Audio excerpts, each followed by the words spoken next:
Under the neon lights of the black market, a young man, hidden in a dark hood, carefully made his way through the dense crowd.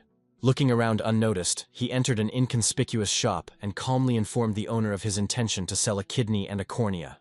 The owner, who was adding new items to the list, asked in surprise whether the guy really understood what he was getting into. The young man, who had already sold his kidney, spleen, bladder, and part of his liver, calmly stated that he was doing it for his sick sister. The shop owner stopped trying to dissuade the poor man, and raising a huge knife, prepared to immediately begin work. He got down to business without hesitation, causing our hero to scream loudly from the unbearable pain he was enduring. After this, the young man, staggering heavily, immediately went home, barely holding back groans from the wounds he had received.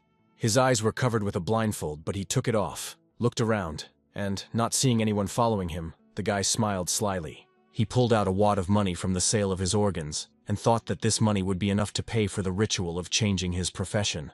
The young man threw aside the stick he was leaning on, and was genuinely surprised that someone still believed in such tales about a sick sister.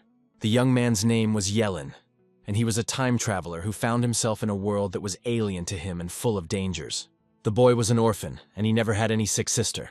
The world he moved into was seething with spiritual energy, and was filled with ferocious monsters and bloodthirsty beasts.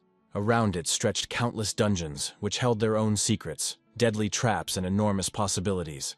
Being an orphan, surviving in this new world full of cruelty and danger was incredibly difficult, almost impossible. Everything changed when he discovered his unique ability, which was incredible body regeneration. No matter how severe the wounds, his body would recover within minutes, and lost organs could regrow.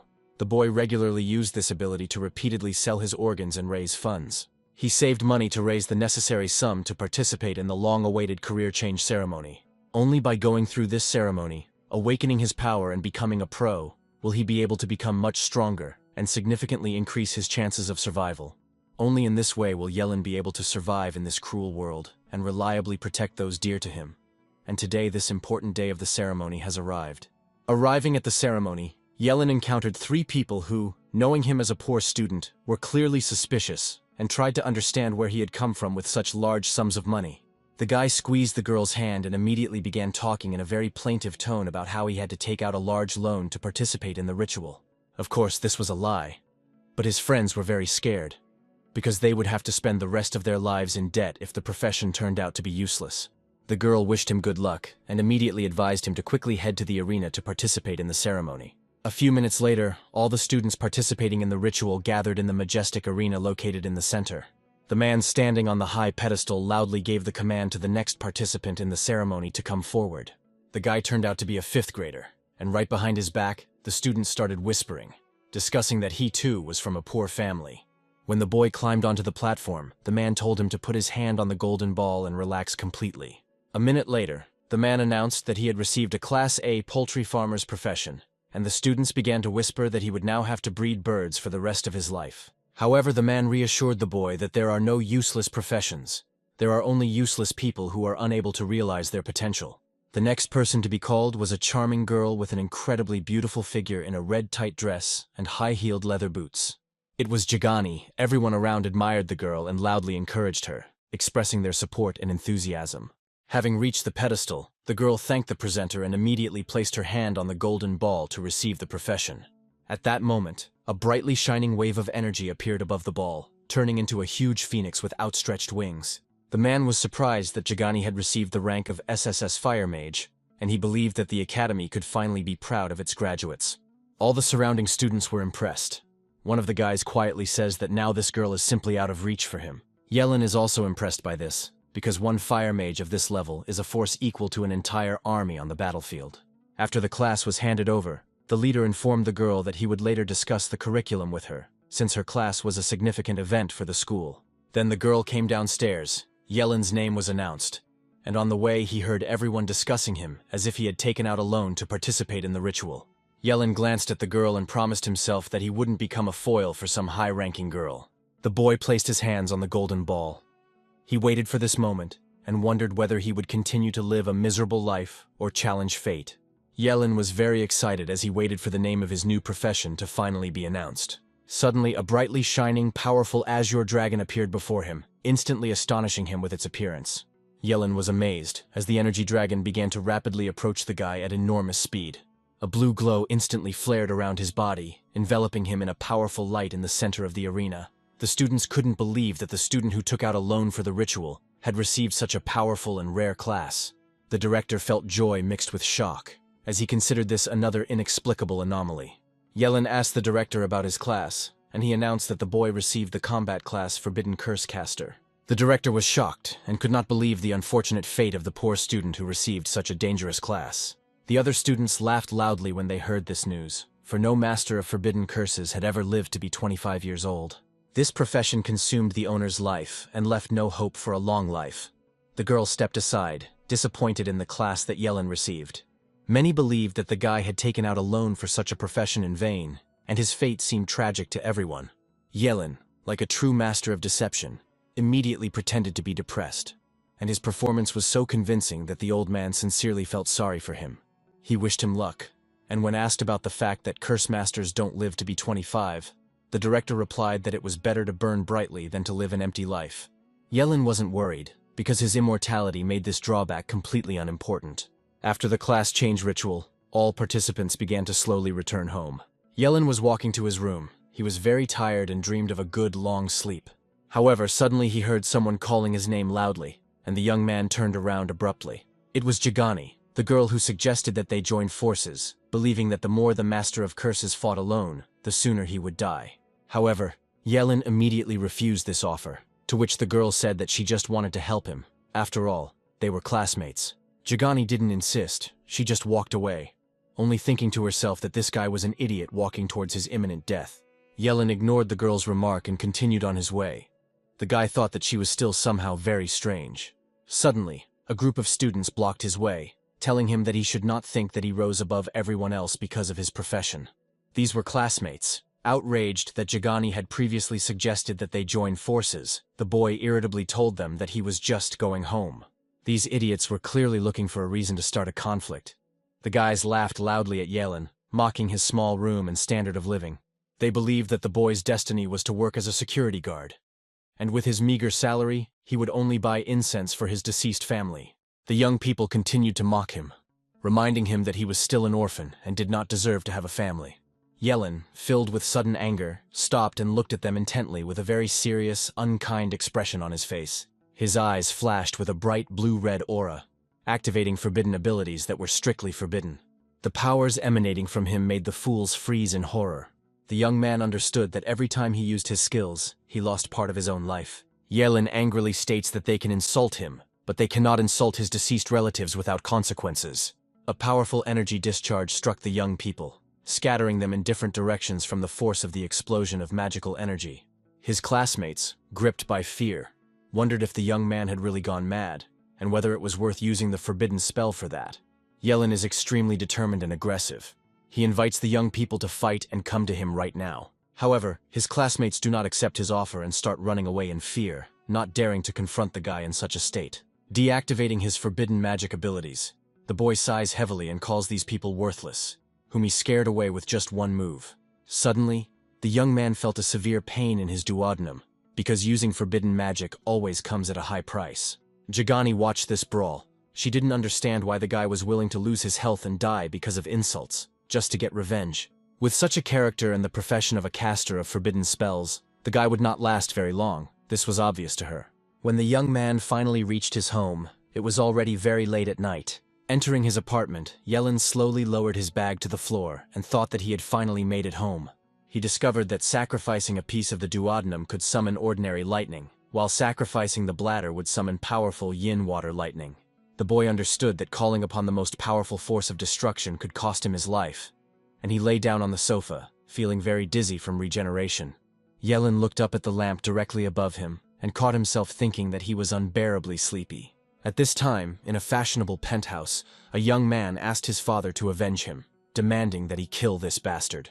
However, his father reminded him that killing the Curse Master was an extremely risky undertaking and would not bring them any benefit. He emphasized that a person willing to use forbidden spells for insults is clearly emotionally unstable and also comes from a poor family. Early the next morning, Yellen went to the academy for the mandatory survival exam. The students around him were whispering quietly, discussing all the details of the incident that happened yesterday. Suddenly, Lin Yui called out to the boy, offered him some milk, and asked if he had had breakfast yet. Besides, Lin Yui was having breakfast.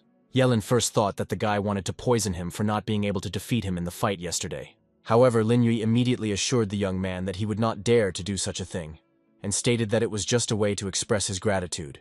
Unexpectedly, Lin Yui admitted that he was grateful to Yellen for the lightning strike, as it was a wake-up call for him, and he realized that he had been wasting his life. Yellen merely looked at him skeptically, then accepted the offered milk and continued to watch him closely. Lin Yui suddenly declared that he wanted to acknowledge the boy as his older brother, sincerely admiring his strength and skills. Yellen briefly wondered if he was crazy, but agreed to be his mentor, but only for a decent amount of money. Yellen said that 2 million needed to be transferred as a down payment and asked if Lin Yui was satisfied with this price. Lin Yui declared that this was no problem at all for their family, after which a huge newbie portal opened on the training field. The director hoped that all candidates would show themselves worthy, and the participants themselves were striving with all their might for the long-awaited victory. The teacher standing next to the principal found it impressive and unusual that they had 2 students from the SSS class this year. After which, the director turns to the other teachers and asks them why no one speaks up, whether they were all born mute. The teachers ignored his question. They turned around and immediately left, citing the fact that they urgently had their own important things to do. Above the huge portal, a huge energy field shines very brightly, ready to receive the first students. Jagani again tries to convince the young man to join forces, but the guy once again persistently refuses her. The girl considers the young man a presumptuous idiot and thinks that if he wants to die, then no one will stop him. Yellen takes a decisive step forward and instantly plunges into a secret world, passing through an energy field. A moment later, he finds himself in a dense green forest, where he immediately looks around and notices that he is completely alone. The guy thinks that he was teleported by accident, because he should be with the other exam participants. After a while, Yellen hears a loud growl, and soon a level 1 leopard appears. The guy didn't feel fear. On the contrary, it excited him. The leopard seemed like the perfect opponent for testing spells. The young man instantly attacked the beast with a powerful bolt of energy lightning and destroyed it, receiving 10 experience points for this. The guy was disappointed, because the reward was too small for his capabilities, and did not compensate for the damage to his kidneys, and 100 leopards for the second level was unacceptable. He quickly decided to come up with another way, and after a while allowed a huge number of monsters to chase him. The guy ran, barely holding back a smile, thinking that this wave of enemies should give him a really decent amount of experience. After a while, Yellen stopped, deciding to test the forbidden curse he had just learned. The young man activated the spell, and his body was instantly engulfed in a bright blue aura, granting him incredible strength. Yellen unleashed a powerful bolt of energy lightning straight into the thick of the bloodthirsty monsters pursuing him. The guy was sure that even a 10th level monster wouldn't be able to withstand his fully charged lightning strike. Without wasting a second, the young man continued to attack the monsters, cutting them into many small pieces. He felt genuine pleasure in controlling his enormous power, realizing its true capabilities. Again and again he dealt powerful blows, destroying dozens of hostile creatures around him. 5 minutes later, the guy noticed that using the forbidden abilities had noticeably aged him. He decides to use his abilities for no more than 1 minute, after which he immediately turns on the regeneration process. Yellen finds a new high-level victim, and a threatening dark aura instantly thickens around him. The boy calls upon a forbidden spell, and a brightly glowing pentagram flashes beneath his feet. A giant energy vortex appears above his head, and the forbidden spell of birth and death lightning is activated. A gigantic force falls upon the monsters. A message comes that he killed a level 3 wolf and received 30 experience points. Quite quickly, Yellen reached the 3rd level, and he felt satisfaction and genuine surprise at his own progress. An hour later, Jagani approached the area where the guy had destroyed all the monsters, and was simply shocked by what she saw. There were charred remains of monsters everywhere. She couldn't believe what was happening, because there were too many of them. At first, Jagani was confused, because no one in the academy except her mastered the Karma Flame technique. But this energy turned out to be so strong that its potential could surpass even the girl's own strength, and this greatly surprised her. Jagani's attention was immediately drawn to the bright energy discharges raging nearby, and she immediately headed towards the sound. The girl quickly came to the conclusion that Yellen really was hiding talents, and decided to find him at all costs. Meanwhile, Yellen was nearby. He made a fire and enjoyed his well-deserved rest. The young man feasted on the meat of the 3-eyed demonic boar, realizing that he was now eating much more than usual. After resting and regaining his strength, The guy plans to head to a more remote area in order to continue improving his skills. However, before he could move, the young man noticed a silhouette in the nearby bushes. Jagani slowly emerged from the thicket and immediately asked the boy what he was doing in this dangerous place. Yelin felt a little irritated, because he really didn't want anyone to accidentally find out his main secret. He just smiled calmly and said that he was going to have a little snack and rest here. The girl reminded him that fighting forbidden curses alone was extremely dangerous, after which Jagani, not wanting to waste time, quickly went the other way. When the girl left, the guy began to think about her words and caught himself thinking that her behavior seemed illogical to him. Jagani looked around and asked if the guy had seen other people here. Someone who was very good at controlling karmic fire. Yelin feigned surprise and said that he saw a handsome guy who wielded this fire walking along that path. Yelin calls this girl a fool to himself and believes that under no circumstances should he allow her to follow him. Meanwhile, Jagani continued on her way, thinking that if it weren't for Yelin, she would have found a user of karmic fire long ago. Suddenly, a dark silhouette appeared behind her, causing the girl to tense up. Raising her head, she saw a huge, ferocious dragon-like mutant of the 8th level. For a moment she froze, feeling intense excitement and unbearable fear, looking into his eerie eyes. At the last moment, Jagani managed to quickly dodge his powerful attack and wondered why such a powerful monster was here. Turning around, the girl thought about Yelin, deciding that this coward had probably already run away somewhere far away. After this, Jagani instantly created a multitude of fireballs around herself. With great speed, the fireballs rushed straight towards the monster. However, the monster reacted in time, pushed off the ground with all his might and jumped high into the air. In a jump, the monster dealt the girl a powerful blow, which immediately threw her far to the side. Jagani decides to fight to the very end and generate several more fireballs around himself, after which she sends them at great speed straight towards a ferocious and very dangerous monster. To her surprise, the monster roared loudly and stopped the fireballs a few centimeters away from itself. A moment later, the monster redirected all the fireballs back towards the girl with incredible speed. The next second, there is a powerful blinding explosion, the sound of which spreads throughout the area. The monster let out a terrible scream and began to slowly approach the girl, ready to deliver the final blow. When the smoke from the explosion cleared, Jagani was sitting on the ground, her clothes torn, and her body shaking with unbearable pain. She admitted that she had been overconfident in thinking that defeating a level 8 monster would be easy. Suddenly, a stream of powerful karmic fire appeared next to her, rushing at tremendous speed. It fell upon the monster, completely engulfing its gigantic body and leaving no chance for salvation. In a matter of seconds, the monster was burned to ashes, leaving behind nothing but a handful of ashes. The girl was shocked by what she saw. She had never seen such destructive force before. Turning to her savior, she tried to see who this man was. Jagani gradually came to her senses after the powerful explosion, expressing gratitude to her savior, who turned out to be Yelin, who was standing on a branch and watching her closely. Jagani asked the savior's name. The guy changed the syllables, introducing himself as Early Dawn, after which she asked what school he was from. Yelin thought that he didn't need this girl's gratitude, but he said that it was nothing to him. After this, he started to leave, but Jagani asked him to wait, not wanting to be left alone in the forest. The girl tried to get up, but Yelin warned her not to follow him, as he was heading in search of powerful monsters. After which the young man advised the girl to immediately put her torn clothes in order and not embarrass him. This unexpected remark made Jagani pay attention to her clothes. Her face instantly turned red with shame, and she lay down on the ground, trying to cover herself. She raised her head again, but the guy had already disappeared. Jagani shouted loudly after him that she would definitely catch up with him. She promised that one day she would proudly stand next to him. Meanwhile, Yelin jumps from branch to branch, moving a decent distance away from the girl, and thinks with relief that now she won't be following him. He had already wasted a lot of precious time on it, and now he urgently needed to make up for lost time. Opening the status window, Yelin discovered that he had received a new spell. Activating this curse required sacrificing 2.5 years of one's life, which was a very high price to pay. Yelin chuckled, mentally noting that the forbidden magic caster class was indeed the path of a short but very bright life. But this skill became an invaluable gift for him. With such a curse, he could completely ignore any fatal attack, making him almost invulnerable. 3 days later, a large group of elders gathered at the entrance to the secret world.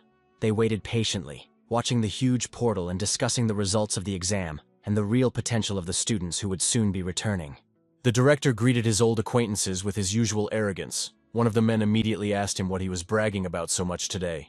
The man had already started to answer when suddenly a stranger approached them and stopped next to them. He noticed that the director was in a very good mood today and asked if they would mind him joining their conversation.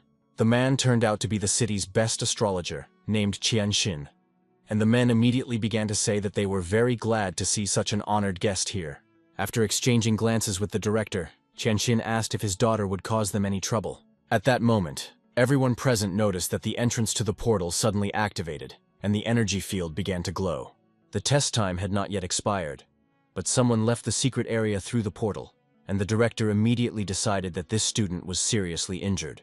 That student turned out to be none other than Jagani, who was walking very slowly across the training field towards the assembled people. The girl calmly greeted all the elders, and then seeing her father, immediately asked why he had come here. Her father immediately wanted to know the reason for such an early return, and the director inquired about the level she had managed to achieve. The girl calmly states that her current level is 12th, and this statement shocks everyone present, including the director.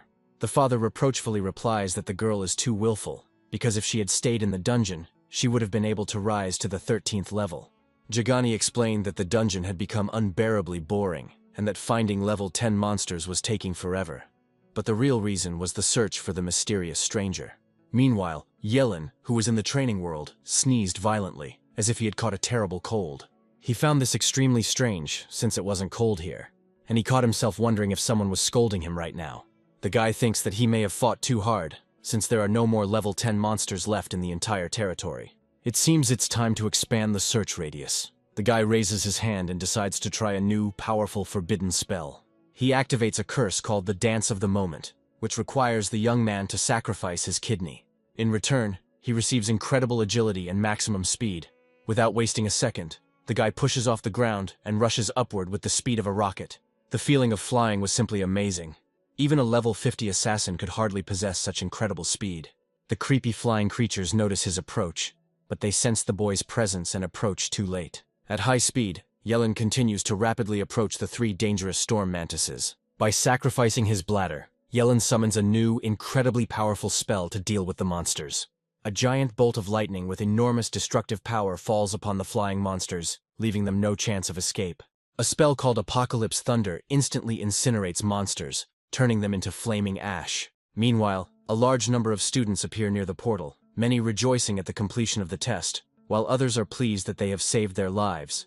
Jagani waited patiently at the portal, hoping to see the mysterious stranger. But as time passed, his absence began to seem strange and unsettling. The teacher announces that there are only 5 minutes left until the end of the test, and everyone needs to quickly return to their zones. With 3 minutes left in the test, the girl wondered if she had missed the moment when her target had quietly left the dungeon. She considered it impossible, because the girl remained at the entrance the whole time, without taking her eyes off it. At that moment, the portal suddenly lit up with a bright golden glow. Jagani was absolutely sure that this was her mysterious stranger, but she was surprised to see Yelin and asked why he was there. Yelin shrugged, explaining that time was up and he left the portal. Jagani, not listening to him, walked away with contempt, calling him a coward. Hearing this, the guy wondered what was wrong with this crazy girl. At that moment, the director approached him and asked what level he had reached. The elder did not have any special expectations. Unexpectedly, Yelin calmly replies that his current level is 16. The people present froze in stunned silence, as rising from level 1 to level 16 required a total of 120,000 experience points. The director begins to joyfully praise the young man, declaring that he is the true pride of their academy. Jagani's father also congratulated the boy on his outstanding result, but this statement deeply offended his daughter, who said that it was nothing special, since he was donating his organs. People around him think the guy is crazy, because he has accumulated a huge number of points and is unlikely to cross the threshold of his 20s. One of the teachers asked the boy why he was shortening his life so much, and whether the director had really persuaded him to take such a desperate step. Yelin interrupts the men's argument and, masterfully feigning sadness on his face, declares that no one forced him, and that this was his voluntary decision. The guy says that he grew up in a poor family and was always the subject of ridicule, and now he does not intend to be a coward. As soon as the guy finished his monologue, Chenshin clapped his hands happily. The man offered the guy his help if he needed anything in the future. Jagani was furious with her father's behavior and asked why he considered the boy first, after which she began talking about the mysterious stranger. The girl names the stranger, but the men don't understand who she's talking about. and there's no student with that name at the academy. Yellen cursed the girl internally, because she absolutely did not know how to keep her mouth shut, and, tired of this farce, said goodbye and got ready to go home. Soon after, the time finally expired. Jagani stands near the portal and wonders if the stranger had quietly disappeared while they were talking. The girl tries to prove to her father that this mysterious man was a genius who saved her life at a critical moment. Qiangxin believes that his daughter was shocked and agrees with her in everything so as not to argue.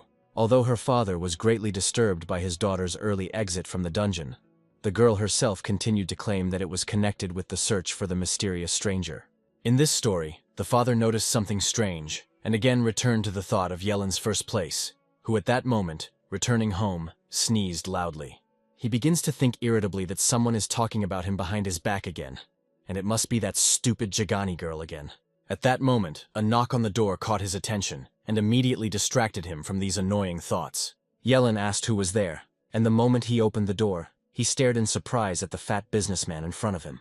He searched for Yellen for a long time and finally finding him, said that his company wanted to make him the face of its brand. After clarifying the reward, Yellen learned from the gentleman that it was a whole 3 million, and this made him very happy. The man then handed Yellen a small vial of their company's new product, a liquid called Brain King. It not only nourishes the brain and enhances intelligence, but also promotes rapid regeneration of all damaged cells. Yellen opened the lid, fully aware that the price of 3 million was comparable to the cost of several of his kidneys, and fame turned out to be an expensive commodity. He took a sip and felt a slight sweetness, not even suspecting that the next moment his body would respond with a strange and rapid change. Almost immediately, a powerful wave of dizziness washed over him, taking away his footing and literally causing his body to go limp. Consciousness left him almost instantly. His body went completely limp, falling onto the sofa without the slightest sign of life. He lay motionless, completely unconscious, and giving no sign that he was alive. The businessman, who had been watching this coldly, immediately dialed the number on the phone and briefly reported that Yellen had drunk the entire contents of the bottle. Fatso was ordered to deliver Yellen to the designated location immediately, although he didn't understand why his boss needed to go to such lengths for a mere student. His boss turned out to be the owner of the very same shop on the black market where Yellen used to sell his organs. He ordered the fat man to leave and not let anyone inside. The man recalled with admiration how the boy sold him his liver, arteries, gallbladder, cornea, and kidneys, which quickly grew back. He considered it incredible, simply impossible. And he thinks that with the help of the guy he will be able to master the secret of regeneration and become omnipotent. The man begins to get drunk on his illusory fantasies. He loudly talks about how he will have absolute power and unimaginable wealth. Suddenly a voice is heard adding that all powerful people will bow before him, recognizing his power. The man turns around abruptly and is horrified to find Yellen sitting next to him on a chair, looking at him. He couldn't understand how this was possible, since a sleeping pill would keep even an elephant asleep for at least 6 hours. The boy calmly asked the man how he had tracked him down so quickly and unnoticed. Having overcome the initial shock, the man points the blade at the boy and declares that since his milk cow has already woken up, he will not stand on ceremony. Yellen understands that the enemy has the profession of a ghost swordsman, and using fire could burn the whole place to the ground, so it's better not to make too much noise. The guy uses a freezing spell, to activate which he sacrifices his eyes, not considering it a big price. This powerful spell allowed the caster to instantly freeze everything that he looked at a certain moment. The man discovers with horror that his entire lower body is bound in solid ice, and he cannot move. He frantically wondered how this spell had happened and tried to plunge the blade into the ice, but was unable to split it. His eyes widened in horror as the ice closed over every part of his body, leaving only his head exposed. The man quietly muttered that it was completely impossible, while the boy calmly asked him who else knew about his ability to regenerate organs. The man replies that no one else knows about this, and after all, why should he share such an amazing discovery? Upon hearing this, Yellen promises him a painless death, after which he watches in horror as a fist approaches his head. With one powerful blow, Yellen killed the man trapped in the ice, leaving him no chance of escape. Yellen slowly headed towards the exit and decided that this time he would sacrifice his stomach, just to avoid making any unnecessary noise. After this, the guy summoned lightning, which instantly struck all the guards outside. The guy approaches the guard, who begs him not to kill him. Yellen asks again who their real boss is. The fat man trembles with fear and declares that he cannot say this, to which the guy replies that in that case he will die immediately. The man was afraid that he would be killed for betrayal. But when he saw Yellen being enveloped in lightning bolts, he immediately told everything. Their real boss turned out to be the king of the underground market. Yellen walked away, trying to remember where he had heard this name before. It seemed painfully familiar to him. The action moves to an underground market, where a middle-aged man is sprawled on a huge leather sofa, one of his men reporting urgent news. The man is Kenson, the king of the black market, and he has been informed that he cannot contact one of his men. Subordinates say that they went to his warehouse, but when they arrived, they discovered that the entire area had been burned to the ground. Judging by the nature of the destruction, it was a quick and precise strike by a professional. Upon hearing this, Kenson became furious, kicked the table, and ordered people to immediately find the culprit. The next day, Yellen arrived at the residence of the Lin Yui family. The guy says that as soon as he heard about his arrival, he immediately sent people to meet him. Lin Yui gently reminded him of the 2 million the guy had asked for earlier, but Yellen interrupted him, indignant that he had even mentioned money. Since Lin Yui considers Yellen as his older brother, money is a complete nonsense and not worth even talking about. In his heart, Lin Yui believes that his father was right. Yellen, a stubborn and simple-minded guy who likes to show off and brag. Yellen decided to use this family as a reliable shield against the king of the underground market, knowing that his people would not risk attacking him here. When Yellen entered the house, he was struck by the number of maids standing in a row and greeting the young men with reverence and respect. He was speechless, realizing how different life was when you had a lot of money. Looking at the attractive maid, the guy thinks that it is not surprising that everyone around him wants to become rich and influential. Lin Yui noticed the guy was looking at him intently and said that he could arrange for any girl to come to his room tonight. Yellen was visibly nervous and couldn't think of anything better to say than that it was a good offer that he would definitely take advantage of. After this, the young man ordered the maids to immediately help the guy change his clothes, but Yellen replied that this was not necessary because he was only joking. Lin Yui noted that they still needed to change clothes, as they had a very serious and important matter ahead of them. Yellen eagerly asked what it consisted of, but the guy asked him to wait until they arrived at the place. Soon they found themselves at the annual auction, a magnificent venue Yellen had never visited before, and he was impressed. Lin Yui offers to introduce Yellen to the influential people of the city, but he politely declines, stating that he would prefer to eat first as he is very hungry. Lin Yui watches Yellen rush to the banquet table and thinks that a poor man will always be a poor man, even if he is wearing an expensive suit.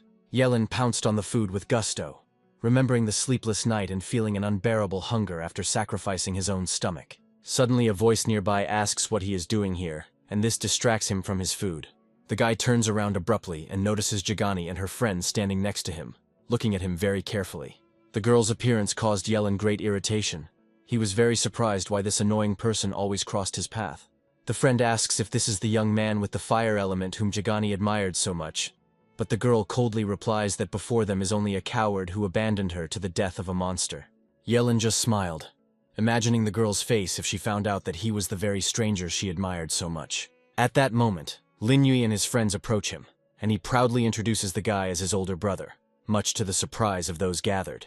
The guys say that Lin Yui should be the boss, and not the other way around, to which he says that Yellen is an unusual person, and his level of strength is incredibly high. After which the guys were surprised to learn that Yellen had reached level 16. They were shocked by such a colossal difference from their modest indicators. Yellen asks them not to be surprised. If they could go outside the city, he would help them raise their level, and they would achieve better results on the exam. The boys were very interested in this proposal, but Lin Yui timidly replied that students were strictly forbidden from leaving the city before exams. Yellen then subtly hinted that the actual trip to the exam venue was not illegal, but that he didn't have the necessary equipment. Lin Yui quickly assured him that there would be no problem with the equipment. He was ready to organize everything for him. He points to the stage and says that he promises to provide him with all the necessary equipment directly from this auction. Yellen is very surprised by such a generous offer, which he did not expect to receive. However, Lin Yui explains that his father is willing to support him financially, and if it improves his exam results, he will not mind the price. The auction began with the entrance of a sophisticated host, who solemnly greeted the audience and immediately set a dignified tone for the entire event. Introducing herself as the hostess of the evening, she filled the room with an atmosphere of anticipation, skillfully warming up the guests' interest in the upcoming lots. Wishing everyone luck in their quest to win the coveted trophies, she inspired the audience, who responded with loud, approving applause. The girl presented the first item, a scroll with epic skills. It was a very rare lot. The lot's price started at 500,000 yuan, but it rose rapidly in a very short time. After some time, it already reached 3 million, and the author of this huge bet was Jagani's father. Yelin watched the bidding with a slight smile. Realizing how generously the father was spending money for the sake of his daughter's talents, he warned Lin Yui that his profession was an A-rank shadow blade, and any suitable item should be purchased without delay and without hesitation. The auctioneer announces a rare Imperial Dragon Ring. It increased the spirit by 30% and granted the passive skill Dragon Aura. The stakes began to rise rapidly. The hall exploded with excitement, and Yelin realized that the artifact was capable of completely changing the balance of power for all awakened. He pushed Lin Yui, urging him to immediately bid on such a rare and incredibly powerful ring. Lin Yui leaned towards his father and firmly stated that he wanted to get this ring with all his might. He really needed it. His father didn't hesitate for a second. He believed that spending 8 million to help his son pass the national exam with flying colors was a worthwhile investment. The auctioneer asked if anyone was willing to outbid, and when it seemed there were no takers, a new offer of 10 million suddenly came from the back rows. The room fell silent as Kenson's tall, imposing figure stepped forward, immediately drawing surprised glances from all around. Yelin instinctively retreated into the crowd, trying to blend in and not attract any attention from Kenson. Even a fleeting glance from Kenson could give away his presence, so it was vital for him to hide. He was a very dangerous man. Lin Yui's father asked what his group had done to anger Kenson so much, and he replied that his men had been killed by their subordinates, and he was demanding an apology for what had happened. The president remained calm and replied that he did not understand what was being discussed, but if Kenson was looking for conflict, then his corporation was not easy prey. Keeping his cool, he raised the bet to 12 million. Kenson, with a sinister grin, took the hint and decided to see who could hold out until the end. On the way out, he muttered to his assistant whether he had checked the car from the warehouse, and he nodded, confirming that there was no doubt it belonged to the corporation. Having received this confirmation, he coldly stated that the president should not blame him for all the consequences that would follow. A few moments later, the Emperor Dragon Ring was sold for 12 million, which was a very high price. The president offered the ring to Yelin, while Lin Yui was asking his father who Kenson was. The boy warned the president to be careful with this king of the underground. The Emperor Dragon Ring gave a 30% increase to spiritual power, increased luck by 10 points, and bestowed upon the wearer the blessing of dragon energy. Yelin put on the ring. A powerful flow of energy instantly filled his body, increasing his spirit parameters by 30% and strengthening his forbidden spells. Encouraged, he assured the president that even if he had to drag his son by force, he would ensure Lin Yui's admission to a prestigious academy. By the end of the auction, Lin Yui was exhausted and could barely move, as his father had bought up all the best items that caught Yelin's eye. Among them was the Azure Thunder Ring and the Molten Moon Necklace, which gave a 200 spirit bonus to mental-type spellcasters. The double beginning bracelet added 40 points to one's spiritual level, and wearing it unlocked a passive regeneration factor that gradually healed wounds. Yelin's eyes lit up. Now even if someone saw his quick recovery, he would have an ironclad excuse. He then picked up the main trophy, the Falling Star Wars blade, which increased strength by 300 units. With this blade, he will finally be able to unleash the most powerful forbidden technique that he has long wanted to use. Meanwhile, on the other side of town, Jagani was lounging in her bath, relaxing after a hard day.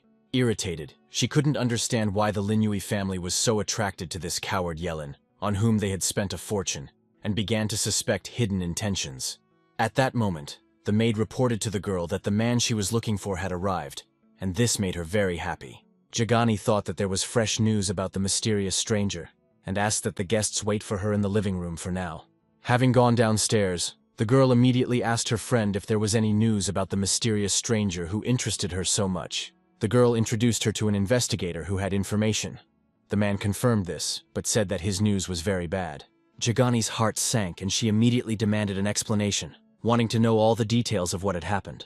The inspector reported a fire in a warehouse where several people died, and traces of karma fire remained at the site, which suggests the involvement of a stranger. The bureau wanted the girl to help with the investigation, but Jagani angrily defended the stranger, vehemently declaring that he was not a murderer and had saved her life. The girl's friend hastened to calm her down. The inspector continued his story. The guy used the flame of karma and destroyed the 8th rank fighter with one blow, after which the man makes an assumption that, according to their data, there is a high probability that the mysterious stranger is Yelin. The girl's eyes widened in surprise. She asked the investigator if he was joking. Yelin, he was just a coward and a whiner, and he ran away right before her eyes. Activating the lie detector skill, the inspector's pupils flickered a faint blue color. He asked the girl if she was sure of her words. Jagani confirms that this is true. She has seen Yelin's skills, and he definitely cannot be that noble stranger. The inspector was rarely wrong in recognizing lies, he believed the girl, thanked her for her cooperation, and asked her to immediately report any new information. It was time to test the new equipment. Lin Yui brought Yelin to the official center of the Awakened Association for training. The receptionist greeted the young people and asked if they would like to have a workout that evening, after which the woman asked the guy what level he was, and upon learning that he was 16th, she offered him a standard training room at 100,000 yen per hour. Lin Yui waited outside while the staff member escorted Yelin into the training room, which turned out to be very spacious, with a row of mannequins in the middle. The hall was made of special materials. It was able to withstand the full force of the attack. This also applied to the training dummies. As soon as the door closed, Yelin looked around carefully, made sure there were no strangers or cameras around, and took out the falling star blade. The guy resolutely began to move forward, deciding to first try out this blade in tandem with the Yangshuo technique. The sword strike was accompanied by a deafening roar in the hall. At that moment, Yelin was like a god of war, unleashing hundreds of consecutive blows. As Yelin continued testing the rest of the equipment along with his forbidden spells, a slight vibration could be felt outside. Lin Yui explained to the employee that Yelin sometimes gets carried away during training because exams were approaching, and soon the guy came out to ask if he would have to pay for the damaged property. The girl initially thought Yelin was joking, since the training hall was designed for level 40. However, upon discovering that almost the entire room was completely destroyed, she covered her mouth with her hand in shock. The mannequins were cut and charred. Not a single one remained standing. All of them were destroyed by his power. At the same time, at the Lin Yui family residence, 2 guards at the entrance were suddenly attacked by an unknown assailant. One of the guards had his neck pierced with a thin poisoned needle, while he clutched his throat in agony. The second guard anxiously asked what was happening, but did not have time to react. Hands appeared from the shadows behind him, and a moment later, his neck was broken with a crunch. The president heard a suspicious noise in his office and anxiously wondered what had happened. At that moment, the old butler ran in, opened the door, and begged his master to run away immediately. He wanted to explain something, but a huge blade suddenly pierced his body and took his life. Kensen appeared on the threshold. In a mocking voice, he said that they met again, and now he would take revenge on him. The president flared up with rage and instantly pulled out his pistol, wanting to shoot the dangerous adversary. Before he could fire, Kensen's blade flashed and severed both of the president's hands, causing him to cry out in pain. Stepping on the president's head with his boot, Kensen asked if he was an idiot for using a firearm against an awakened person. At that moment, his subordinate appears in the room and tells the boss that they haven't found the 2 guys they need. Kensen continues to press his boot on the president's head and swears rudely at his subordinate. He asks if they couldn't find those 2 young bastards. After which, he orders the president to be taken away and wishes for him to live a little longer in order to make him suffer. Meanwhile, the young people slowly made their way to the president's villa, unaware of what had happened. Lin Yui wonders why there is no light anywhere, while Yelin immediately sensed that something was wrong. The guards who were supposed to be on duty have disappeared without a trace, and the huge building is plunged into darkness and deafening silence. Suddenly, Yelin smelled a thick, nauseating smell of blood in the air and immediately ran inside, fearing the worst. The guy told his friend to get ready and be prepared for the worst, and then flicked the switch, turning on the lights in the house. A bright light illuminated a chilling scene, with the mangled bodies of the president's family's guards and servants lying around. Lin Yui recoiled in horror. His body turned pale, and his mind refused to accept the reality of what was happening. The guy quietly said that this was not his home. Yelin ordered him to be careful, but the young man no longer heard anything and rushed to his father's office in a mad panic. The guy looked around carefully and noticed a note lying in plain sight on a nearby table. Yelin picked it up and called out to Lin Yui, who ran over to him trembling with rage to read the message. The message said that if Lin Yui wanted to save his father, he had to bring Yelin to the underground black market. Lin Yui tore the note into pieces and vowed to kill the bastard with his own hands. Yelin tries to stop the guy. He says that since everything happened because of him, he will save the president himself, and the guy needs to find a safe place to hide. Lin Yui begins to fiercely refuse, and Yelin has no choice but to incapacitate the guy with one clear and professional blow. The guy asks to trust him and declares that he will definitely return his father alive. After this, he placed the unconscious body of the young man on the sofa and immediately left the villa, going in search. Yelin said they would soon find out how scary a person with nothing to lose can be. The entrance to one of the booths at the underground market was guarded by heavily armed guards, ready for any attack. A black shadow glided silently across the night sky. Yellen trying to disappear into the darkness without disturbing a single sentry. Although security was everywhere, the guy still had a chance to sneak in unnoticed and catch the insidious mafia off guard. But as soon as this thought flashed through his head, the next moment one of the squad leaders sharply turned his head in his direction. The guy tensed up. His disguise was impeccable. Yellen couldn't understand how he was so easily discovered, because he was extremely careful and attentive. The man pointed a gun at the guy with a haughty grin and asked him what century he lived in if he wore black clothes at night. The man then pointed to a hidden camera directly above the intruder's head. Only now did Yellen notice that the entire space was covered in a network of cameras with infrared night vision sensors. Yellen had made a mistake, but it didn't matter anymore, since he had been discovered, which meant that the witnesses could not be left alive. Realizing that secrecy was no longer necessary, the young man activated the forbidden spell. The guy had already used his right kidney, and this time he was about to donate his left. But he was immediately overcome by terrible, unbearable pain. The guards immediately point their guns at Yellen and say among themselves that the boss told them that something was wrong with this guy. After which the guards open fire, but Yellen, with unnatural ease, dodges all the bullets flying straight at him. The brightly flaring glow gradually fades. Two guards try to attack him from the flanks, moving forward. Before they could even comprehend anything, Yellen suddenly sped up, grabbed their faces, and flames erupted from his palms. Following this, their bodies were consumed by karmic flames, leaving no chance for salvation. After a few seconds of heart-rending screams, only charred remains remained of both of them, and Yellen, without looking back, continued to move forward. The young man mentally vows to himself that he will definitely take revenge on the mafia boss. Suddenly, he senses a foreign energy and realizes that it is the radiation of a windmaster above level 30. As Yellen approached the main entrance, he noticed two people who were clearly waiting for him.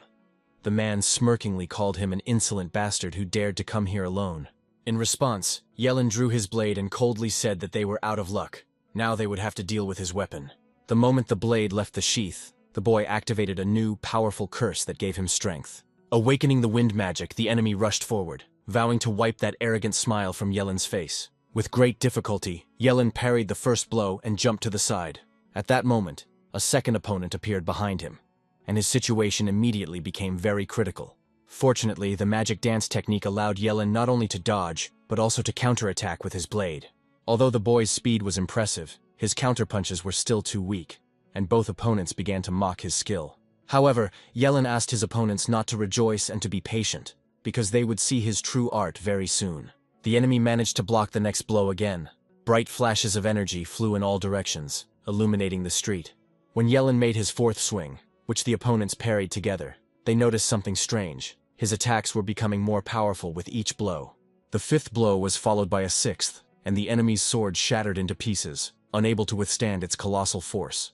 The second fighter realized in horror that they were completely powerless against the power of only the 8th level, and that death awaited them. Yellen felt the full intensity of the 8th blow and clutched his chest in piercing pain. The young man slowly approaches the mercenary, who is pinned against the wall. He pressed himself against the wall and asked in horror what kind of technique it was, and why it was gaining strength with each new blow.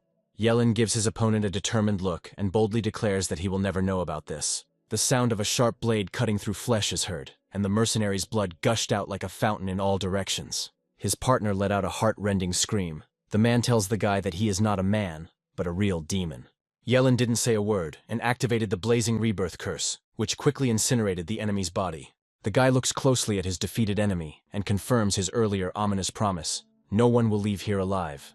After which the young man leaves the battlefield, leaving behind two charred and smoking corpses. He entered the huge building and, without wasting any precious time, immediately destroyed everyone who got in his way. During the process, he encountered fighters above level 30.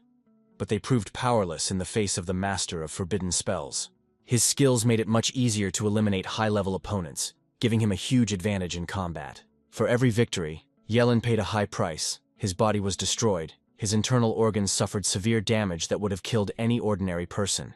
Soon, a serious obstacle stood in his way. A huge man stood in front of him, like a giant mountain, and clutched a giant battle axe in his hands. The man had a powerful, blood-chilling aura emanating from him, and he grinned and remarked that the boy was quite brave, asking him what secret he was keeping. Looking at Yellen, whose body was covered with marks from knives, bullets, clubs, and swords, the giant reflected on his incredible vitality. The axe, weighing hundreds of kilograms, made no impression on Yellen.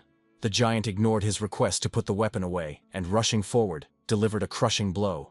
The impact literally shook the entire building, scattering concrete debris in all directions. It was an incredible force. Yellen gritted his teeth and instantly activated the blazing rebirth spell, preparing to fight to the very end. Seeing this, the brute snorted in displeasure and asked how long the boy could last, burning his life force in exchange for immense fighting power. Suddenly he rushed at the guy with the axe, bringing down a blow with such force that it seemed the building might be completely destroyed. The young man deftly dodges all the blows, but the giant does not slow down and continues to furiously attack him. Yellen parries another blow that sends him flying far to the side, barely able to stay on his feet. Coughing up blood, the young man admits that this level 42nd fighter is still not so simple, and it will be difficult to deal with him. The man continues to attack and states that the guy's technique simply amuses him. He has never seen a master of forbidden spells with a combat sword. The guy's huge advantage in this fight was his immortality, which gave him a second chance to win. At this moment, the enemy used a new attack, delivering a blow that was impossible to avoid. The guy didn't have time to dodge. The huge axe crashed into his collarbone. The crunch of breaking bones was heard. The energy of the blow threw him to the side, and he fell heavily to the ground. A huge giant slowly approaches a brutally beaten guy who can barely stand on his feet. He noted with slight disappointment that he had only just begun to warm up, and Yellen was already defeated. The guy agreed with this assessment. In a fight with a close combat expert, his sword skills turned out to be insufficient. Meanwhile, the guy had an ace up his sleeve. He began to slowly get up and sacrificed absolutely everything: his liver, left lung, stomach, and right kidney. He made an unimaginable sacrifice to cast the forbidden spell of life and death. And when the crushing energy fell upon the brute, he was overcome with all-consuming terror. A powerful flash of energy illuminated the entire surrounding space, causing him to become frightened. A gigantic fiery energy crashed down on the huge man, causing monstrous, incredible destruction. In less than a second, the upper half of his body evaporated, turning to dust. Under the influence of energy pressure, it scattered throughout the room. All that remained was the lower part of his body and his hand, tightly gripping the huge axe that was his pride. Groaning in pain, Yellen slowly climbed to the next floor. He felt slightly dizzy. The guy sacrificed a huge number of organs for this powerful attack. Meanwhile, in the presidential suite of the same building, Kenson was leisurely spending time with one of his many women, enjoying the evening. Although he had been informed of the intruder's entry, he was confident that his security was more than sufficient to deal with any madman who dared to break into his establishment. A woman nearby suggests playing with her new toy.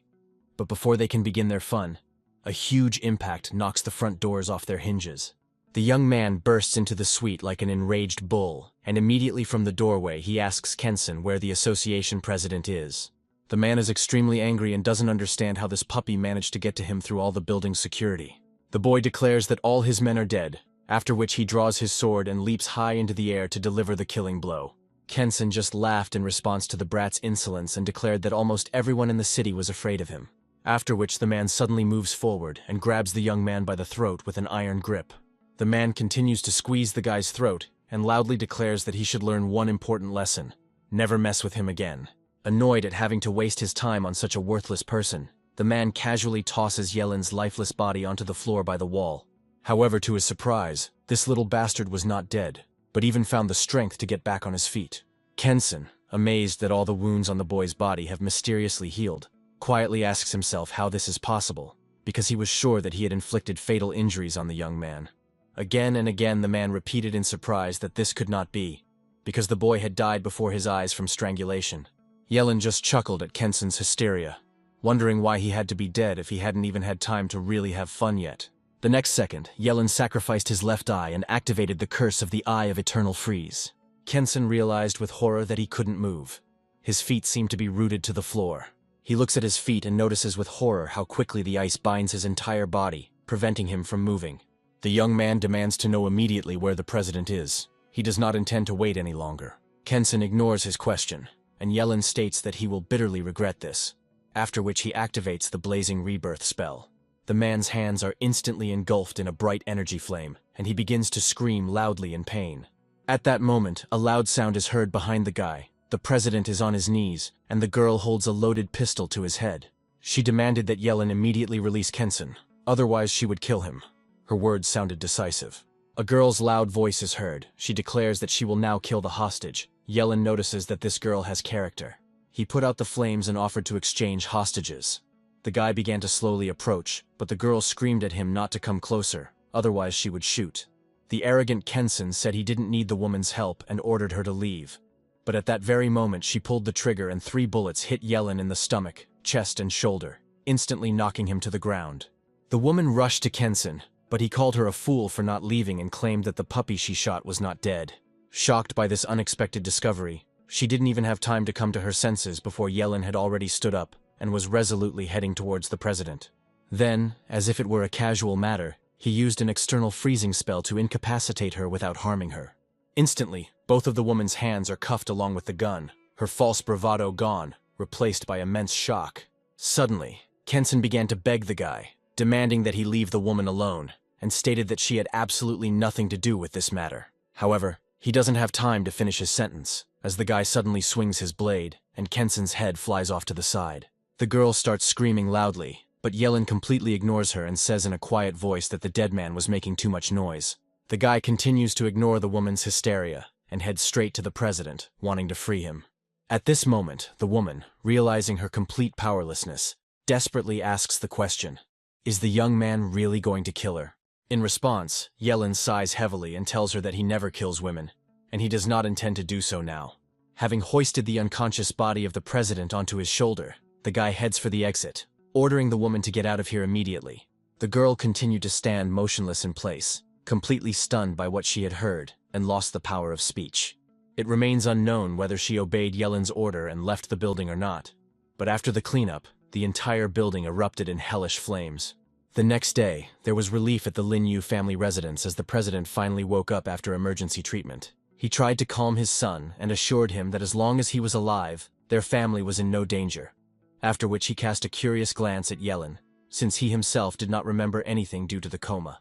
The man asked how Yelin managed to save him. The guy replied that he himself did not understand, because his friend pulled him out, who then burned the black market to the ground. The president was immensely grateful for his rescue, but he still wondered where this mysterious friend Linyi had come from, and why he had never heard of him. Yelin continued to develop his fictional story about Linyi, just as 3 men in formal suits and dark glasses appeared in the room. The guy became noticeably nervous, because he never expected that the investigative bureau agents would appear with such rapidity. A man in uniform handed him an official arrest warrant, and said he was now suspected of involvement in the city's biggest murder. The officer demanded to follow him. Yelin silently agreed, understanding the risk. Lin Yui demanded an explanation, but the president assured that he would get him out with the help of the best lawyers. Meanwhile, in the Jagani family's luxurious villa, a completely different scene was unfolding as the father knocked on the door of his daughter's room to tell her the news about Lin Yi.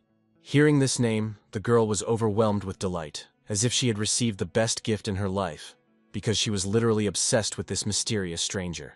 With a slight reproach, the father reminded his daughter that a senior officer from the Bureau of Investigation was already waiting for her in the living room downstairs, and that she should change for this important meeting. While the joyful girl was feverishly rummaging through the wardrobe, the father silently left the room and sighed heavily from inner anxiety. Taking a small key out of his pocket, the man noted to himself that he never expected Yelin to be able to single-handedly eliminate the powerful Kensen. However, now he was worried about something completely different, because his own time was rapidly running out, and he constantly wondered when Yelin would turn to him for help. Meanwhile, Yelin was taken to the main building of the Investigation Bureau and placed in a solitary confinement cell. A tall officer whose face was hidden in shadow entered. Maintaining an outward calm, Yelin firmly told the officer that he would not utter a single word until his official lawyer arrived, although he was perfectly aware that all the president's connections would prove clearly insufficient given the scale of the tragedy that had occurred. The guy didn't have time to finish his thought. The irritated stranger roughly grabbed him by the clothes and lifted him into the air. With great force, the man threw the boy into the opposite wall, after which, in a thunderous voice, he ordered him to immediately tell where that very thing was. The guy didn't understand what they were talking about, and only asked in surprise what exactly was required of him. The officer, with icy calm, reminded him of the key he had taken from the defeated Kensen. That day at the black market, Yelin took nothing to avoid leaving a trace, but now, realizing the danger, he decided to play a game to buy time. In a choked voice he said that he had the key, but not with him, and if the man did not stop he would never get it, after which the man punched him in the face. Yelin originally planned to take refuge in the Investigation Bureau, until the exams under the protection of the law. But the place that seemed safe turned out to be a dangerous lair of criminals. Yellen asked permission to call, then dialed the number and vowed to avenge the insult tenfold. 10 minutes later, another person entered the cell. It was Jagani's father, who had come to sort out the situation with the detained boy. Having crossed the threshold, he immediately interrupted the officer's flattering speech and declared that he had brought the very key that he desperately needed. The man handed over the key without ceremony, and on the way out, the officer asked why he was helping this brat, to which Qianxin coldly replied that it was none of his business, and the deal was complete. The officer muttered an incoherent apology and left. Yellen was happy, although he wondered where Qianxin got the key from and what kind of situation he had gotten himself into. Yellen thanked the man for saving him, because without him, he would have been in danger. He warned that if the secret of immortality was revealed, a hunt would begin for his head. This revelation hit Yellen like a sledgehammer to the head, and he was left wondering what to do in this hopeless situation. Is the only way out really to destroy another witness who knows about his secret? The guy looked embarrassed and asked what immortality he was talking about, but Qianxin didn't believe him. At that moment, Yellen was thinking about whether to strike him with hellish thunder. Qianxin states that the boy's eyes just flashed with killing intent, and he wonders if it was directed at him. So then he guessed right. The guy really does have immortality, and this impresses him very much. While Yellen was considering his next steps, the man remembered an old legend about the owner of a priceless gift, who was very weak. Yellen asks him what he wants. In response, the man asks his question. Is Yellen ready to become his student? His time is running out, and he wants to tell him something very important. The intrigued guy begins to wonder what these important matters are. In response, Qianxin takes out another key from his jacket, exactly like the one he just handed to the officer. The guy was surprised. Did this man really have two mysterious keys? Smiling, Qianxin told the guy that he gave the officer a fake that his old master made. And this item is real, the ancient key of the apocalypse, which has incredible power. The key emitted an ancient, mysterious aura, and the man explained that originally there were no monsters in the world, nor anyone who changed their profession to combat classes. The gates opened, and demons entered the world, scattering artifacts of the source to different corners of the world, each of them giving incredible power, and the key of the apocalypse opened the way. Qianxin once again asks Yellen if he is ready to become his disciple. The guy thought about it. Now that his secret is revealed, apparently, he has no choice. Qianxin laughed and placed his hand on Yellen's shoulder in a friendly manner. With his current strength, if he entered the Supreme Academy, his future would truly be limitless. The man smiled slightly embarrassedly and asked Yellen to take care of his daughter after his death. He wanted the student to protect her from any threats. Hearing such a request, the young man was a little taken aback.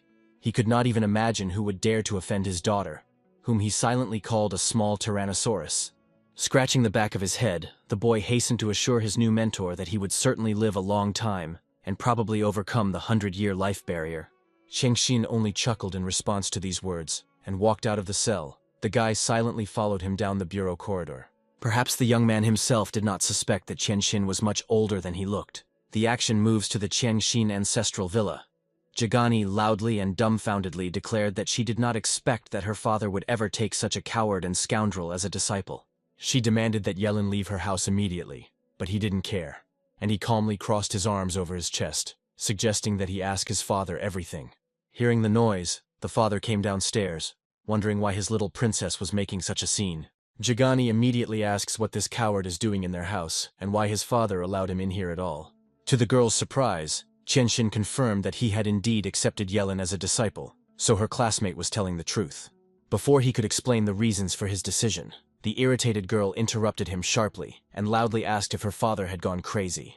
She turns around abruptly and leaves the room, saying that if this idiot stays in the house, she will no longer be here.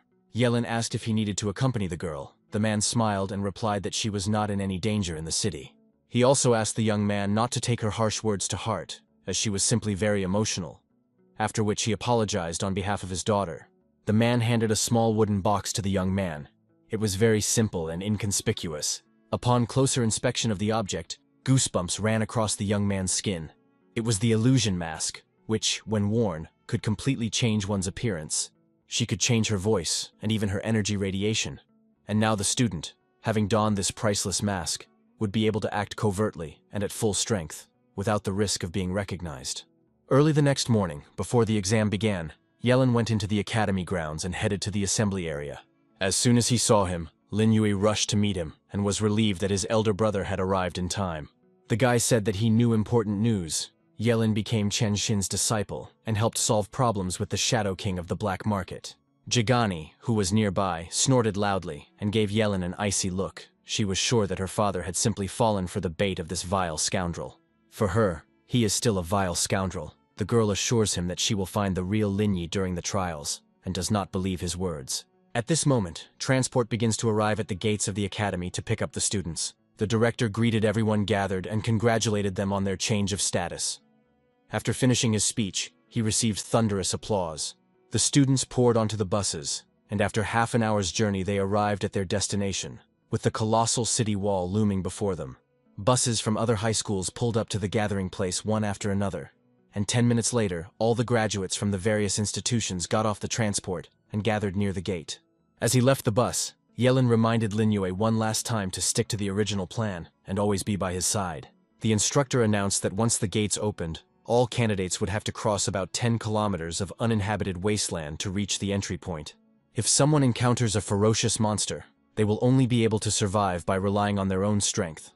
At that moment, the giant gate doors begin to slowly slide open. As soon as the opening became wide enough, the candidates rushed forward. The girl decisively declared to Yelin that she would not lose and would prove her case.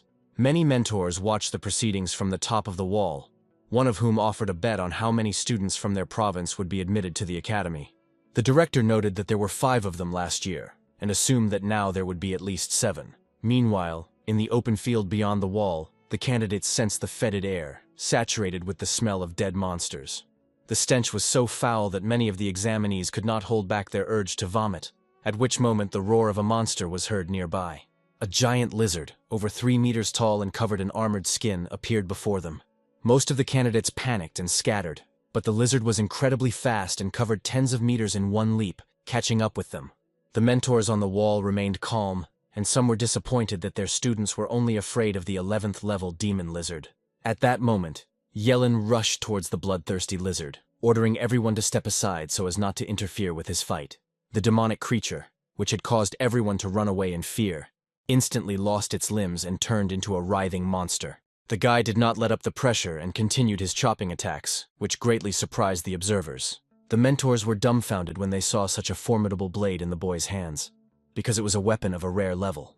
What amazed them even more was that Yelin, being a 16th level forbidden spellcaster, easily dealt with the enemy. They were surprised that the young man did not finish off the monster. At that moment, Yelin calmly called Lin Yui and ordered him to finish the fight. The giant reptile was unable to resist, and Lin Yui easily finished off the monster, and for their combined efforts, both young men received 40 experience points. The students present were greatly surprised by this. Yelin used the monster as a tool to level up his partner. The candidates had a desire to ask Yelin to take them on as students. Jigani, casting a cold glance at him, was confident that she would now be able to surpass him. In her opinion, the reason for the defeat in the secret abode was her careless attitude, and this time she will not give her opponent a chance. The next monster on the way was neutralized after a few swings of the blade. Yelin dealt powerful blows, and as soon as the enemy was seriously wounded, his protege would run up and deliver the finishing blow with his sword. Under Yelin's leadership, Lin Yui's level rapidly increased and he quickly reached level 8, which was considered an incredible achievement. Lin Yui was completely delighted by what was happening and could barely contain his emotions, beaming with joy. Yelin calmly warned him not to rush to conclusions and not to rejoice prematurely. There were few monsters left near the city wall, and to further level up they had to go deeper into the forest, into a more dangerous zone.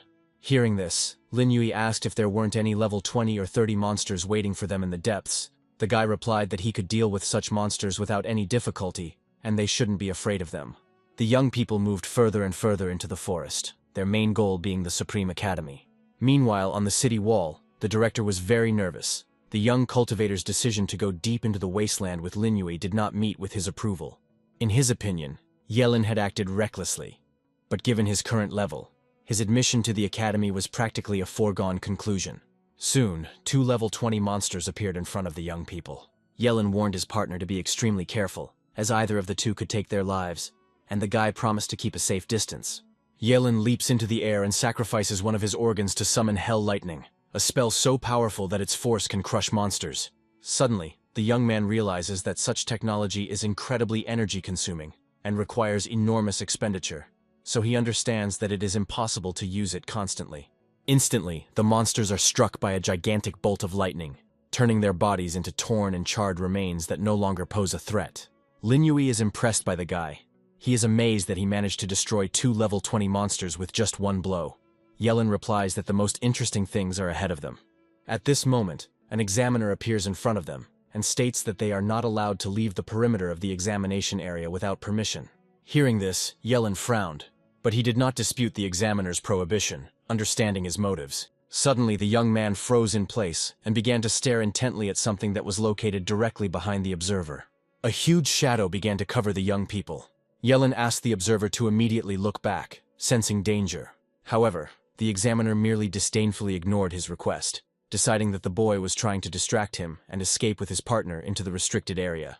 Yellen continued to insist that he turn around, and before the examiner could add anything, a loud roar came from behind him. His face twisted in horror as he finally turned around and saw a gigantic level 33 goblin monster standing behind him.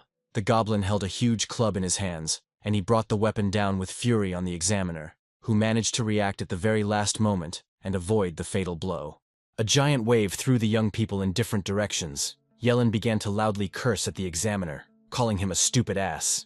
When Yellen suggested that the boy run while he distracted the monster, the young man objected that it was pointless, and then an irritated Yellen sped him up with a powerful kick. Yellen was thinking wildly about how difficult it would be to deal with the goblin without revealing his powers, and this worried him. At that moment, a huge mace struck just a meter away from him, shaking the ground around him. The examiner could hardly stay on his feet and ordered Yellen to also flee, and he needed to send a distress signal. Before the man could insist on his demand to leave the area, a huge mace fell on him. Yellen had to save this stubborn man a second time, after which he finally lost consciousness from pain and shock. The observer was seriously injured by the goblin's surprise attack, but was still breathing. He managed to launch a distress signal into the air, and a bright flash lit up the sky. Yellen is upset that the examiner managed to send a signal, because if he had simply passed out, the guy would have been less at risk of being discovered. 2 observers immediately appeared nearby and immediately entered into combat with the goblin. The girl philosophically noted that it had happened after all. Her words sounded calm, as if confirming the inevitability of what was happening.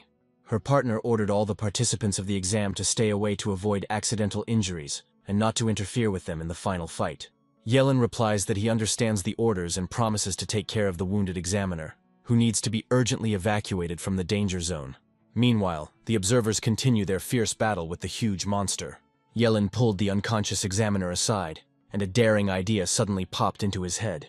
He took out a small box containing an illusory mask and decided that now was the time to test its power in action. Taking the mask out of the box, he slowly brought it to his face, preparing to completely change his own appearance. After putting it on, in a moment he turned into an exact copy of the unconscious examiner, including even the deep wound on his face.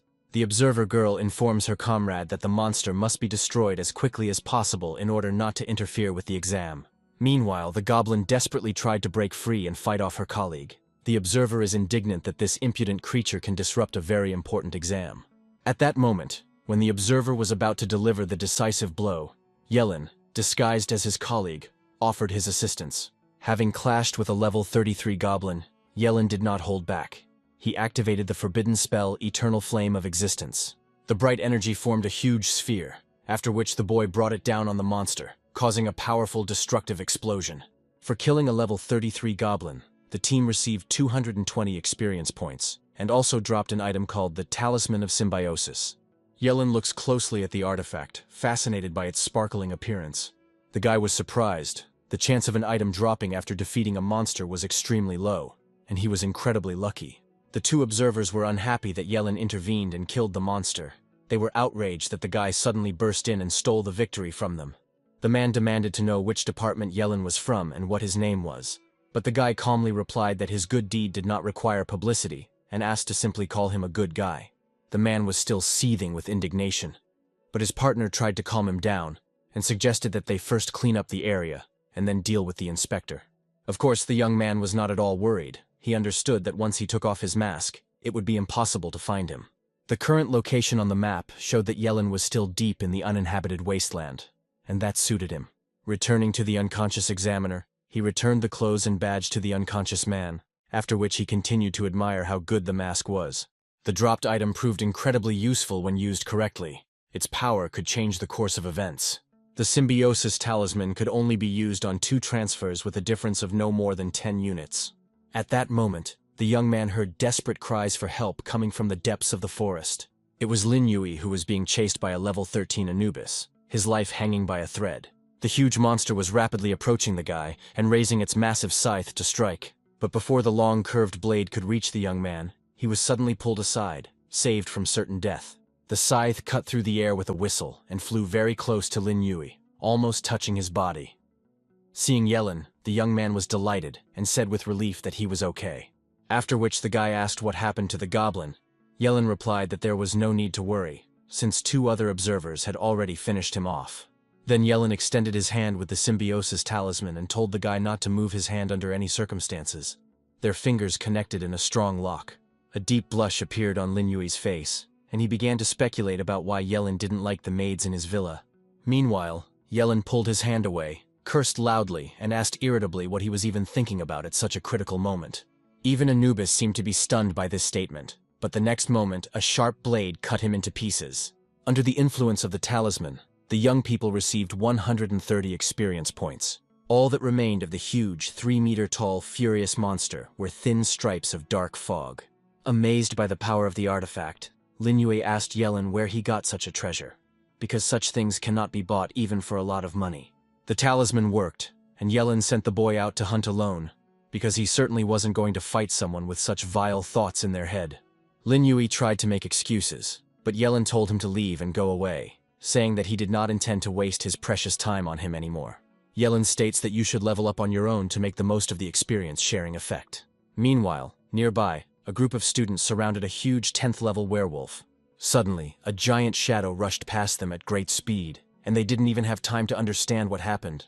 The next moment, bright flashes of lightning fell upon the clearing and burned 3 monsters to ashes at once. One of the students told his friend that he knew this forbidden spellcaster who took first place in the test. The 2 students were amazed because the boy instantly recovered from his wounds, and they decided that the artifact on his wrist was the cause. Yellen clearly understands that under no circumstances should he reveal the secret of his immortality, and he needs to be extremely careful. At that moment, a huge minotaur runs out of the forest, waving his giant mace.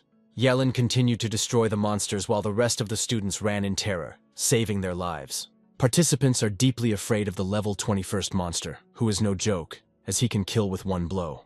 This is only to Yellen's advantage. The guy is inspired, because he will be able to destroy powerful monsters without unnecessary witnesses. Since the start of the exams, his level had been growing at a rapid pace. The boy had no doubt that under the influence of the artifact, he would be able to gain a sufficient amount of experience. Thinking that all these monsters are now his, Yellen cuts off the head of another monster. The bloody massacre doesn't end, and the guy destroys another group of level 20 monsters. After destroying another enemy, Yellen receives a notification that he earns another 1,000 experience points. Lin Yui feels great joy and surprise when looking at the statistics, because his boss has created a real meat grinder. Meanwhile, the director and other instructors' eyes were glued to the huge screen where Yellen was fighting a level 20 minotaur. They had seen strong candidates before, but this was the first time they had seen someone actively seeking out and exterminating monsters. At this time, a group of students appeared at the gate. A young man boasted of his success, because someone had destroyed everyone, and they would reach the portal without any problems. The distance from the city gates to the teleportal was 10 kilometers, and the group of students had already covered most of the way. They didn't encounter a single monster along the way, and they considered it lucky, because they didn't have to fight, and the real trials would begin only upon entering the portal. Yellen also heads towards the portal, feeling slightly disappointed, because despite numerous fights, his level has only risen to 18. In any case, the entrance exam is still ahead. The guy is moving along a flying staircase towards a huge portal. As one approached it, one could sense the vibrations of a mysterious force, the pulsation of spatial magic. The young man freezes for a moment, captivated by the giant structures he sees. Yellen looked around and saw Lin Yui, who rushed towards him and tried to hug him without holding back his emotions. The boy pushed him away in disgust, but Lin Yui didn't care, because the joy of his high level and almost guaranteed admission to the academy overwhelmed him. A little later, Jagani appeared next to the portal. The girl had a gloomy expression on her face. She had raised her level by only 2 points. The day was drawing to a close, and the sun was sending its last rays onto the majestic structures. A huge number of observers were stationed in different parts of the gigantic square, monitoring the movements of all the assembled candidates. At that moment, a man appeared at the stone pedestal and greeted all the candidates to get them ready for the exam. He confirmed that the exam on the outskirts was only a pass to the final test, and only those who survived this journey and made it here were allowed to take the final test. The entrance exam was divided into two parts: a comprehensive assessment of abilities and arena matches, which were to take place over the course of a single day. The comprehensive assessment consists of 10 stages, the maximum score for each of which is 10. The examiner awarded grades based on the results at each level, and candidates who scored 8 points or higher were allowed to compete in the arena. The use of equipment was permitted in arena fights, but the use of special items was prohibited and resulted in immediate disqualification. The expressions on the faces of all the candidates turned serious. They divided into groups of 10 and began to enter the examination halls. It was Yelin's turn. The young man stepped forward, and numerous electric discharges ran through his body. The guy believes that his time has come, and now he will create his own destiny. The observers were very nervous and sincerely wished the participants to pass this rigorous test, realizing that difficult trials lay ahead. The chief examiner stood on the platform and carefully studied the tablet in his hand. Suddenly, a girl appeared next to him. She was a representative of the academy and immediately began to apologize for being late. In response, the man smiled slightly and replied that there was no need for that. She had arrived just in time, not late for the exam. The girl asked the senior examiner if there were any outstanding individuals among the candidates, and he replied that he was impressed by Yelin, who had already reached level 18. The girl believes that this is already enough to enter the academy, although she understands that there may be problems with the guy's class, since he is a master of forbidden spells. The examiner regretfully agreed that Yelin would not live longer than 25 years, because without the gift of forbidden spells, he would have become a real dragon and a great success for the academy. Yelin slowly walked up to the magic ball and placed his hand on it to pass the first stage. At that very moment, a message appeared, stating that the candidate had completed the first stage of the comprehensive assessment of his abilities and had successfully completed the task.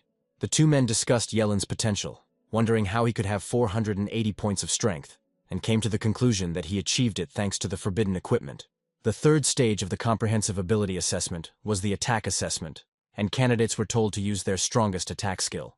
Upon hearing this, Yelin's first reaction was to sacrifice his organs to summon destructive thunder. However, he knew that such a sight would be too shocking and would reveal his secret, so he decided to use his weakest skill. After some thought, Yelin sacrificed his tonsils to summon a simple bolt of lightning. A powerful discharge instantly struck the dummies and blew them to pieces. Meanwhile, on the stone square, all the examiners were genuinely stunned to see the destroyed dummies. The observers were convinced that the dummies remained invulnerable to any attacks up to level 25, and therefore were perplexed as to how the guy managed to destroy them. The chief examiner speculates that he may have used a forbidden spell, and believes the boy is acting very desperately during the exam.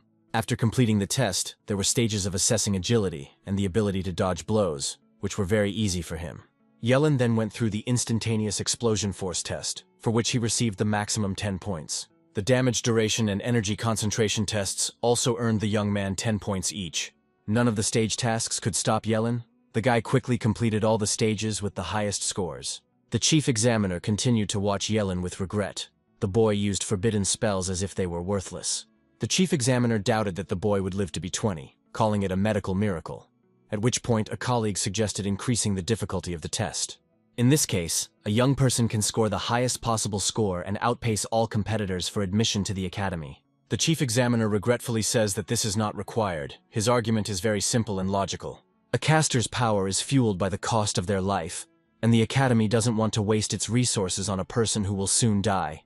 After completing the final level, Yelin walked out of the comprehensive assessment hall to find the area filled with excited students. Lin Yui, who had scored 96 points, immediately ran up to him and was delighted that he had reached the passing threshold. However, Yelin was unimpressed and asked why the guy didn't have the maximum score, to which Lin Yui scratched his head and explained that he had points taken off in his combat evaluation. Everyone was talking among themselves, comparing their scores. Many didn't even have 55, and they were worried that they wouldn't be able to enter the academy. Meanwhile, the chief examiner announces that Yelin took first place with the maximum score. Jigani took second place, and Lin Yue took fourth place. After this, the man announced that candidates who had scored 85 points could leave the hall. but such a departure would be considered a refusal to participate in the fights and would deprive them of points. At this moment, Jagani comes up to him. She does not agree with the results because she has the maximum score, and she asks why she is second. The girl's words raise doubts among the candidates, many considering it discrimination, but the examiner urged them to focus on the screen. All eyes turned to the test recordings, and although the girl's skill was at the highest level, she still had to put in a lot of effort to overcome the monster. The man then asked to pay attention to Yellen, who had managed to destroy a level 25 demonic wolf using just one skill. The students who were nearby were extremely surprised that the young man destroyed the wolf in literally 1 second. In the end, all the main contenders for first place were able to score exactly the same maximum number of points. However, after carefully watching the video, they finally realized why Jagani took second place despite having the same maximum score. Many of the students present could not hide their genuine amazement, as they were still very far from achieving such impressive results. The examiner then addressed the assembled crowd and asked if anyone had any objections to the officially announced final result. The square immediately fell into complete silence, as no one, not even the girl, dared to voice an objection. The examiner explained to those gathered that the fights in the special arena would begin in exactly half an hour, and advised everyone to rest and thoroughly prepare for the tournament. At this time, one of the mentors managed to tell the director the important news that 2 graduates had taken first place at once, which made the man very happy. When the principal was in an emotional high, the headmaster of a neighboring school reminded him that it was too early to rejoice, because a real test awaited them ahead, fights in the arena. When exactly half an hour had passed, Yellen returned to the central square again, where he unexpectedly ran into Jagani. Their meeting lasted only a moment, but before leaving, the girl firmly told Yellen that she would not tolerate defeat. The young man didn't say a word, but in his thoughts he tried to understand what was really hidden behind her strange behavior. All the candidates who had passed the selection gathered in the arena, where the examiner announced that the pairs would be decided by lot, and that victory in the fight would earn 10 points. Lin Yui carefully looked over the entire list, and breathed a sigh of relief when he learned that he wouldn't have to deal with Yellen anytime soon. The young man said goodbye to Lin Yui, and sincerely wished him success in this serious test. Yellen entered the arena against a 10th level water mage, and calmly advised the girl to give up before it was too late. However, she refused and stated that even if she was inferior in strength, she would not allow him to look down on her. Yellen just smiled, praising her for her bravery, and reminding her that 85 points was a result that was extremely difficult for many students to achieve. After this, the young man quickly sacrificed his wisdom tooth and immediately summoned chaotic destructive thunder. At that very moment, powerful lightning flashed around him, and dark clouds rapidly thickened above his head. After a brief moment, the lightning transformed into a furious dragon, rushing from the sky with terrifying speed. In that terrifying moment, Yellen looked like an ancient deity, powerfully commanding thunder, and the spectacle paralyzed the candidates. Illuminated by a bright blue aura, the young man began to rise into the air very slowly and smoothly. Seeing this development, one of the observers supervising this fight immediately intervened. He warned Yellen that killing during the tournament was strictly prohibited. Yellen had no intention of killing the girl, he just wanted to force her to immediately admit defeat. Under the terrifying pressure, she became so frightened that her legs gave way, and she instantly collapsed to the ground. The guys standing nearby were outraged, because they could not believe that Yellen brought such a beautiful girl to tears. The guy completely ignored their indignation, and asked the loudly sobbing girl if she gave up. In the end, his opponent gave in, and was immediately escorted out of the arena by an observer. The competition ended with the guy winning, and he received 10 experience points. The guy didn't expect at all that the girl would have such weak mental stability that she could be scared to tears. With the thought that he would definitely need to be more careful in the coming rounds, the guy decided to check out what was happening in other corners of the arena. The fights continued.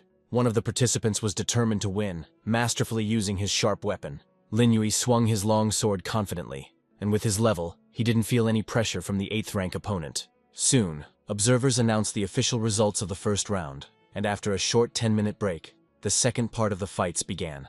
In the second round, Yellen's opponent was a strong swordsman, who was level 10. The guy was very puzzled by the fact that he would now have to confront Yellen, and despite the fact that the opponent was strong, he was still absolutely confident of his victory. As soon as the opponent drew his sword, Yellen's expression became extremely serious. He could not afford to underestimate the opponent, knowing his classes and skills. At the very moment when the referee officially announced the start of the fight, the swordsman suddenly announced his immediate surrender.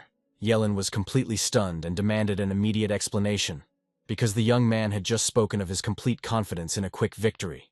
The guy confirmed everything he said, but explained that his opponent had misunderstood him. He was indeed confident that he would win, but not today, and certainly not now. The observer was very surprised by the outcome of this unusual duel, but was forced to officially acknowledge Yelin's victory and announce that the guy had received the next 10 experience points. The crowd was amazed to see Yelin win again without landing a single blow. And indeed, who would risk their lives challenging the master of forbidden spells? The third round soon arrived, and having learned the hard lessons of the previous two fighters, the next candidate made the crucial decision to quit before even taking the fight field. Obviously, no one wanted to engage in combat with such a monster, and by this point, Yelin was extremely frustrated that he hadn't managed to land a single blow. The disconcerted crowd lost interest, as Yelin's fights looked like a sham. He used a forbidden spell in the first round and frightened all subsequent opponents. Meanwhile, at the other end of the arena, a tense battle unfolded between two determined fighters of the 13th level. The opponents exchanged sharp and harsh words. One even threatened that his opponent's name would soon end up on the sad list of losers. The assembled spectators were greatly frightened by the intensity and power of the duel that unfolded between the two SSS-level masters. They watched everything that was happening on the big screen carefully and understood that, despite the fact that they were all new professions, the difference in their fighting skills was simply colossal. The examiners were also closely watching the progress of this duel, and the inspector quietly asked the man who, in his opinion, would ultimately achieve a deserved victory. The man explained to her that for him there was absolutely no intrigue in this duel, and the representative of the School of Fire Swords would definitely win. Under the influence of powerful and sudden attacks, the guy's opponent slowed down too much. He took advantage of this moment and unexpectedly pounced on him. Clutching his long spear tightly, the boy immediately launched a powerful blow at his opponent, but he deftly blocked it with his swords. Meanwhile, Yelin's fifth opponent also officially announced his surrender, and the tournament began to frankly and intensely bore the guy. At that moment, the young man noticed something unusual that immediately attracted his attention. It was a duel between Jigani and Linyue. The girl was hanging in the air and looking coldly at her opponent. Jigani is very surprised and tries to understand what exactly Yelin gave him that he obeys so blindly. The young man only warned the girl that she would regret it when she realized who Yelin really was. Jigani did not hide her disdain for such admiration, and considered the guy a fool whom Yelin had simply deceived. At that moment, the referee officially announced the start of the fight, and the girl immediately released her fiery phoenix flames. Beads of sweat immediately appeared on the guy's face. He realized that the girl's powerful spell now posed a truly serious danger to him. The girl's figure flashed like a real phantom and sent several fireballs at the guy. He managed to jump up, and the fireballs exploded right under him. The girl could easily attack from a distance, and the guy needed to avoid being hit at all costs and quickly find a way to get as close to her as possible. The pages of the book Jigani held in her hands continued to turn rapidly, and individual fireballs merged into a huge stream of fire. Linyue knew that there was no way to avoid this powerful blow, so he jumped into the air to counterattack. Using his sword-slashing skill, he launched a strike, cutting through the fiery whirlwind that was advancing straight towards him. As a result of the powerful counterattack, the flames were completely extinguished in just a few seconds, creating a dense cloud of smoke. Jigani immediately calls his opponent a fool for not actually intending to give up. The next moment, the girl turns the pages of her book and activates a new powerful spell. A wall of fire appears around her, and she rises into the air.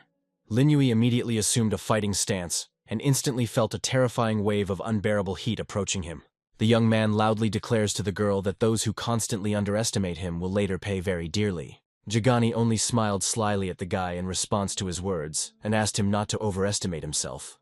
Yelin watches the fight closely and understands that his protege, as expected, is no match for this girl. The chief examiner becomes nervous, deciding that the guy has lost, and orders his assistant to get ready immediately to save the fighter. A moment later, a giant flame engulfed the boy's body, and when the fire touched his skin, he felt a sharp, unbearable pain spreading throughout his entire body. Jigani is puzzled by what exactly this madman is doing and why he refused to admit defeat. Meanwhile, Linyue had broken part of the fire spell and was rapidly approaching the girl. He tells Jigani that she can mock him, but never his boss. Jigani continued to stand motionless in place and looked at the young man in surprise. Meanwhile, Linyue suffered severe burns and fell to the ground unconscious, after which Yelin immediately rushed to his seriously wounded comrade. One of the observers loudly calls for medical personnel to immediately provide assistance to the victim. Yelin asks his comrade to hold on and immediately activates the protective bracelet to protect his heart. Jagani, watching this, begins to apologize. The girl says that she really did not want and did not know that something like this could happen. Yelin replies that it is absolutely not her fault, and assures that his comrade's life is not in danger now. But he has suffered very severe burns and needs immediate hospitalization. The tournament continues, and the 4 strongest contestants advance to the final stage. Representatives, mentors of different schools debate fiercely, proving to each other whose student will ultimately prove stronger. The director believes that his graduate will definitely win, but the man counters that the boy will not be able to constantly use the forbidden spell. The director tells him that there is no need to rejoice prematurely, and the arena will definitely show who is the best contender. Meanwhile, the representative of the Fire Swords comes on stage. He is preparing for a fight with Yelin. The guy considers Yelin to be the only one who is his worthy opponent, and now he is going to show that first place in the entrance exams will be his. The young man wanted to offend Yelin with this harsh statement, but the guy in response only silently drew his sword and prepared for a serious fight. The enemy instantly rushed forward with incredible speed in order to deliver a critical, decisive blow. Yelin easily parried his attack. With his current level, it was quite possible to match his opponent's speed. The guy was taken by surprise. He had never met a master of forbidden spells who could wield a blade so well in close combat. They exchanged several powerful blows. Yelin proved to be a very worthy opponent, and his blade carried enormous power. The blade continued to accumulate power, and the guy relentlessly pressed on the enemy, delivering one swift blow after another. The spectators were stunned, as the duel did not at all resemble a fight between a caster of forbidden spells, but rather resembled a furious battle between 2 warriors in close combat. They continued to watch the broadcast on the huge screen closely, tensely waiting for Yelin to cast his forbidden spells. However, this strange situation completely confused them and brought their curiosity to the limit, because the guy still hadn't used a single spell. The man informs the director that the boy will soon be forced to use spells, thereby shortening his life. Yelin's swordsmanship has already reached the 15th level, and every strike of his blade carries terrifying power. The enemy began to feel very uneasy, after which, unable to bear it, he launched a furious counterattack. Yelin blocked his blow, at which time the guy asked when he would use his secret spells. Suddenly, Yelin noticed that his opponent was now using a scroll of forbidden spell. The dark talisman condensed all the deadly energy onto the tip of the boy's blade, and he immediately rushed into the attack. Yelin tried to react, but the speed of his opponent's strikes was simply colossal. The earth seemed to shake and the air was filled with a murderous aura. The boy felt a huge force directed straight at his chest. There was a massive explosion, and when the thick smoke cleared, Yelin was on his knees with a deep gash in his chest. The guy approached Yelin, his eyes sparkling with pride and mockery. He said that he did not have long to live and it was better to die quickly. This scene greatly shocked everyone present. No one could believe that the guy in the arena would use the talisman of the forbidden spell. Observers believe that this academy simply doesn't care, as long as their student snatches victory, and their director allowed the guy to use such a scroll. The enraged headmaster called his rival an old bastard and accused him of shamelessness, noting that he allowed his student to use the secret scroll. Jagani had complex feelings. She didn't like Yelin from the start, but she didn't expect that the enemy would go so far as to use the forbidden scroll. The girl thinks that the young man has died, and for some reason she feels sad. She thinks that everything would have been different if he had listened to her. Chengshin's voice can be heard trying to calm his daughter down, and confidently stating that this fight is not over yet. At this point, Yelin raises his head and, calling his opponent an idiot, asks what exactly made him so blindly believe in his ultimate victory. Seeing that Yelin was alive and looking at him furiously, the guy began to feel intense fear, not understanding how this could have happened.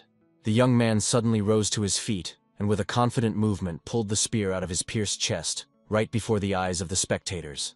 The enemy froze in shock, because the forbidden spellcasters had not been seen for a long time, and people had forgotten how terrible they were. The huge wound on Yelin's body quickly healed until it completely disappeared, leaving not the slightest trace or scar. The audience was amazed and began to argue about whether it was even possible to kill the spellcaster, since this guy had just been pierced through the heart. Only a few of the examiners realized what was happening. The forbidden spell of immortality had been lost long ago, and by some miracle Yelin had mastered it. Yelin extends his hand forward. A dark, creepy aura instantly appears around him. The guy declares that now it is his turn to strike. A loud roar of thunder echoes throughout the arena, and gigantic energy concentrates into a brightly shining pillar, frightening absolutely everyone present with its scale. The frightened opponent realized too late that he had made a grave mistake in assessing his opponent's skills and his true power. The gigantic energy is concentrated into a powerful lightning bolt, which begins to move towards the guy at great speed. The sky above the arena is covered with dark clouds, and the air is filled with the continuous crackle of lightning. The terrified boy screams loudly that this simply cannot be, after which a giant energy discharge hits his body. The spectators, watching the pitiful appearance of the young man, realized with horror how merciless and destructive this blow was. The observer overseeing the fight immediately rushed to the guy and began shouting loudly that medical help was needed immediately. Yelin continued to stand calmly in the arena. He turned around and noticed a group of people moving towards him. The director, along with the other heads of the various schools of the academy, approached the young man. One of them quietly stated that now everything became completely clear to him. Suddenly, Yelin began coughing up blood and fell sharply to the ground. The man told the director that things were bad. Yelin was experiencing a severe relapse due to an overly powerful forbidden spell. The coaches believe the boy has suffered serious organ damage, while Yelin thinks that since he's already playing, he has to go all the way so no one suspects anything. The rival director could not accept this defeat. He claims that Yelin used a powerful forbidden spell against his student, and this was an attempted murder. To which the director replies that his student was the first to start using dishonest, prohibited techniques. The school leaders continue to loudly bicker among themselves as Yelin watches his opponent being carried out of the arena on a stretcher. The guy thinks that these exams are a complete hassle, and even the destruction of Kensen did not bring such a big hassle. Jagani appears nearby. The girl says that she can wait until the guy rests if he needs extra time to recover. Yelin completely forgot that he had to fight this annoying girl in the finals, and immediately assured her that there was no need for that. The long-awaited final is announced, the winner of which will deservedly become the best graduate of this year. The proud girl thinks that she cannot allow any of the forbidden spells to be used, because she recently saw the guy using these terrible techniques. Yelin ponders that if the forbidden spell does not harm the girl, then everything will be fine. Otherwise, her father will simply destroy it. Jagani opens her magic book and tells the boy that no matter how strong he is, she will still have to defeat him. Several firewalls appear in the air. Yelin deftly dodges them, sacrificing part of his kidney. Since the guy couldn't fight at full strength and didn't want to harm the girl, he decided to drag out the fight until her mana was completely depleted. Spectators begin to discuss whether the guy has enough health to repel such furious and powerful attacks from the girl. Jagani was irritated by the guy's actions, believing that he deliberately wanted to humiliate her, because he had only dodged her attacks all the time. Yelin looked at her calmly and shrugged dismissively, showing that he didn't care at all what she thought. Besides, there was no rule that prevented him from evading whenever he wished to do so. The girl, flushed with anger, raised the magic book above herself and declared that she would now test how he would react to it. Her body enveloped in a dazzling golden energy. Jagani intended to deliver a decisive and crushing blow. A powerful plasma field formed around the girl, which rushed towards the guy at great speed. Yelin watches the flames approaching and thinks that this woman is really very stubborn. The guy decided to teach the girl a lesson. He sacrificed half of his liver and again increased his agility. Jagani's eyes widened in shock. She couldn't believe that Yelin had actually been able to increase his agility to such an incredible degree. She had absolutely no time to react. At that moment, Yelin appeared next to her and playfully, very lightly hit the girl on the head with the back of the blade. The blow was completely painless, but it greatly upset the girl, at which point the guy said that she had lost. Being a spoiled child, the girl began to cry loudly. She declares that she had never been so humiliated, and will definitely take revenge on the guy. Jagani refused to admit defeat in front of such a vile man, and, creating several fireballs, threw them at the guy. Yelin easily dodged the fireballs and frowned slightly, thinking to himself that this girl was too capricious. Looking at the guy who easily dodged her attacks, Jagani became furious. Her aura rapidly grew, and the firepower reached its limit. The audience watched the scene in silence and stunned silence, feeling the powerful pressure emanating from the girl. As she cast the curse spell, a massive fiery tornado erupted from her energy field. This gigantic force was very different from the fireballs the girl had used before. It seemed as if the destructive vortexes had a mind of their own, dancing wildly through space. She was sure that Yelin would not be able to hide from her attacks and was forced to admit defeat. However, the boy deftly dodged the fire tornadoes and had already come up with a solution, noticing their homing function. The girl continued to create huge streams of energy, and new whirlwinds of fire were trying to catch up with the guy. Jagani looked puzzled and wondered why the young man still hadn't given up. Yelin stopped for a moment and asked the girl why he should give up. The next moment, the young man turns sharply and rushes towards the girl. Once behind her, Yelin said in a quiet voice that using a homing skill against a fast opponent was tantamount to suicide. After which Yellen asks the surprised girl if she hadn't heard this in theory classes. Jagani froze in surprise. At that moment the fiery tornadoes rushed towards them at great speed. The guy asks the girl to immediately stop the spell. However, the girl continued to be stubborn. Tears came to her eyes, and she still did not want to admit defeat. Jagani declared that she would not give in to Yellen even if they had to die together. Instead of canceling the curse spell, she increased it to the maximum, and loud voices came from the stands demanding that medics be prepared immediately. Meanwhile, the fiery whirlwinds were getting closer and closer to the young people, increasing the mortal threat. The boy realized that he had to act immediately, otherwise they would both die, and he extended his hand to the girl. With a sharp movement, he grabbed Jagani by the shoulder and instantly pushed her aside. After which Yellen extends his hand forward and, making a sacrifice, erects a protective energy wall. The arena shook underfoot from a deafening roar, and the wall began to contain a gigantic stream of flame. Following this, a huge stone stela, one of the forbidden spells, appeared and crashed into the ground with monstrous speed. The eyes of the giant creature carved into the stela instantly blazed with a furious red fire. At that very moment, a powerful vibration was heard, and streams of fire burst from its mouth. Many spectators were shocked that the young man dared to use the forbidden spell, Wall of Breaths, the first time it was summoned by an ordinary examiner.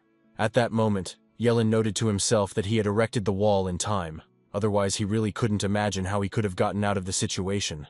Gently adjusting Jagani's disheveled hair, he smiled approvingly, and this brought the girl out of her stupor. Her heart began to beat too fast, especially when she realized that Yellen might not be as bad as he had seemed to her before. A huge crowd of spectators watched this touching scene attentively, sensing that something special was beginning to emerge between the young people. They were sure that Yellen hesitated to attack the girl, afraid of harming her, but the next moment he unceremoniously kicked his proud rival, saying that there is only one best graduate.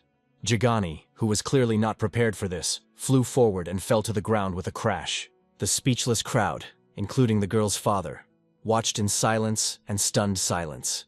Jagani sits down on the ground after falling and screams loudly and hysterically that he will take revenge on Yellen for all this humiliation. After some time, the judges officially declared the guy the winner of the final round of the elimination tournament, bringing the total number of points to 150. As the crowd loudly praised and congratulated him, Yellen thought that this difficult tournament was finally over. One of the girls present loudly asked the guy which academy he was going to enroll in. Yellen's answer was obvious. The guy said that he chose the higher academy, after which the crowd loudly cheered in support of him. At this moment, unfamiliar people dressed in blue cloaks began to appear in the crowd of spectators. An inspector appeared next to the guy. She told Yellen that she was very sorry, but the guy would not be able to get into the Academy of the Supreme Path. Although Yellen had some idea of the possible reason for the refusal, he couldn't help but ask why. The girl began to explain that he was a master of forbidden spells, and since these classifications came into being, the longest-lived spellcaster had only lived to be 24 years old. Academy officials told the boy that forbidden spellcasters were worthless for long-term training, and that investing in them was like throwing money into the sea. The crowd immediately began to vigorously discuss this news, because students study for 4 years, and Yellen was already 18 years old. At that moment, Qianxin appeared nearby and said that he seemed to have found a solution to the guy's problem. Hearing this, the girl asked him to explain in more detail. Since Yellen was his disciple, Qianxin revealed that he had developed a special method that greatly reduced the harmful effects of forbidden spells on him. Everyone around, except the girl, was shocked by this statement. Qianxin firmly insisted on his own, and even offered to conduct a medical examination of Yellen. The girl doubted that Qianxin was undoubtedly an experienced astrologer, but she was interested in the question of who would compensate for the lost resources if Yellen did not live to be 25 years old. Qianxin asked to put personal emotions aside and simply conduct a medical examination, but the girl explained that the decision was based not on personal feelings, but on the will of the higher academy. At this point, some viewers began to gossip about whether there was a secret affair between Qianxin and the academy representative. At this point, Yellen intervened in the conversation. He didn't want his teacher to be even more embarrassed, and said that it was okay if he didn't enter the higher academy. The boy adds that, after all, it is just a school. But then a loud voice is heard asking how dare he speak about such an institution in an arrogant tone. Qianxin immediately notices the attack and tries to warn the student, but it was too late. A powerful energy discharge threw the guy far to the side. Yellen wondered who this stranger was and felt an incredibly powerful pressure emanating from him. The stranger responds by telling the young man that the higher academy is more than just an ordinary school. The skinny guy calls Yellen a boy and asks him to remember that he was defeated by a first-year student from the Supreme Way Academy. The academy representative warned Guanlu that if he dared to attack again on his own, she would force him to write an explanatory note. Guanlu justifies himself and says that he didn't mean to harm the guy. He just wanted to say hello, and Yellen was too weak. The mentors and director rushed to Yellen, loudly asking if he was injured. The guy assured them that he was completely fine. Yellen's expression was angry as he walked up to Guanlu and told the boy that he would remember this attack and the pain he experienced. Guanlu asks the young man about his grievance, informing him that he has the right to challenge him at any time. Yellen states that the presence of many people is a hindrance, so he will let this go, but will take revenge at another, more appropriate time. Guanlu was taken aback for a moment, but then laughed contemptuously, calling the guy a complete loser and declaring that it would be impossible to defeat him in this life. Guanlu continued to humiliate him, and the boy could only offer a bet, challenging his impudent opponent to a duel to the death, which would take place in exactly 1 year. This stunned the crowd and instantly silenced them, and the mentor became alarmed, fearing that Yellen, with his audacity, might accidentally reveal the secret of immortality. After which Yellen once again asks the academy student if he will accept his deadly challenge. Guanlu accepted the challenge emotionlessly and with utter disdain. The deal was made, and Yellen calmly left the stage, intending to crush the arrogant pride of the higher academy. The principal personally congratulated the boy on his victory and announced to the cheering crowd that he had become the best graduate and had raised the school to new heights. The action moves to the Chen villa. The guy expressed concern about the girl, but the father said that everything is fine with her. She is upset, but will come to her senses. Yellen then moved on to the next, obvious and persistent question.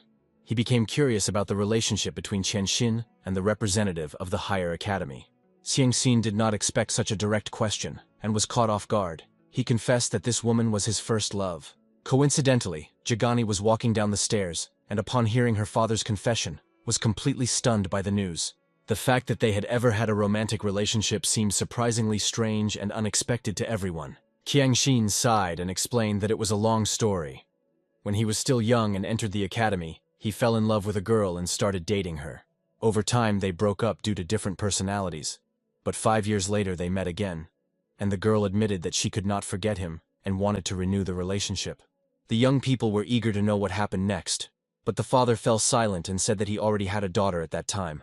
Such frank confessions from her father deeply affected the girl's feelings.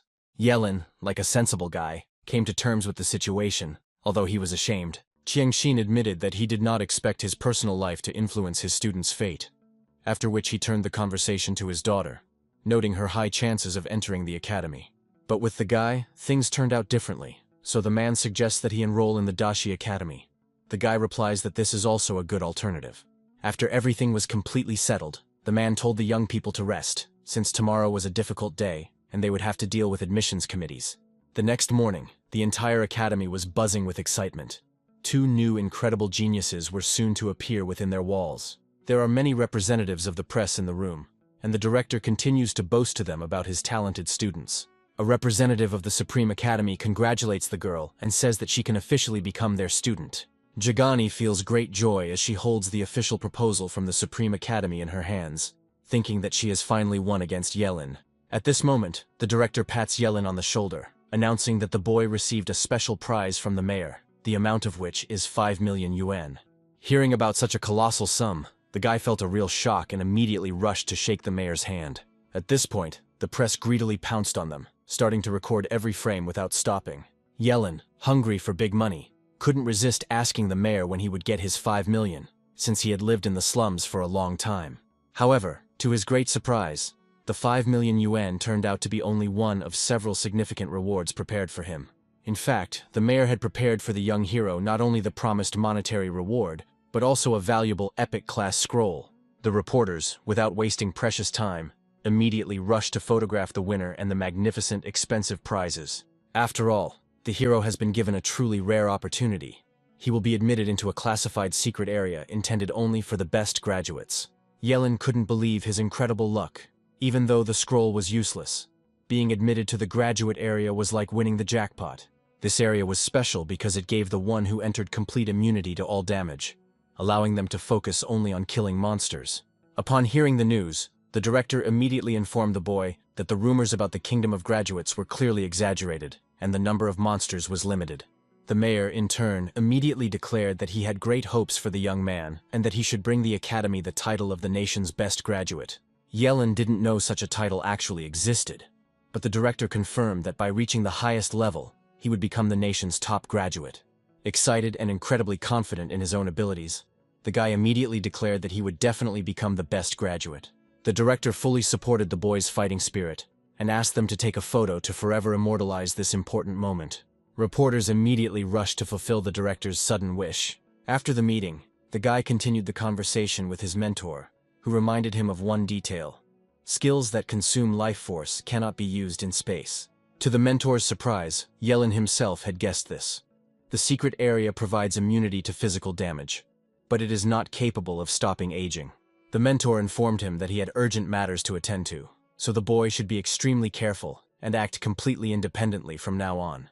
Sometime later, the boy arrived in the unfamiliar city of Shening, and walking leisurely along its wide streets, noted with surprise how different it was from his hometown.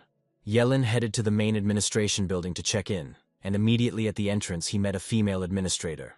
On the way, the woman informed him that the secret region for the best graduates was not yet open, and he had time to rest. Moreover, if the guy encounters any unexpected problems during his short stay, he can contact her at any time. Soon the young man reached his room and, collapsing exhaustedly onto the bed, suddenly heard a strange noise and muffled voices outside the door. He immediately thought that his neighbor's keycard probably wasn't working, and he headed for the door, wondering who was trying to break in. Before the guy could even get closer, the door suddenly swung open with force, which really scared him. A petite girl in a blue dress suddenly appeared in the doorway, looking absolutely innocent. She blinked her huge eyes and looked at Yellen in confusion, then asked him directly who he was and why he was in her room. Yellen was completely taken aback because the petite girl immediately decided that he was a vile pervert hiding in her room, and she sharply waved her hand. The guy quickly reacted to the threat and easily dodged this unexpected attack. However, the young man remained shocked. He could not believe that this little girl possessed such incredible power. The powerful energy of the blow swept through the room. Its force was so great that it blew open all the windows. The young man immediately began to explain to the girl that he was not a pervert at all, but she categorically refused to believe him. The guy continued to insist that if he were a pervert, he certainly wouldn't be making excuses now. However, the girl did not believe a single word he said and continued to blame the guy, calling him names non-stop and not wanting to listen to any explanations. At that moment, Yellen realized that there was no other choice, so he sacrificed his appendix and immediately summoned the Wood Kingdom spell, which was instantly activated. Countless wooden vines appeared in the small room, and like tentacles, they quickly began to wrap around the frightened girl and completely immobilized her. The girl tried to free herself using her strength, but the elasticity of the vines was too great, and all her strenuous attempts were completely futile. The guy immediately began to explain that this was a very serious spell, specifically designed to quickly pacify and calm a small moth like her. It took a while for Bane to finally calm down. Then the guy calmly took out his keycard and simply told her that this was his private room. The girl stared intently at the keycard in the boy's hands, was visibly surprised, and abruptly declared that such a thing was simply impossible. Bane says that she also has room number 6099, and if the guy doesn't believe her, she'll take her key out of her bag. The girl immediately showed the card, and it became clear that she had simply turned the key over and misread the real number. Once the misunderstanding was cleared up, the girl stopped being aggressive and realized what an awkward situation she had found herself in. After this, Bane began to sincerely apologize to the guy for her unacceptable behavior, caused by an absurd misunderstanding. Yellen was not concerned about the incident and only gently reminded the girl to inform the staff so that they could fix the damaged door. Bane persistently offered to treat Yellen to dinner as compensation. He refused, considering it unnecessary, but the girl continued to insist, and besides, the guy wanted to go for a walk. After some time, the two of them went for a walk, during which Yellen wanted to find out the girl's real profession. Bane, smiling, stated that she was a very strong SSS-class berserker, and that was what explained the powerful explosive power he had just seen. Bane begins to detail how she is considered the top graduate of her prestigious school, and believes that the guy must have been accepted to the top academy as well.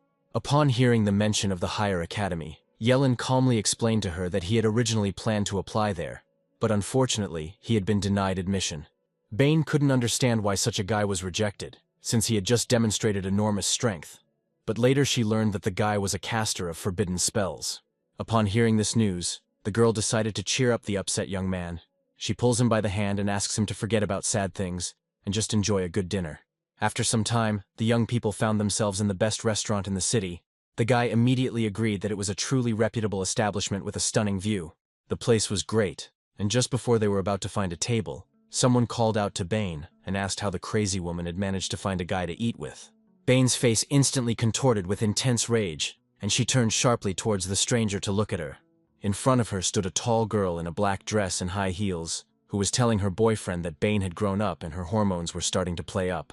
She continued to actively ridicule the girl for finally finding a partner, after which she wondered what exactly Yellen liked about her so much.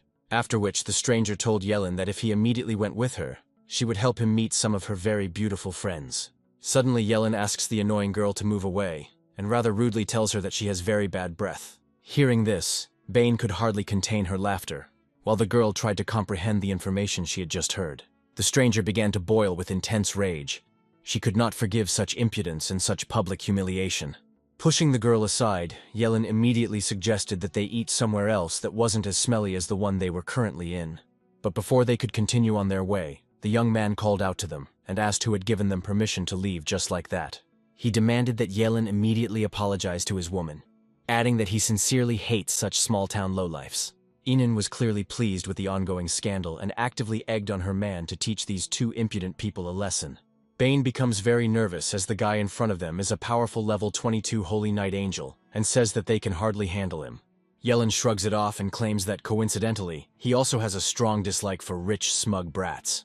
A bright energy immediately concentrates around the guy, and a very powerful pressure begins to emanate, instantly filling all the available space of the restaurant. Yellen and his young companion watch the terrifying transformation of their arrogant enemy, trying to gauge his true power. The boy suddenly raises his hand, and a shining aura flares up around him.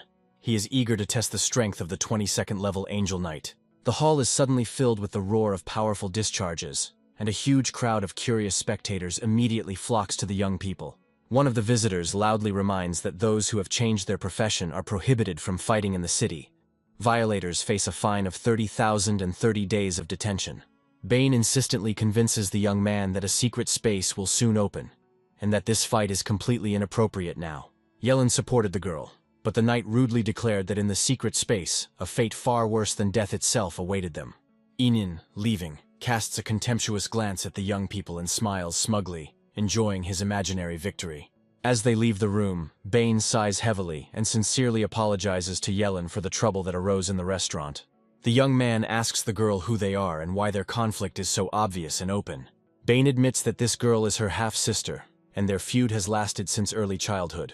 Inen was afraid that her sister would deprive her of the title of the best graduate, so she transferred to a small town to take the exam.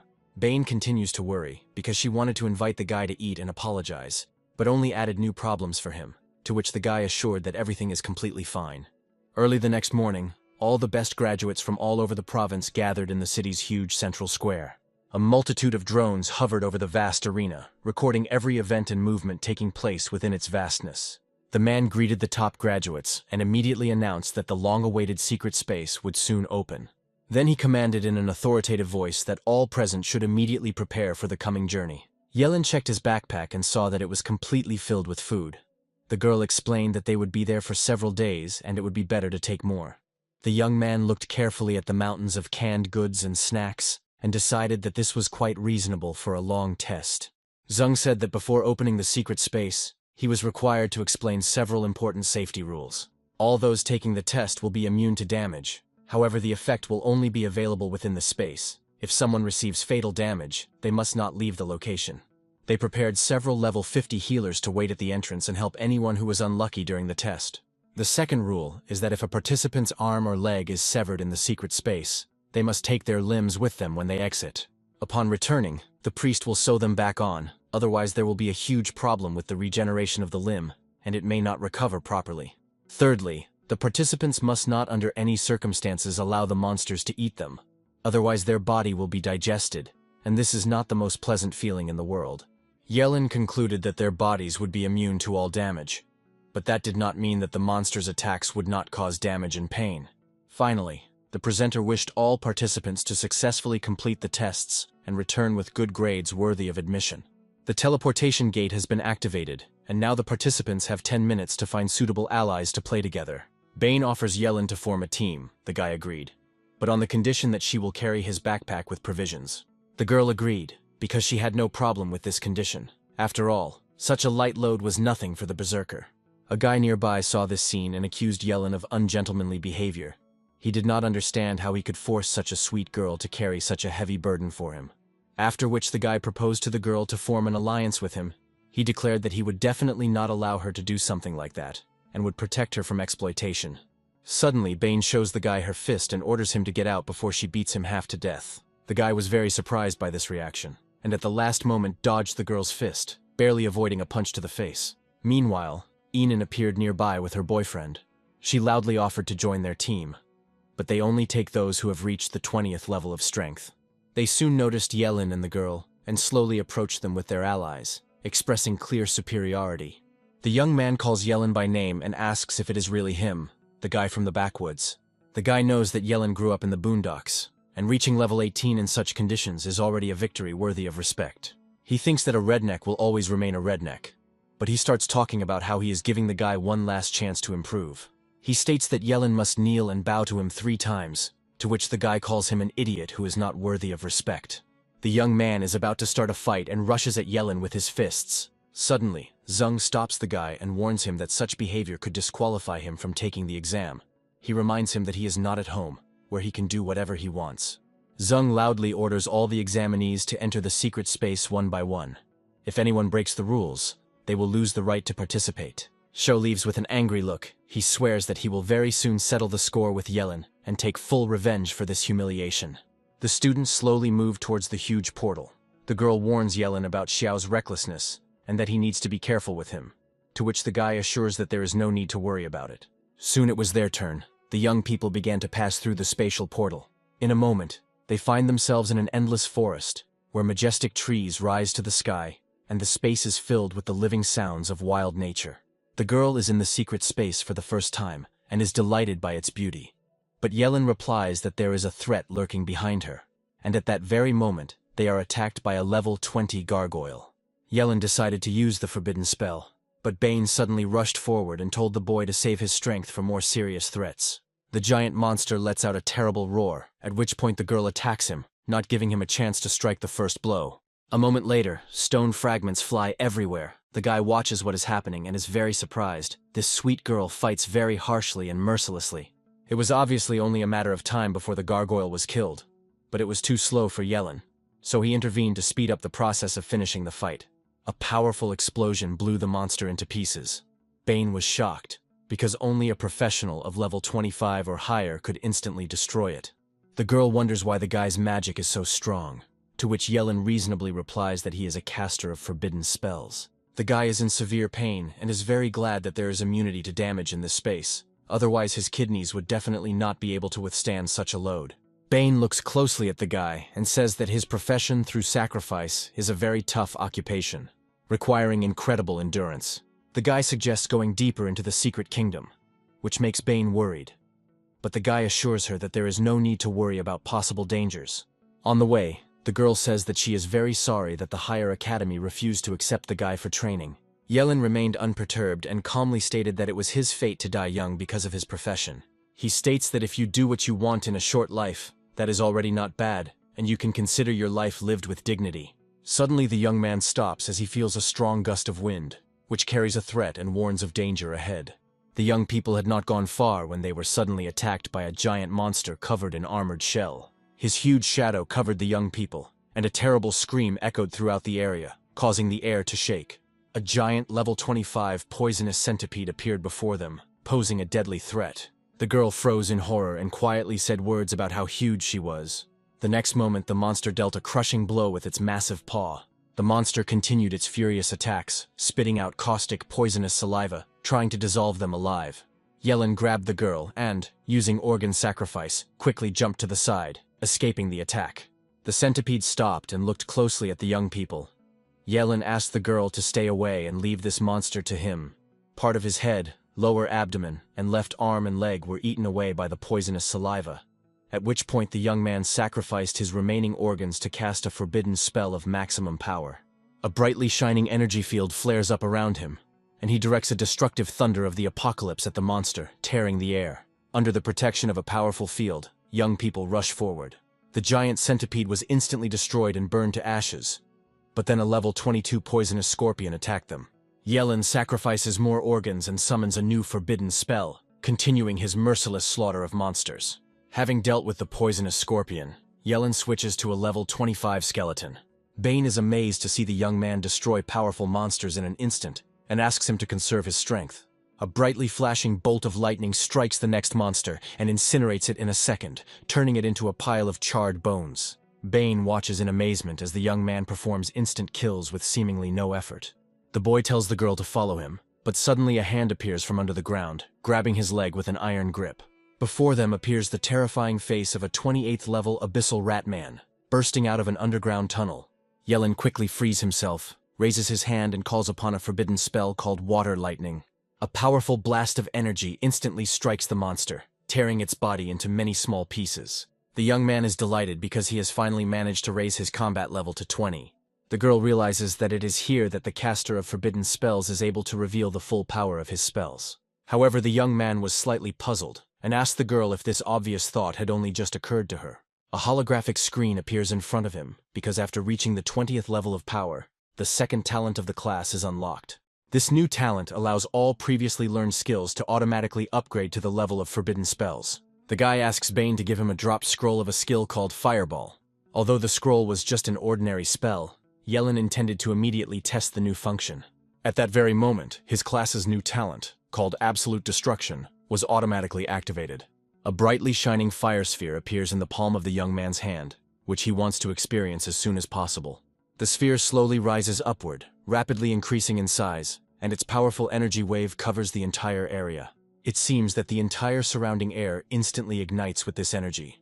The guy with a sharp movement directs the sphere to the side. A moment later, the entire surrounding space was illuminated with a roar and an unbearably bright light, as if a real sun had exploded in that place. The young people froze in place, overcome with genuine admiration, carefully watching the majestic spectacle. The young man smiled joyfully and admitted to the girl that he had never felt such incredible power before. After this, Yellen declared that there was very little time left, and they quickly rushed forward, continuing to level up. Meanwhile, Enon was standing on a high branch nearby. She noticed a powerful explosion and was clearly puzzled by it. She asked the young man in surprise what these forces were, and who caused such a gigantic explosion. Xiao guessed that it might have been the judge, since there was no one around with such a skill. The young man then asked himself an important question. Why had the examiner entered this closed, secret space in the first place? Zheng also watched the explosion closely through the huge screen, and wondered what could have happened there, and why a new skill of such destructive power had emerged. It was gradually getting dark, so Yellen suggested finding a suitable place to immediately set up camp and have a snack. The girl replies that she doesn't mind at all, but the young man doesn't listen to her at all. His attention has been drawn to something very unusual. The young man looks around in surprise and gestures for the girl to come closer to him, showing that he has noticed something unusual. Xie slowly approaches the young man, and Yellen immediately asks her what exactly they see in front of them. On a huge stone near a source of clean water sat a brightly shining and amazing golden toad, striking in its appearance. In a quiet voice, the girl explains that this is a treasure toad, capable of swallowing absolutely all the treasures it finds. The creature had a power level of 25, and could bring good rewards if they managed to catch it. Yellen gestures to the girl to remain silent. They are going to go around her from different sides and grab her at the same time. But suddenly a loud scream is heard and a group of people run out of the nearby forest, disrupting their plan. The young man could hardly contain his irritation, because these fools appeared at the most inopportune moment. The loud noise woke up the giant toad, and it immediately became wary, preparing for possible danger. After that, she suddenly jumped from her place, and Yellen tried to hold her back by calling on a tree spell. The strong vines rushed towards the toad at great speed, but it was too late. The huge toad unfortunately escaped. Yellen cursed loudly and watched as Xiao approached him, the young man informing him that it was time to pay the bills. Yellen summons the fireball and tells the young men that they arrived at the wrong time, ruined his important work, and now he is extremely unhappy. One of the guys starts laughing loudly at Fireball, because they wouldn't even pick up such a low-level scroll, and the young man decided to use it against them. However, their smiles suddenly froze as the fireball grew several times larger and turned into a huge, brightly shining sphere. The entire space was filled with a powerful hum of vibration, and Yellen, without hesitation, threw the shining sphere straight towards them. This sudden skill stunned everyone. Their mouths dropped open in surprise, and they immediately realized that they had seen such a gigantic explosion just recently. Enan realized that they were in an extremely unpleasant situation, and tried to find common ground with the young man, stating that they were all the future hopes of the academy. In response, Yellen asks her not to worry, says that he is a fair man, and activates a scroll with an ice spell in his hand. A dense field of icy energy instantly formed around Yellen, emanating from his spell and enveloping the space. Enan tries with great difficulty to hide her terrible fear, and in a trembling voice orders the guy not to come closer to them. Suddenly, the massive ice field transforms, quickly turning into an endless amount of sharp ice spikes. Xiao watches the spinning ice spikes in horror, wondering how a low-level spell could possess such destructive power. Yellen continues to skillfully manipulate the ice spikes, and tells the young people that they should definitely try it for themselves. The ice spikes begin to spin around their axis even faster, and head straight towards the Xiao group at tremendous speed. The boy immediately used his Angel Knight skill, and generated an energy shield to withstand the attack of the ice spikes. A huge number of rotating ice spikes crash into the energy shield, causing a terrible grinding sound to echo throughout the area. Several sharp spikes still manage to pierce the protective field, and spinning rapidly, continue to dangerously approach Xiao. A grimace of horror froze on the guy's face. He summoned a golden sword in order to try to use it to repel this attack. With a powerful slash, he immediately destroyed the first row of ice spikes, after which the guy turned to his comrades and ordered them to attack Yellen together. The students immediately begin to generate a powerful protective field to provide reliable protection from the ice spikes. Many people watching the fight were surprised and did not believe that one person was facing off against 10 of the best students. Meanwhile, Yellen increased his pressure. He activated a new spell and said in a quiet voice that he would now add a twist to his powerful attack. A huge stone block suddenly appears above the group of students and begins to move towards them at gigantic speed. Xiao, watching the fall of the huge meteorite, felt a terrible fear. The giant shadow of the stone covered the entire group of students. A low whisper ran through their ranks. This wasn't just a rockfall. It was a forbidden spell called Starfall. A giant stone boulder fell into the very center of the Xiao squad, powerfully scattering the defenders in different directions. Xiao loudly shouts at his opponent to stop immediately, and states that he is the rightful heir of a powerful family and is best not to be messed with. In response, Yellen asks the guy to relax. He says that the guy will definitely not die here, but since his family is very powerful, he will only have to endure a little pain. The guy raised his hand and summoned another stone boulder, which, following the first one, fell down at gigantic speed. The nearby crowd of students was shocked and looked warily at this unusual battle. The girl tried to calm Yellen down, and asked what would happen if the higher academy found out about this. Hearing about the higher academy, Yellen slowly landed next to the young people. Smiling, he replied that the academy had rejected him, and they would not be classmates in the future, after which the guy mockingly suggested that they enjoy themselves. Yellen waves his hand again, and a huge stone boulder flies into the air and falls down again at gigantic speed. A giant wave of vibration spreads through the forest, and nearby students wonder if this master is human. As the rubble settled, the crowd of spectators looked on in amazement at the pitiful state of the battered Xiao squad. They looked at the students lying motionless, and thought that it must be damn painful. At that moment, Yellen looked back and noticed a group of students approaching him. He realized that they were not at all aggressive and did not treat the Xiao team, after which he gave the order to immediately call the medical priests. The students began using their abilities to remove the wounded bodies from the rubble as carefully as possible. Yellen believes that he has one less problem to deal with, and has finally dealt with those pesky flies. He tells the girl that they have lost a lot of time and suggests that they try to catch the golden toad again. Meanwhile, at the border of the secret territory, Zheng, along with other priests, observed the exam and concluded that the level of the current graduates was impressive. And although much time has passed, none of them have yet sought medical help. At this moment, a group of students appears next to them, transporting the seriously wounded, who are in vacuum bubbles. The students begin to explain in a disjointed manner that these guys are faced with a very serious problem, and ask the priests for immediate help. Zheng suggested that the students had encountered a powerful monster or anomaly in the secret space, but the student claimed that the forbidden magic caster was to blame. The man can't believe what he just heard, and wonders what kind of student is capable of such cruelty. Meanwhile, the action moves to a secret area, and Yellen's voice is heard, who discontentedly states that they have been chasing the toad for a long time, but have not caught it. The girl asks why the guy hasn't touched his food, to which Yellen replies that he is full and just wants to rest. Bane had never met anyone who leveled up so quickly by eating food, and she vowed to work even harder. Suddenly, a sharp gust of wind caught her, and the girl slowly raised her head up. A second later, she felt a wave of horror. In front of her stood the monster of the highest order, Cerberus, with a 36th level of strength. The monster's red eyes blazed fiercely in the darkness, and a caustic, poisonous substance erupted from its mouth. Luckily, the girl reacted quickly. She quickly woke the guy up, grabbed him by the hand and immediately pulled him aside. Yellen was stunned. The young man saw a monster of such a high level for the first time, and did not expect that the monster would be so terrifying. Meanwhile, a threat loomed before the young people. A huge monster was slowly but inexorably advancing towards them. Yellen insistently asked the girl to move to a safe side, to which Bane responded by asking her to be extremely careful. The guy, taking full initiative, immediately used his most powerful skill, called the Breath of the Flame God. A huge, brightly shining ball of plasma immediately rushed towards the enemy, straight towards the terrifying three-headed monster. As soon as the fireball flew as close as possible to the Cerberus, the hellhound's middle head opened its mouth wide and swallowed the flaming sphere. The young men were unable to contain their amazement. The beast not only repelled their attack, but also completely absorbed the destructive fiery sphere of plasma. A glint of mockery flashed across the Cerberus's eyes. Then the outer head opened its terrifying mouth and spewed out a thick, green, foul-smelling liquid. The boys successfully managed to dodge it, but this dark green liquid turned out to be very dangerous, possessing terrible corrosive power. The guy watches the seething substance with undisguised horror and asks the girl to avoid the monster's deadly spit, which threatens her life. Yellen is fully aware of the serious threat, realizing that high-level monsters are distinguished by extraordinary cunning and treachery in battle.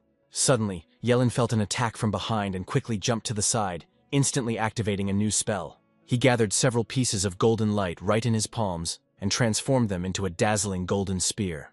At a tremendous speed, a luminous beam, like a meteorite, immediately rushed towards the enraged hellhound. Cerberus growled terrifyingly, then opened its mouth and spewed out green liquid, hoping to block the directed attack. The next moment, a piercing scream was heard. The hellhound's body trembled, and a golden spear cut off one of its heads. Having lost one head, the monster instantly became indescribably furious, opened its mouth, and directed a powerful stream of green liquid at the young people. There was no time left for a rapid retreat, and Yellen had to urgently activate a new defensive spell.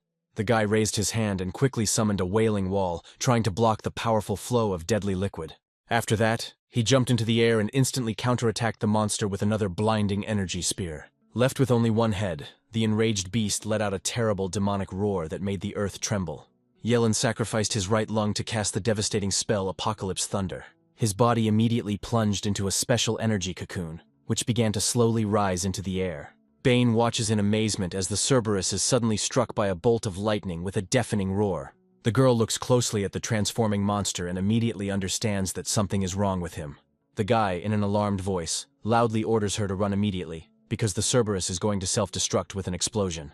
Yellen suddenly grabs Bane's hand and they start running quickly, not allowing the black flames to reach their bodies. The explosion did not take long to occur. Within a few seconds it engulfed a huge area of dense forest. Luckily, the young men were quick enough to escape the deadly blast radius, after which a message arrived awarding 720 experience points to each. Bane turns sharply. The girl is attracted by a strange sound, and she realizes that they were not the only ones in the area who were able to escape.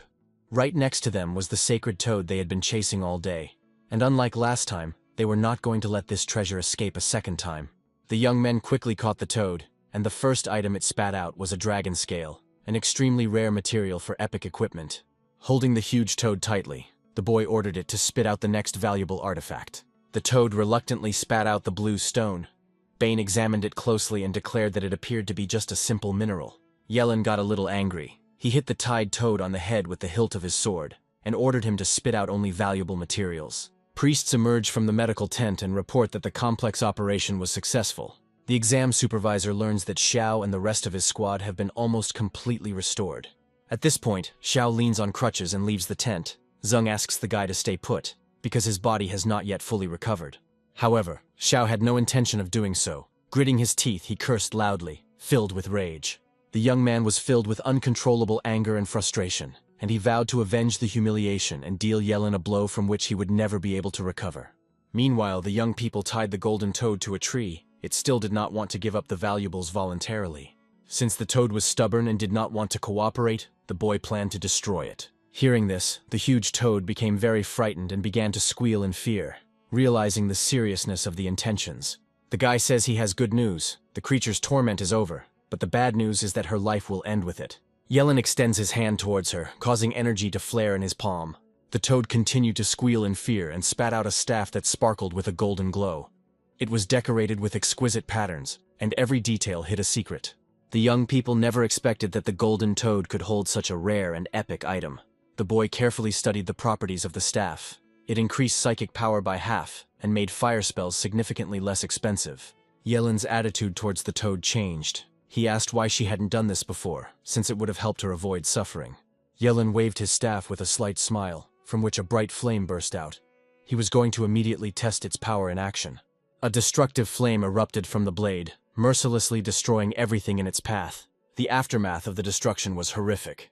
Yellen was speechless, not expecting such destructive force. A huge wave of fire shot into the sky, visible for many kilometers around the epicenter. When the flames died down, a huge scorched crater formed at the epicenter, going deep into the ground. The fear disappeared from the golden toad's eyes. She hoped that Yellen would take pity on her and let her go free.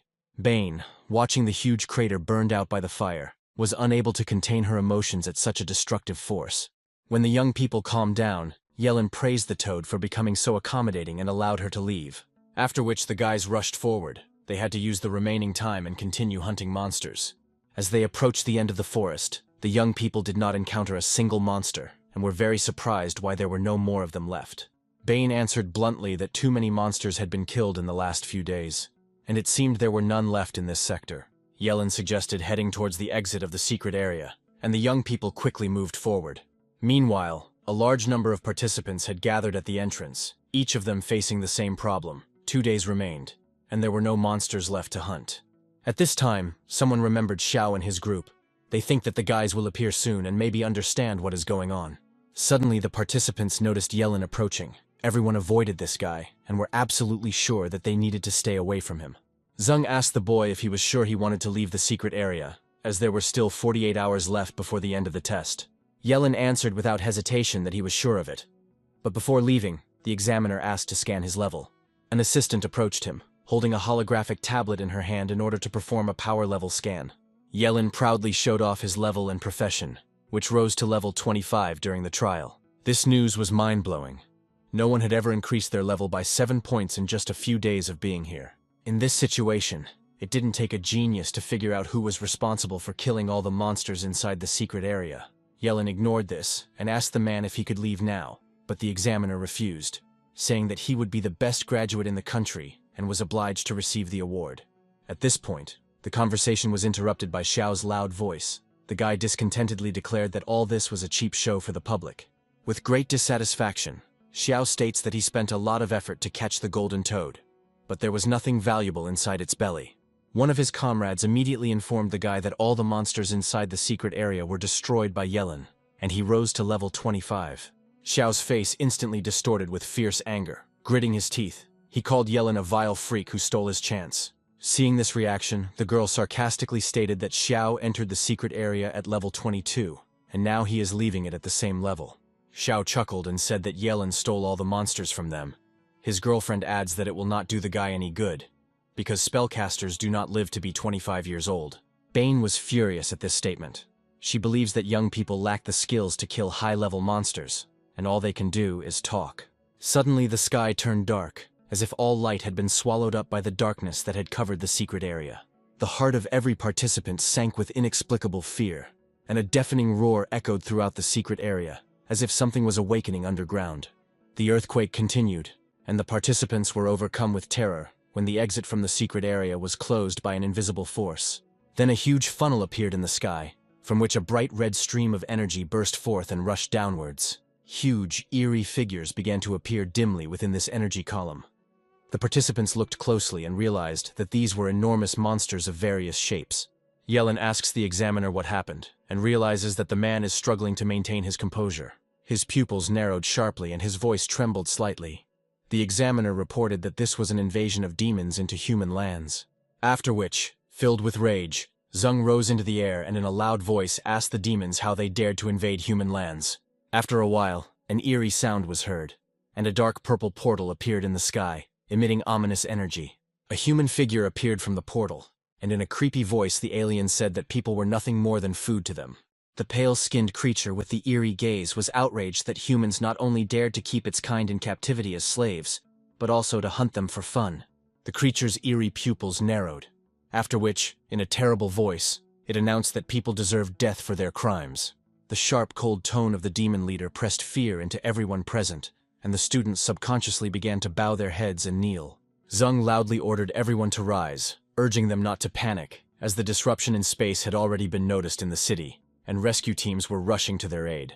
Suddenly, a huge figure began to materialize in front of the examiner. Then came a crushing blow, which the examiner withstood with great difficulty, straining all his strength. Even though Zheng was level 80, the enemy easily sent him flying with one blow. The demon leader looked casually at the man and ordered the monster to deal with the examiner. A giant demon blocked the examiner. The man loudly shouted that he would not allow the students to be touched. The demon leader stated that he only wanted to play, and if this year's strongest graduates defeated him in battle, he would let everyone go, since he was only level 20 according to his rating. The students were confused, but they discovered that the aura emanating from the Overlord was indeed not far from that of a level 20 monster. Suddenly, the best graduate of the city of Chao boldly stepped out from the crowd. He declared that he would fight the demon one-on-one. The young man was a level 21 divine knight, and the crowd began to cheer the boy on, believing in his superiority over the enemy. A second later, everyone was stunned when a simple, casual flick from the demon lord sent the boy flying like a cannonball. Yellen intervened in the fight and caught the poor guy in time, preventing him from crashing to the ground. The demon leader sneered contemptuously. If this young graduate was the best, then humans were just nothing but ants. Looking at the frightened crowd, the leader of the demons repeated his challenge, but no one moved from their place. Then he laughed and asked if all people were cowards.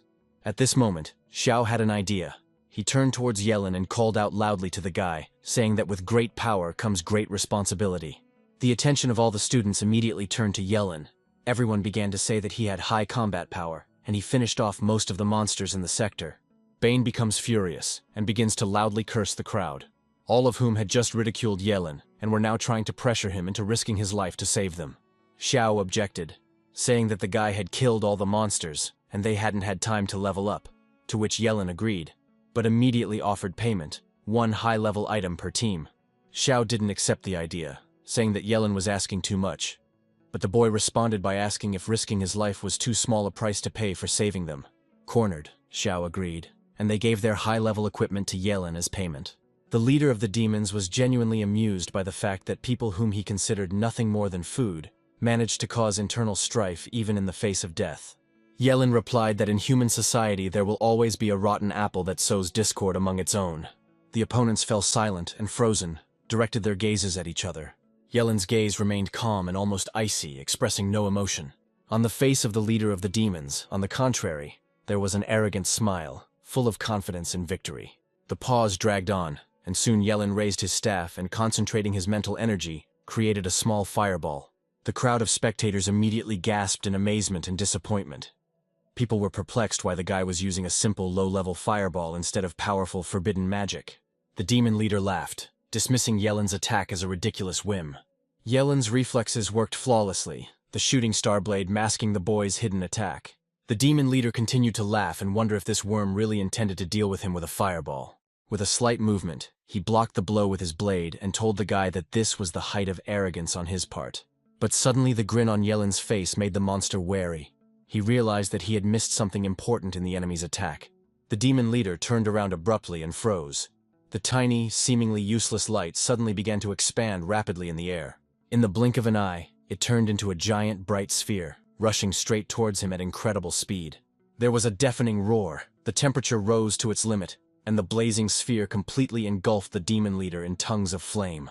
The wave of scorching heat even reached the spectators, leaving them in shock as the crowd realized just how devastatingly powerful Yellen's fireballs truly were.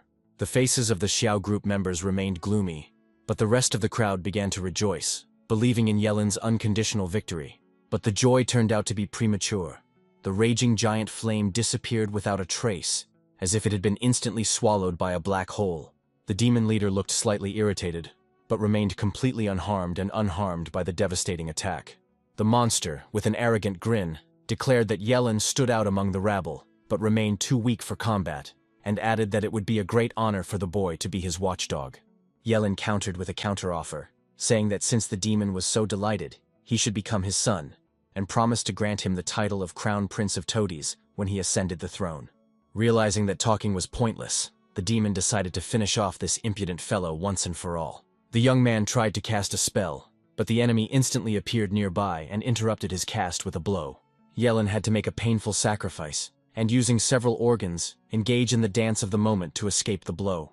The guy tried to activate the same spell again, but the demon got ahead of him again, delivering a lightning-fast blow. Choking on blood, Yellen was forced to block the attack. These actions were repeated over and over again, leaving observers completely confused by the incomprehensible tactics. People began to doubt the guy's sanity, why he did the same thing and did not use his forbidden magic, limiting himself to only endless evasions. Observers noticed unbearable heat, and soon the temperature rose so high that the skin on people's lips and hands began to crack.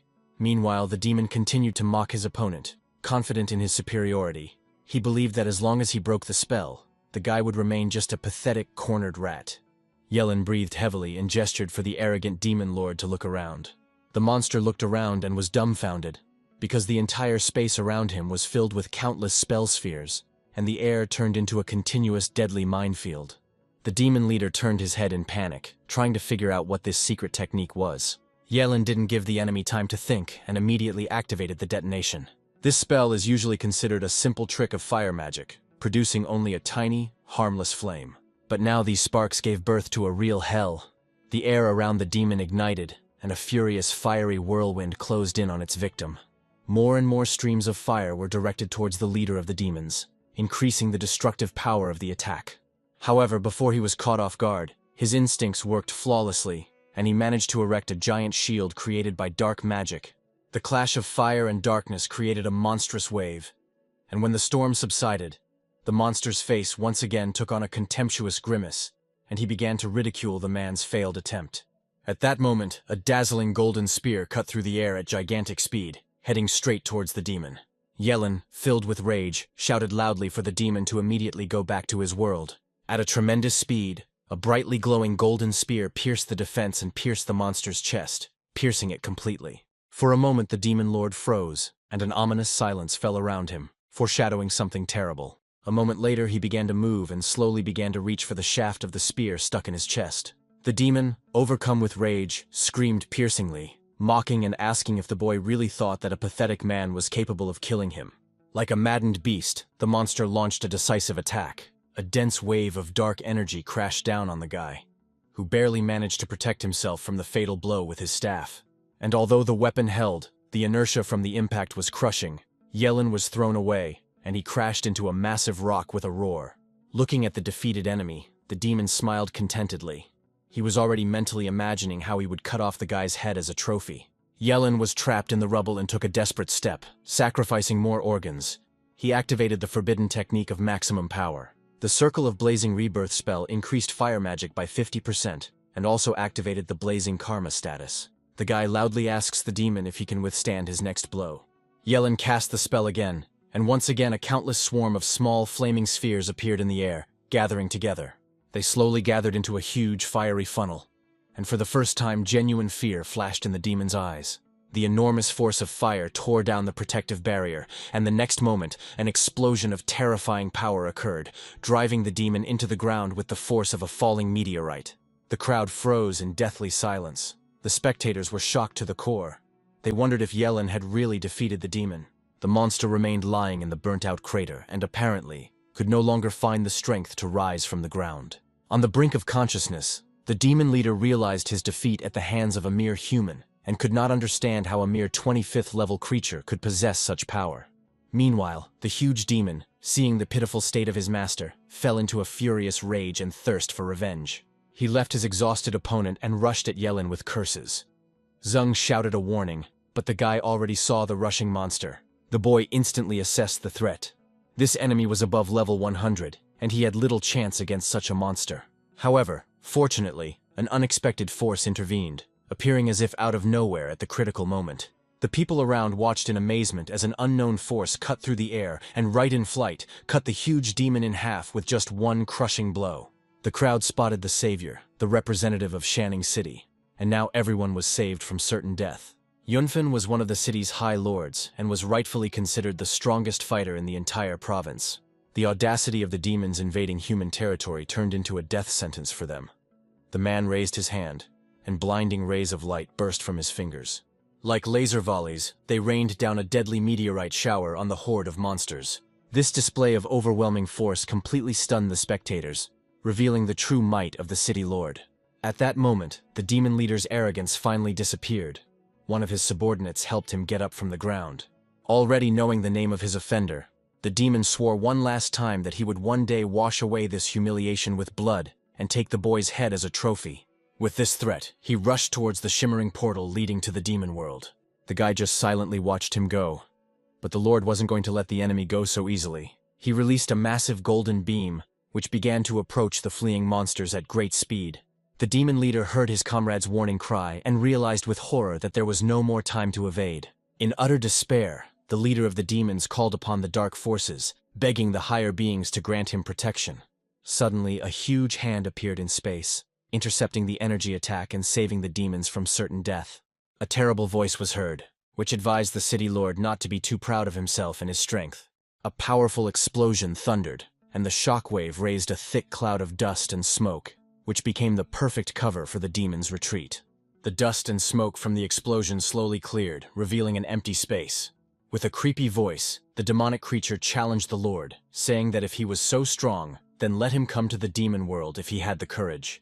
Yunfen calmly accepted the challenge, mentally promising that the day would come when great warriors would enter the abode of evil and exterminate the demons forever.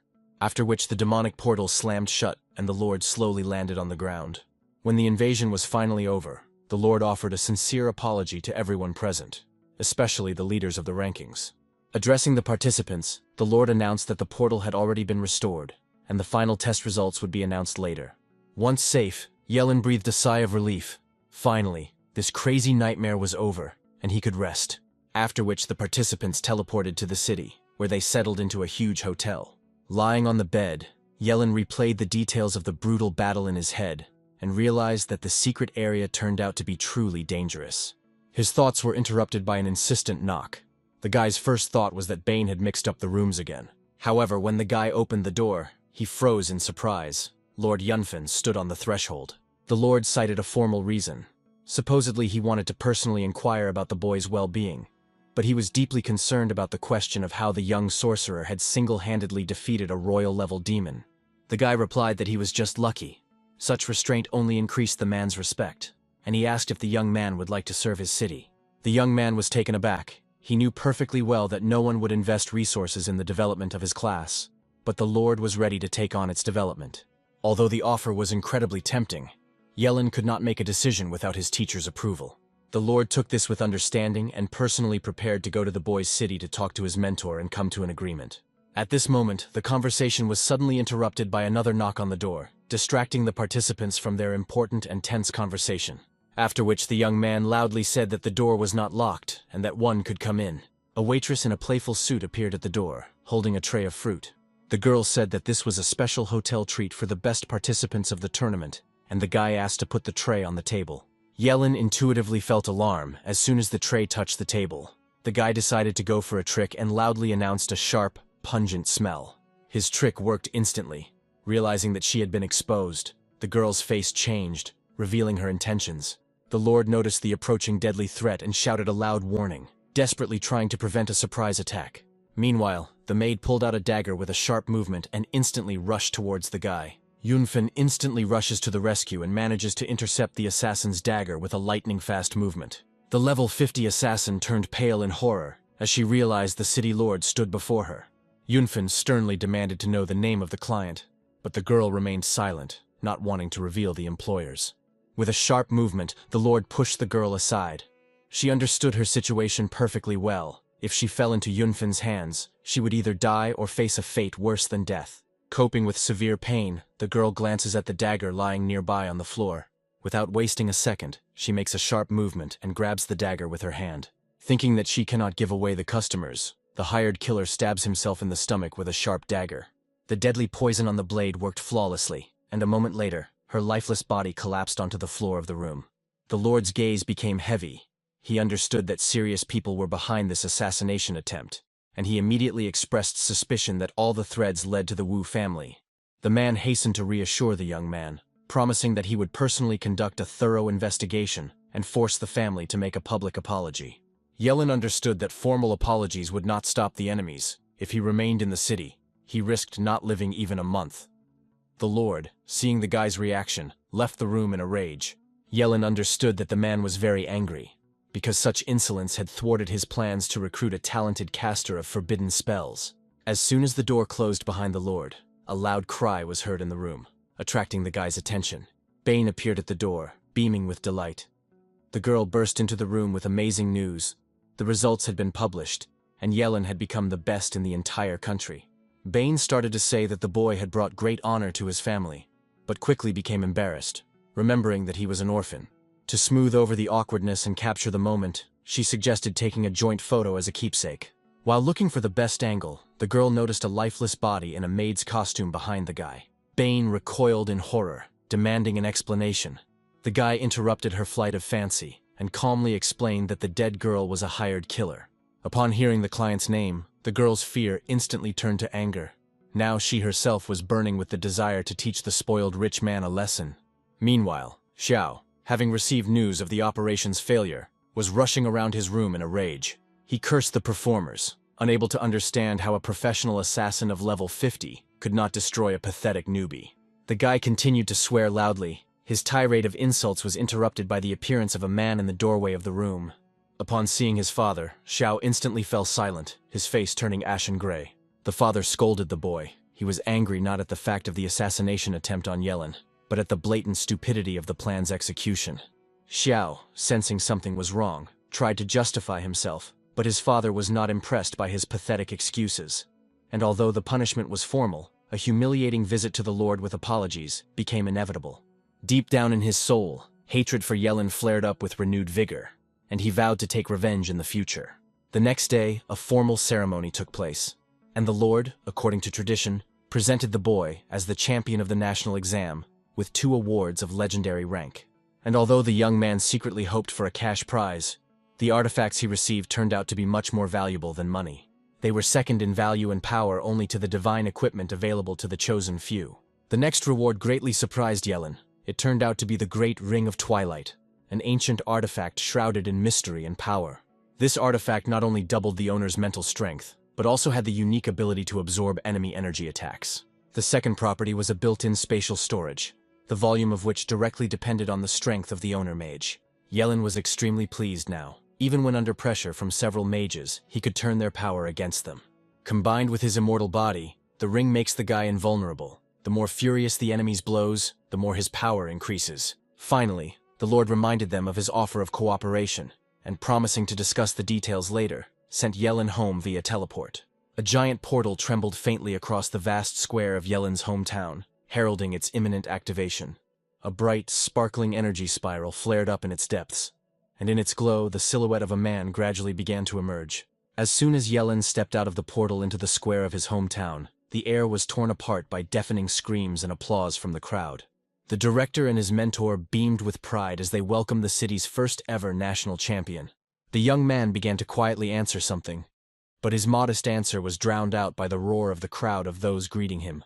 Fans, eager for photos and autographs, surged forward in an unstoppable wave, surrounding the guy from all sides. Yellen felt a chill run down his spine and instinctively backed away, frightened by this enthusiasm of the citizens, especially the active middle-aged ladies. Yellen was clearly shocked and not prepared for such attention. He caught himself thinking that these women frightened him more than demons. Luckily, the director grabbed the young man by the hand in time and literally pulled him through the air, saving him from such popular love.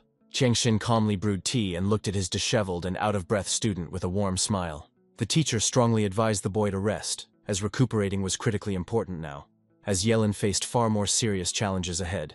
Intrigued by this vague hint, the young man tried to figure out what he meant by serious tests. The mentor's answer sounded calm, but that only made it more significant. The gates of the apocalypse had finally appeared in the world.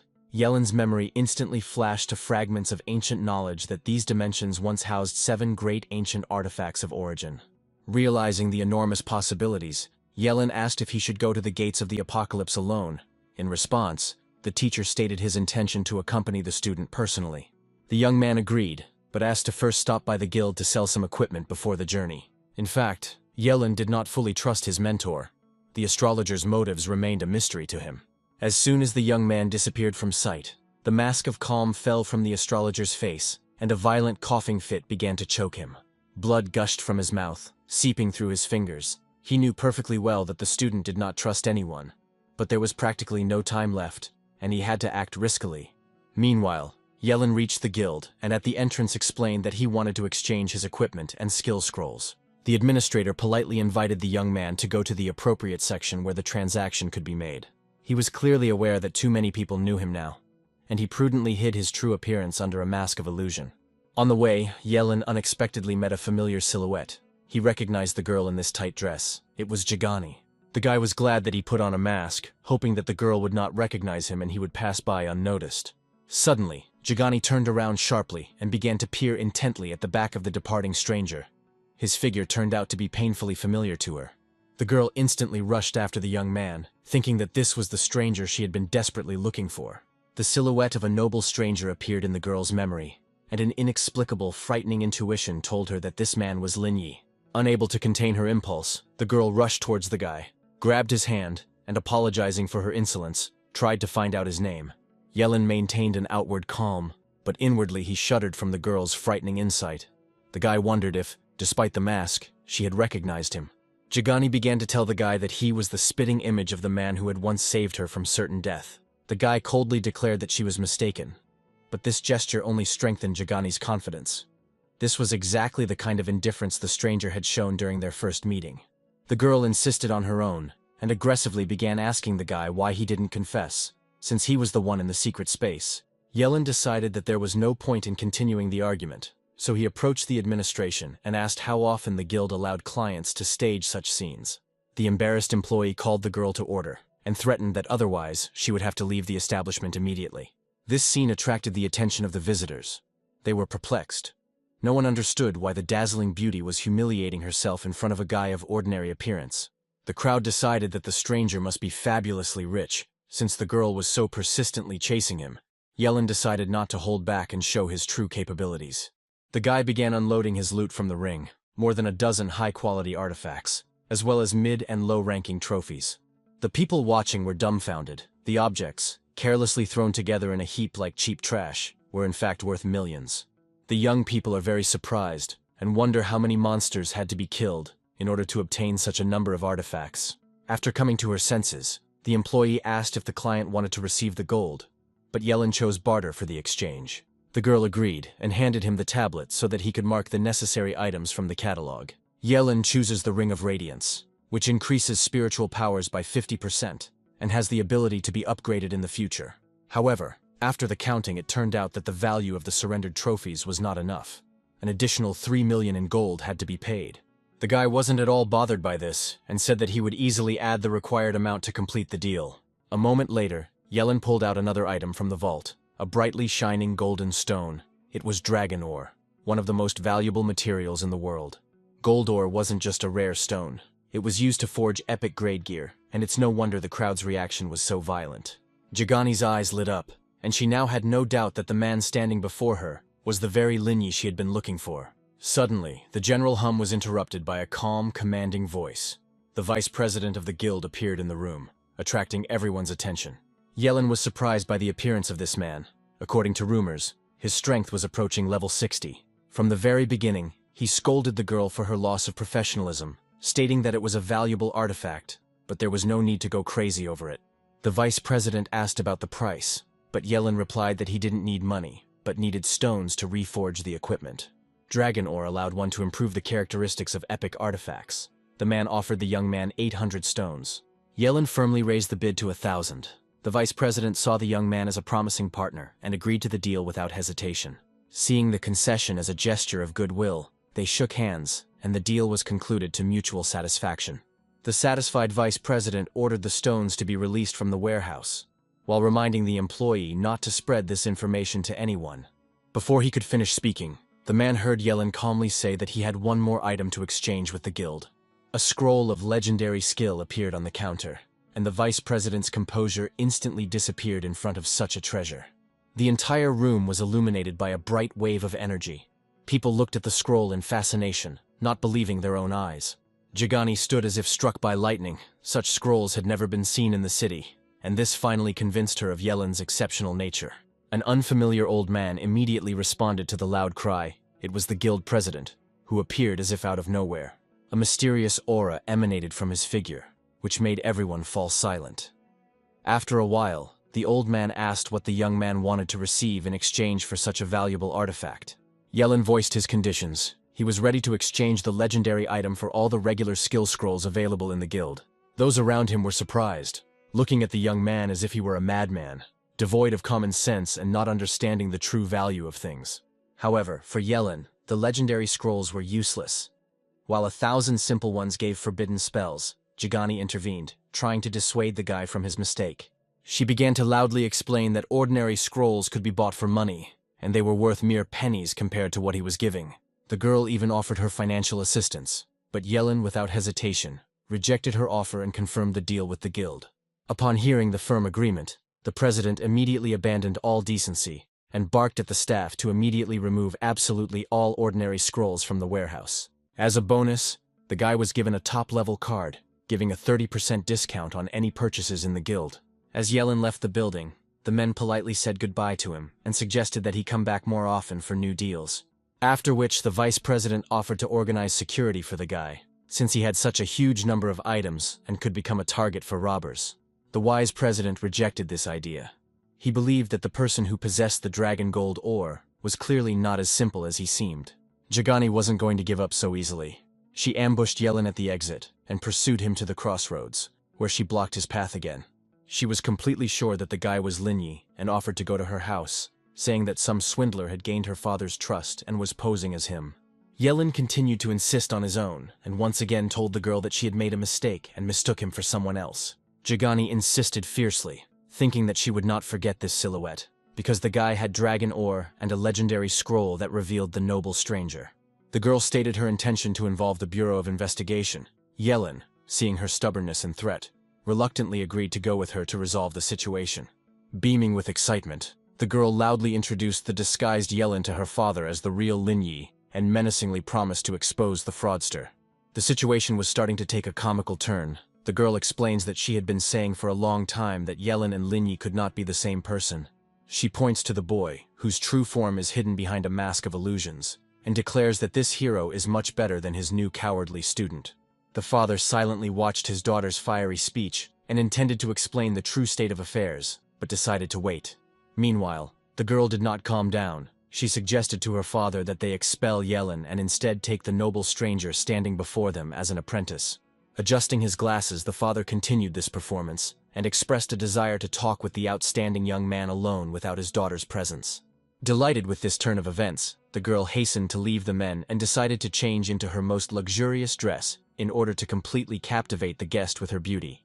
As soon as the girl left, the guy asked if the mentor was going to reveal the truth about the substitution to his daughter.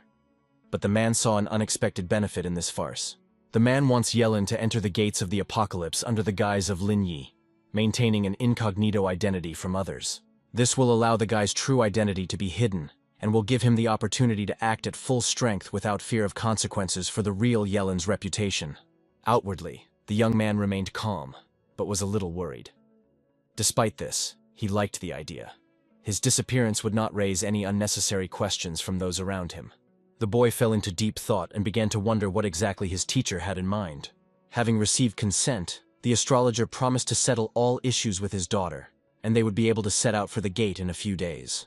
Once in his room, Yellen began to carefully prepare for the expedition, deciding to reforge the crystals and strengthen his equipment. Having unpacked the boxes with crystals, the young man began to upgrade the artifact, hoping for luck. To his amazement, his very first attempt to improve the Great Ring was successful, the artifact increasing his mental power to 120%.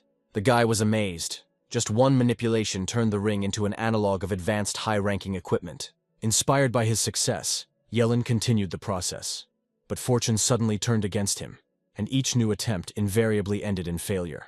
With great stubbornness, the boy continued to convince himself that the reforging of 1,000 stones would not be in vain.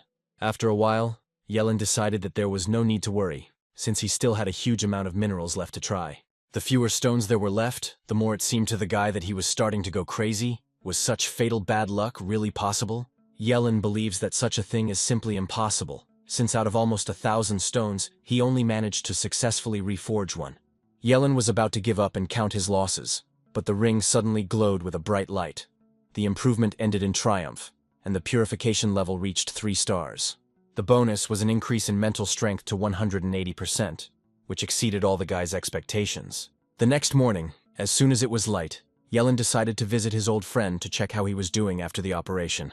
The young man goes down to the hall and suddenly comes across Jagani, beaming with happiness. The guy looks closely at the girl and tries to remain calm, carefully hiding his inner excitement. Jagani's expression changes, because at first she mistook Yellen for a noble stranger who became the object of her affections. The girl's face was distorted with irritation. She was furiously indignant at what this deceiver was doing in her house, and hadn't her father ordered him to get out of here. Yellen calmly said that he took his things and was leaving the house forever. The girl arrogantly declared that she would not walk him to the door. An hour later, the boy was already at the Linyui family estate, where the butler escorted him to the courtyard. Linyui, noticing his friend, immediately rushed to meet him. He did not hide his joy, but slightly reproached his comrade for not warning him about the visit in advance. Yellen asked about his health, to which the guy replied that thanks to the best priest, he had fully recovered from his wounds. Without wasting any time, Yellen got down to business. He asked his friend for one delicate favor. It was necessary to spread certain rumors among the masses. Linyui listened to the young man and was noticeably surprised by the information he heard, but agreed to help. After which he assured Yellen that everything would be done in the best possible way. Soon, dirty rumors began to spread through the busy streets, and the new national champion was increasingly seen in elite establishments, where he thoughtlessly wasted his life. The townspeople quickly found a logical explanation for this. Being a master of deadly spells, the guy did not have long to live, and sensing his imminent death, he went on a rampage. Jagani, watching the news and the stream of caustic comments, only became more convinced of the hopelessness of her classmate, a reveler who had lost himself. Meanwhile, Yellen, after waiting a few days and making sure that the hype surrounding the national champion title had died down, returned to the Jagani family villa in the guise of Linyui. Kenshin asks if the boy is ready. Yellen tells the teacher that they can set out on their journey to the gates of the apocalypse. They were about to leave when they were stopped by a clear girl's voice, which attracted the attention of both men. Of course, it was the restless red-haired Jagani, who did not want to let her guest go without saying goodbye. With a deep blush, the girl invited her idol to the cinema immediately after his return from his trip. The father dryly replied that they would talk about it later, and the girl had to meekly agree, after which she wished them to be careful on the way. On the way, Yellen asked if they were going to the portal. The astrologer explained that the gates of the apocalypse were in the wasteland, and strictly ordered not to call him teacher. The journey was short, and they soon arrived at their destination, where a group of people had already gathered to wait for them. Yellen froze, amazed by the colossal gates. The teacher admitted that for the first time, he too felt awe before the grandeur of the ancient artifact. A familiar man approached the arrivals, clearly unhappy with the delay. If they had been a little late, a search party would have been sent out for them. It soon became clear that the man who met them was named Mr. Tan, and that he was the deputy director of the investigation bureau in this region. He handed over the key he had to Chen Xin, giving him the honor of opening the passage. Yellen whispered to his mentor that he felt a strong tension in the air.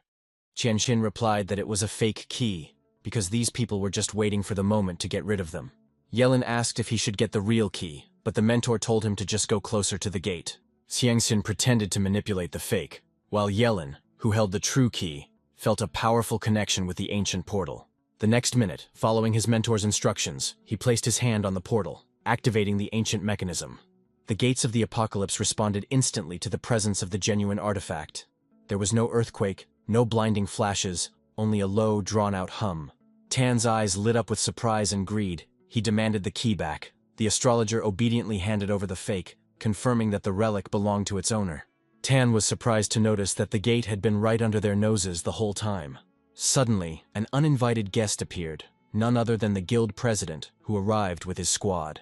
Tan's face instantly darkened with anger, as he had absolutely no intention of sharing the spoils with an entire guild of seekers. Tan wondered where the information leak came from and decided to send the guild first, as the space was probably full of traps. Thanking Tan for his compliance, the guild president moved forward with his men. As he passed by Yellen, the president glanced at the boy briefly with a mysterious smile. He was surprised to see the young man there, but he didn't let anyone around him know. Yellen, keeping his cool, slowly followed the guild president into the gaping blackness of the gate passage. Slowly, the squad moved forward, and it seemed that these short seconds turned into an eternity of agonizing waiting. Suddenly, the thick darkness enveloping the space was cut by a blinding flash of light, forcing everyone to close their eyes. The scouts closed their eyes, and it took them some time to get used to the bright glow of the new world. When the boy's eyes adapted to the bright light, what he saw left him shocked and perplexed. The world beyond the gates was not a fantastical kingdom teeming with monsters. Before them lay their ruined hometown, plunged into ruins. This place was a stark contrast to the prosperous city where they had lived all their lives. Ruins were scattered everywhere, a cold wind blew freely through them, and the entire space was filled with an unimaginable sense of desolation and death. This ominous emptiness gave rise to a vague anxiety in people's souls, because the unknown is the most frightening thing in the world. Qiangxin crouched down and picked up a fragment of the artifact from the ground. The man shook his head. Over the years, he had completely lost his magical power. The discovery gave a faint hope, but the guild president did not hide his disappointment. There were no artifacts, no treasures, only endless concrete ruins all around. Qiangxin suggested splitting into several groups to thoroughly inspect the area, in case of a threat. Any cry for help would be heard from afar. The president immediately approved of this sensible plan, after which the entire detachment quickly split into 3 groups, and they went off in different directions. A satisfied smile suddenly appeared on Yellen's face, because events were unfolding exactly as he had planned from the very beginning. By a lucky coincidence, the guy had the opportunity to act alone, and his new route ran straight towards the center. It was in that direction that the real key of the apocalypse, which he had secretly kept with him all this time, was desperately and persistently calling him.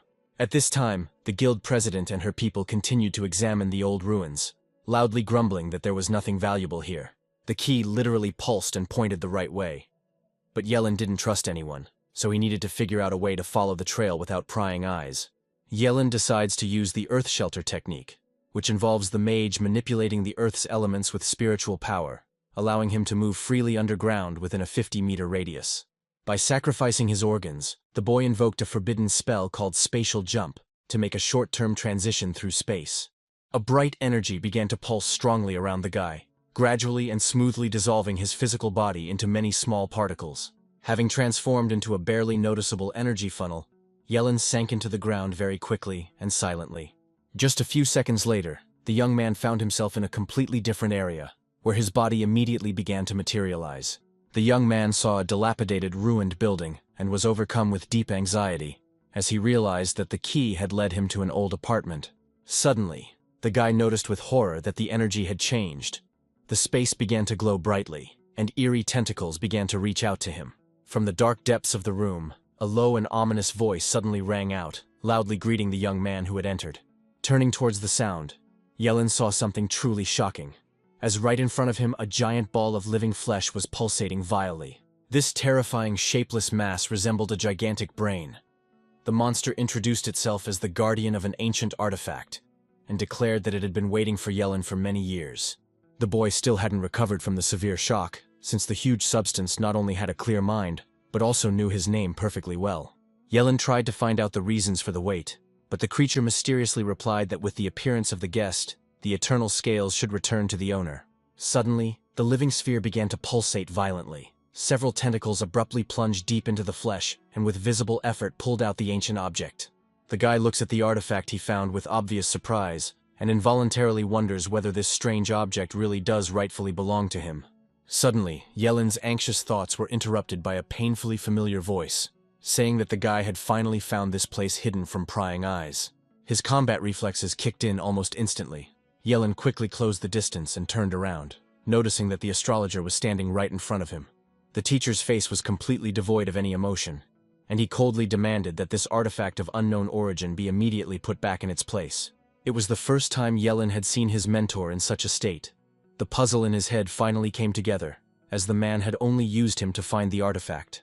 At this moment, Qian Xin looked at the magician with a completely indifferent gaze and quietly said, "Did the guy really just think of this now?" Yellen hears a voice telling him to take the Eternal Libra and run, because this man wants to use it to take away his ability to recover. Everything became obvious, because from the desire to take Yellen as a student to the transfer of the key, all this was part of a grand plan to insidiously steal his immortality. Yellen was furious at this betrayal, but the man remained frighteningly calm and only casually said that the guy was talking too much.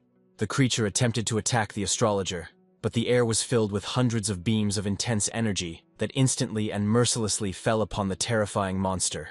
The attack was so swift and devastating that the organic ball was completely destroyed. Yellen stood frozen for a moment, deeply shocked by his mentor's display of incredible power.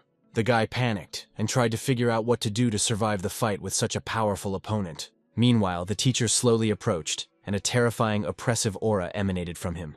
Yellen's first thought was to use spatial leap to escape, but he immediately realized the hopelessness of this idea, because it was impossible to hide from the teacher.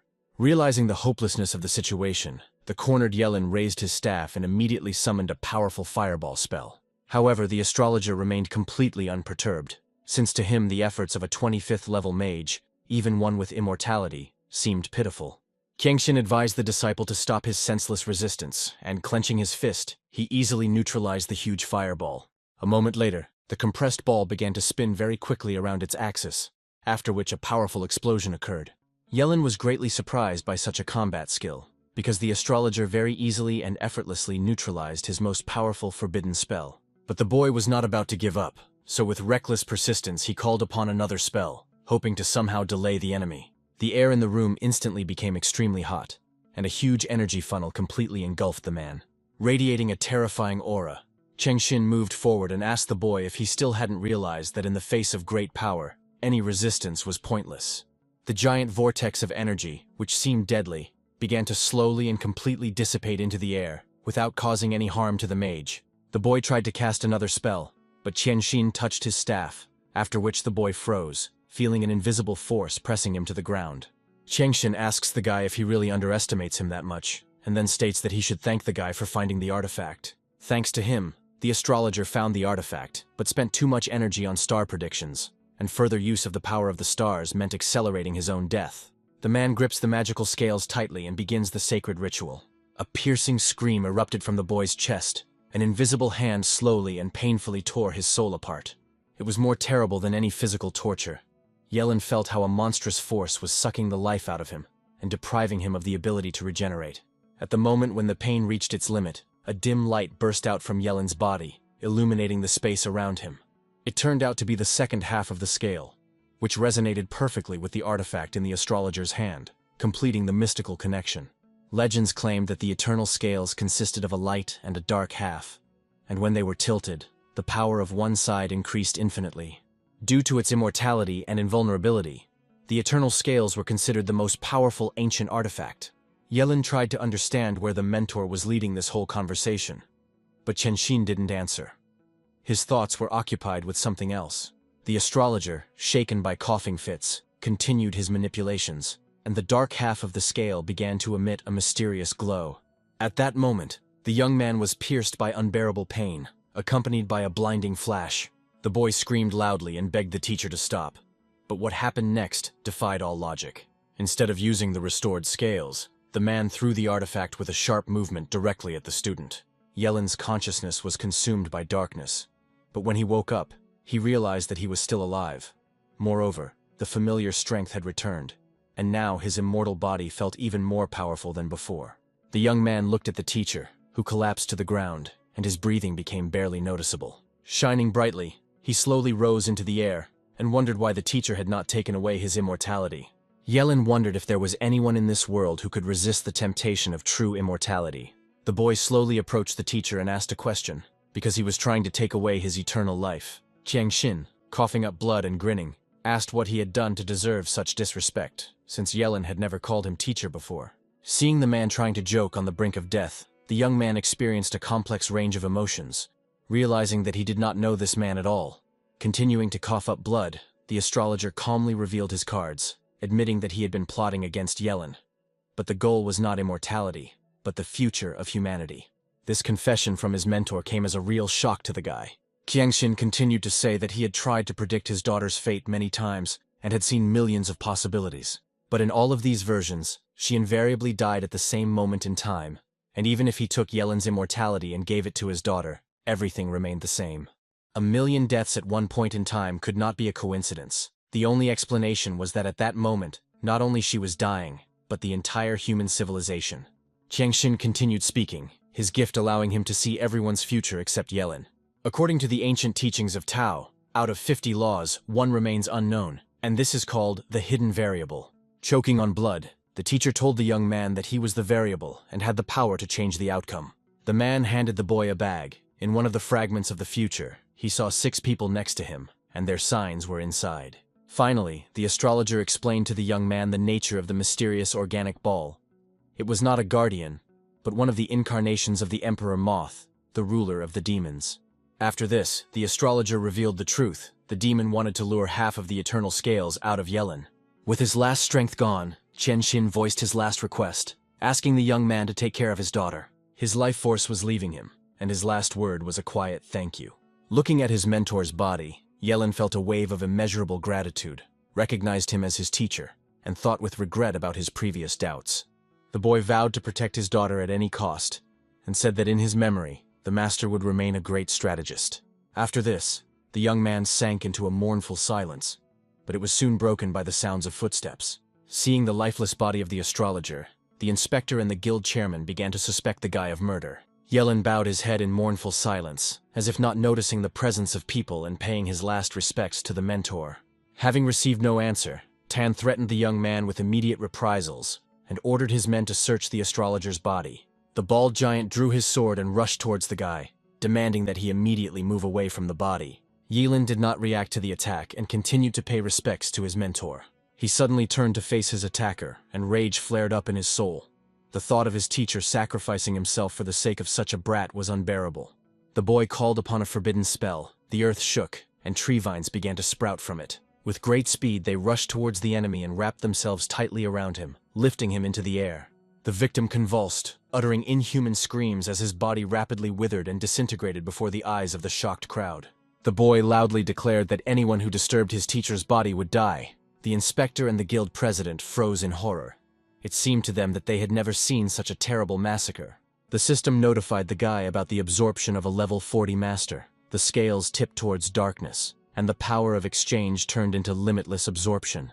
Shocked and enraged, Tan realized that the young man had taken possession of the ancient artifact and killed the astrologer for it. He ordered his soldiers to attack and immediately take the treasure from the boy. The group of fighters was rapidly approaching the young man, and with each passing moment, the growing oppressive tension in the air became more and more distinct. In a confident voice, Yelin declared that this pathetic crowd was clearly not enough to defeat him. To the great surprise of all the attackers, the young man suddenly and without a trace disappeared into thin air, as if he were a real ghost. Tan's confused henchmen begin to look around in fear and wonder where this impudent and elusive puppy has gone. At this time, the guild leader thinks with relief that he was very lucky, and it's good that he didn't get into this fight first. Standing next to a huge cloud of thick fog, the man shouted loudly, ordering Yelin to come out, and did not notice at all how the guy landed behind him. He immediately recognized the agent from prison and remembered how he had then firmly sworn to take revenge on him for everything. The boy sacrifices his kidney and summons the element of water.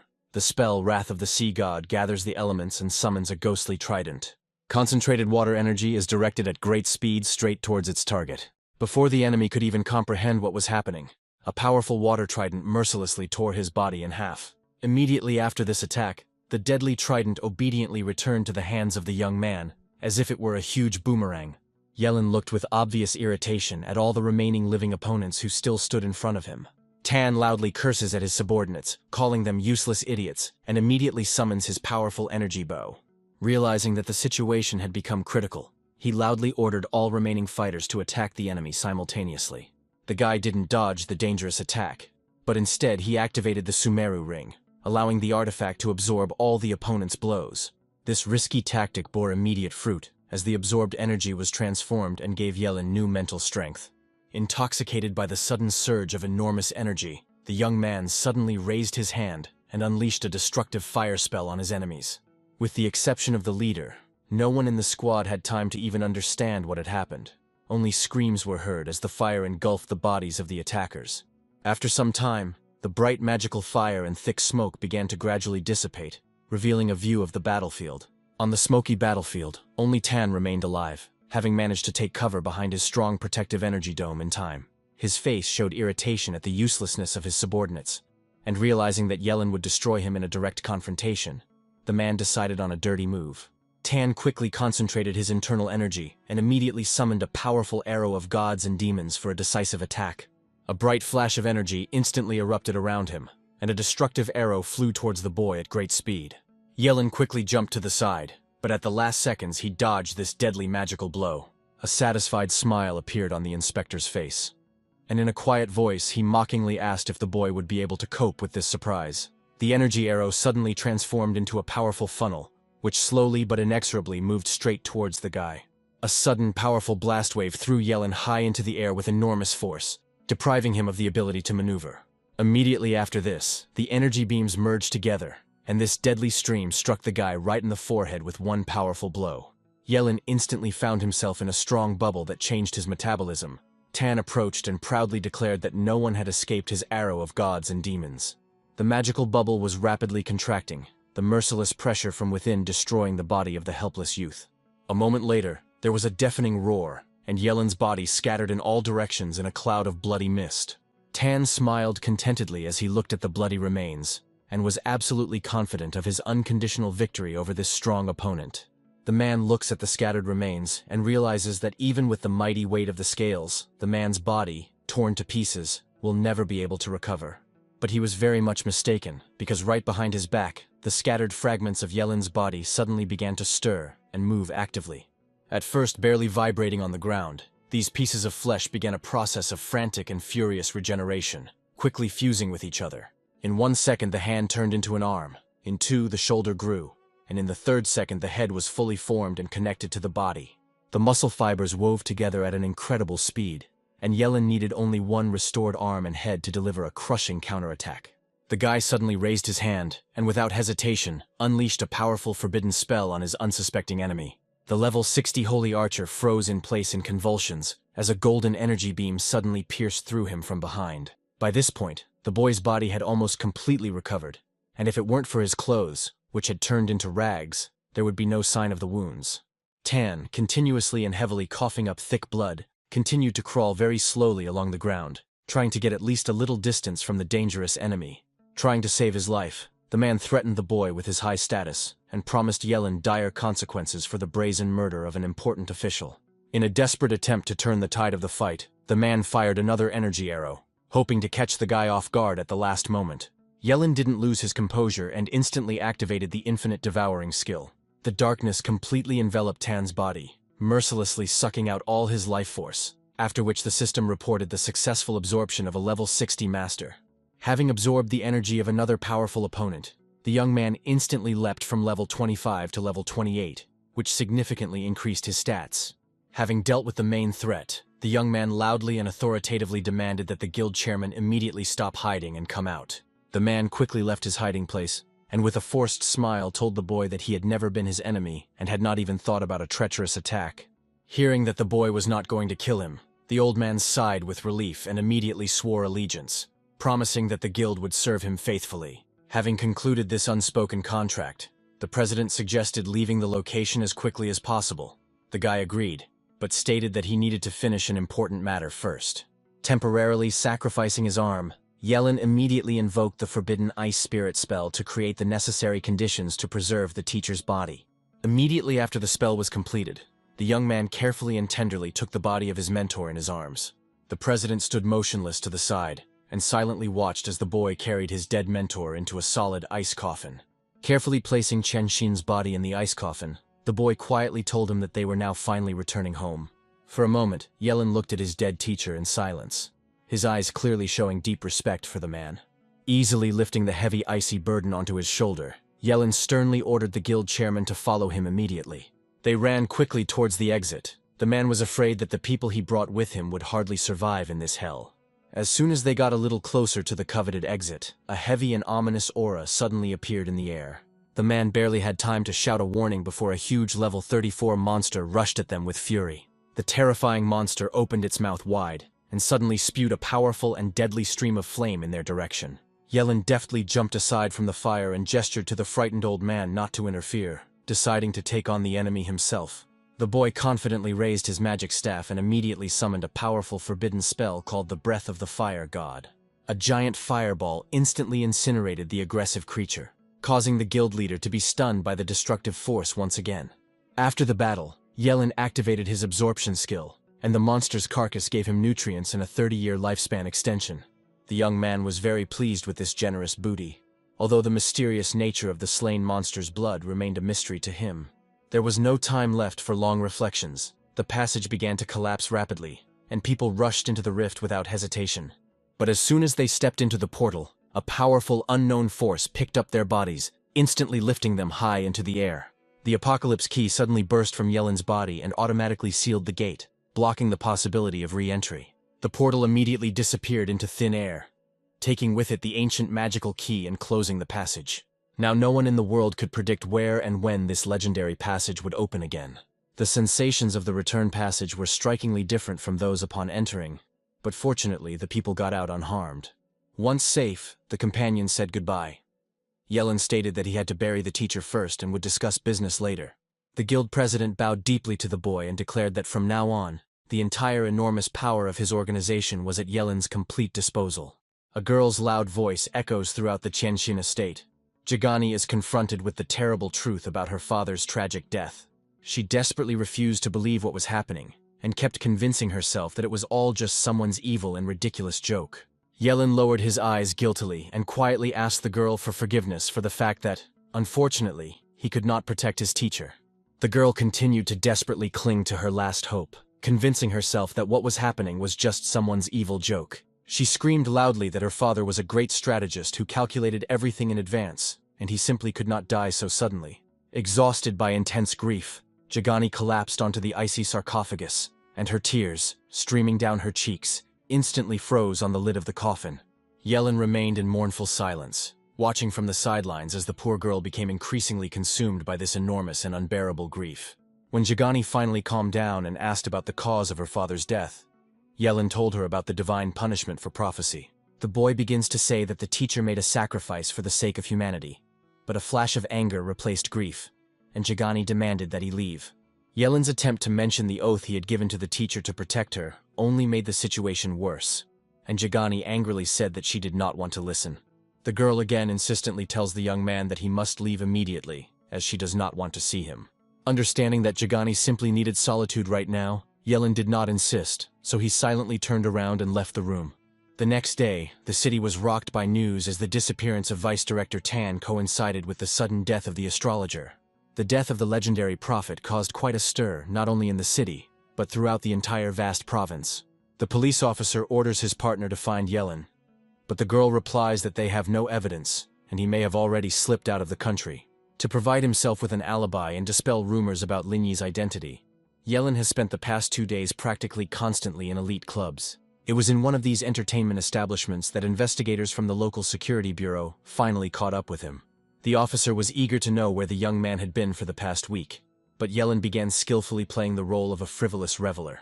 The guy continued to play his role and loudly asked to bring the 2 best girls of this club for the gloomy investigator. The man continues to insist on his own, and sternly asks the guy where exactly he spent the whole of last week. Yellen states that so much has happened in the past 7 days that it is almost impossible to remember anything specific in this mad frenzy. This buffoonery pissed off the investigator. He grabbed the guy by the arm and asked if he was the one posing as Lin Yi while accompanying the astrologer. The suspect's reaction was unexpected, as Yellen calmly took out his phone and informed the officer that the conversation was being recorded. The partner quietly whispers to the investigator that at this point they really don't have any solid evidence that Yellen left the city. The investigator was reluctantly forced to release the young man, but nevertheless promised that sooner or later he would find evidence to prove his case. Then Yellen decided to go all in, confidently saying that he had important information that would definitely interest the investigator. Yellen said he saw with his own eyes how Lin Yi was blown to pieces by an explosion just a few days ago. The investigator stopped immediately, as he was clearly interested in this information, and he asked the guy to continue talking. The man had a rare gift of seeing through lies, and was greatly shocked when, after scanning Yelin's words, he realized that he was telling the pure truth. Meanwhile, under a heavy downpour, a huge crowd of people gathered in the city square to see the astrologer off on his final journey. The huge coffin was richly decorated with his daughter's favorite flowers, and on it stood a large portrait of a smiling man. Many of those gathered realized the depth of the tragedy, because Mr. Qianxin was such a good person, and now he is no longer there. They were very worried about the astrologer's only daughter, because now there was no one to take care of her, and she was left completely alone.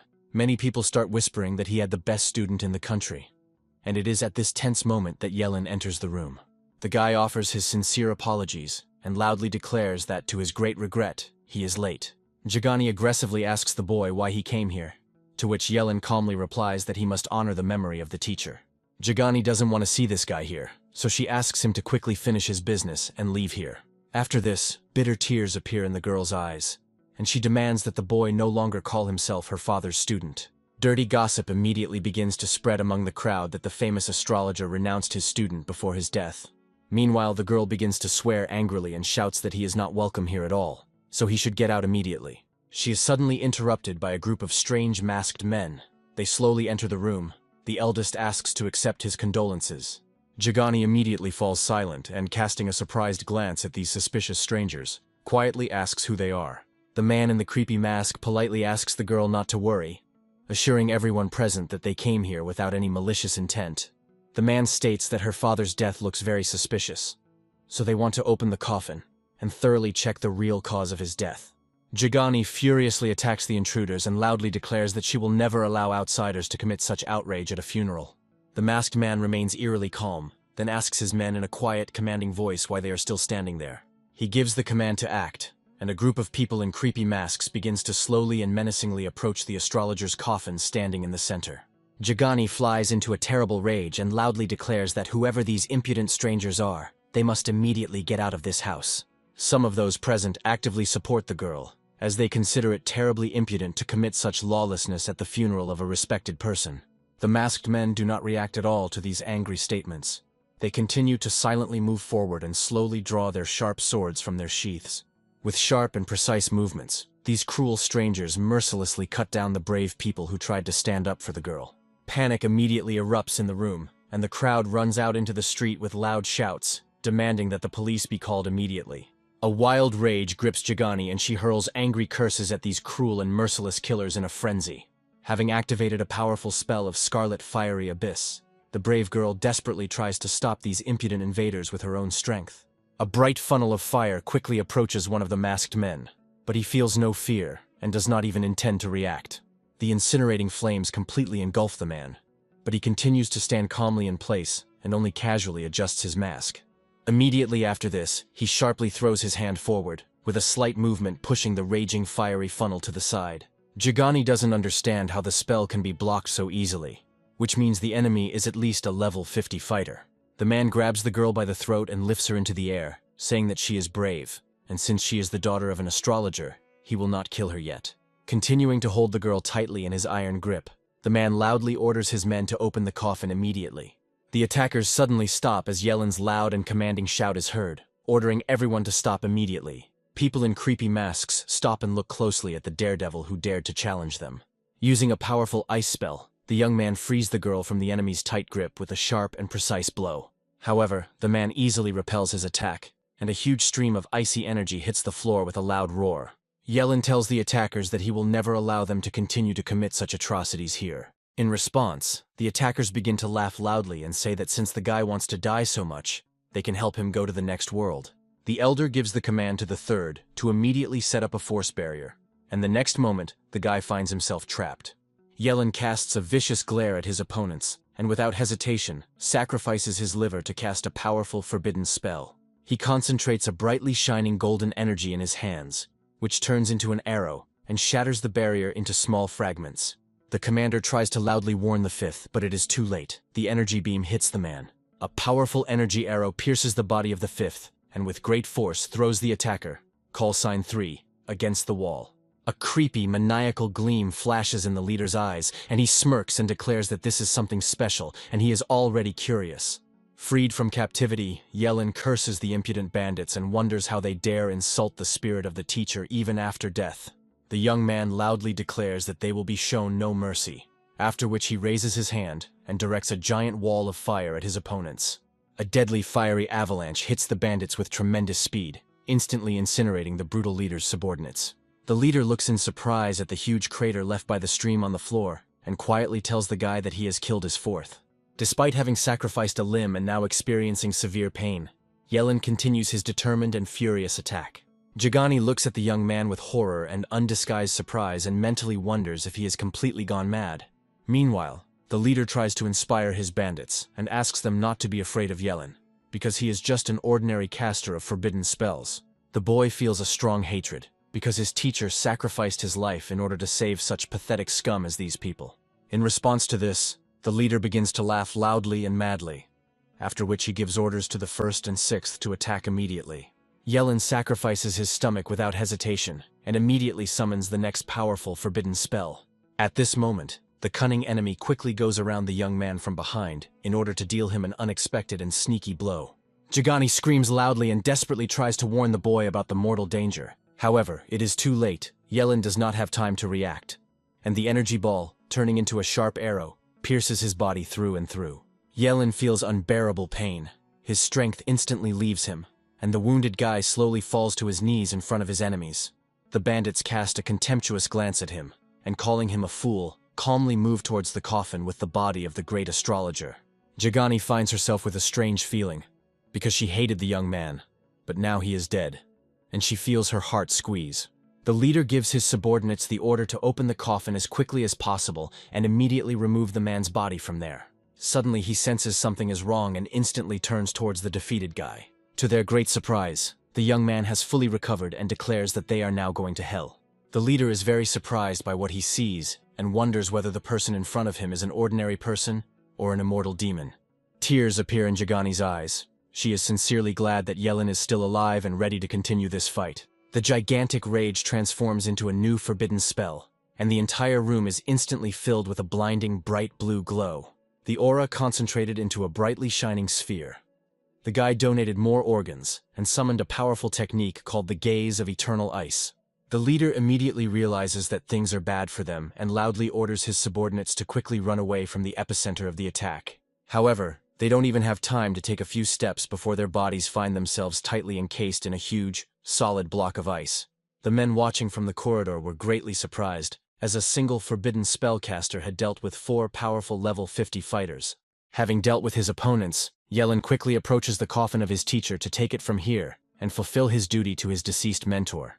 Without saying a word, he easily throws the heavy ice coffin over his shoulder and resolutely heads for the exit, ignoring the glances of the people around him. Jagani looks closely at the guy and feels familiar sensations from his movements, after which the girl asks where he is going to take her father. Yellen calmly answers the worried girl that he intends to bury his deceased teacher himself. On the top floors of a huge skyscraper, an influential man asks his subordinate whether the special group of scouts he sent has returned yet. The masked man replies that traces were indeed found in the gorge at the 79th kilometer, that someone had recently opened the gates of the apocalypse. After this report, he asks his master whether they need to go now to get the body of the deceased to take it to themselves.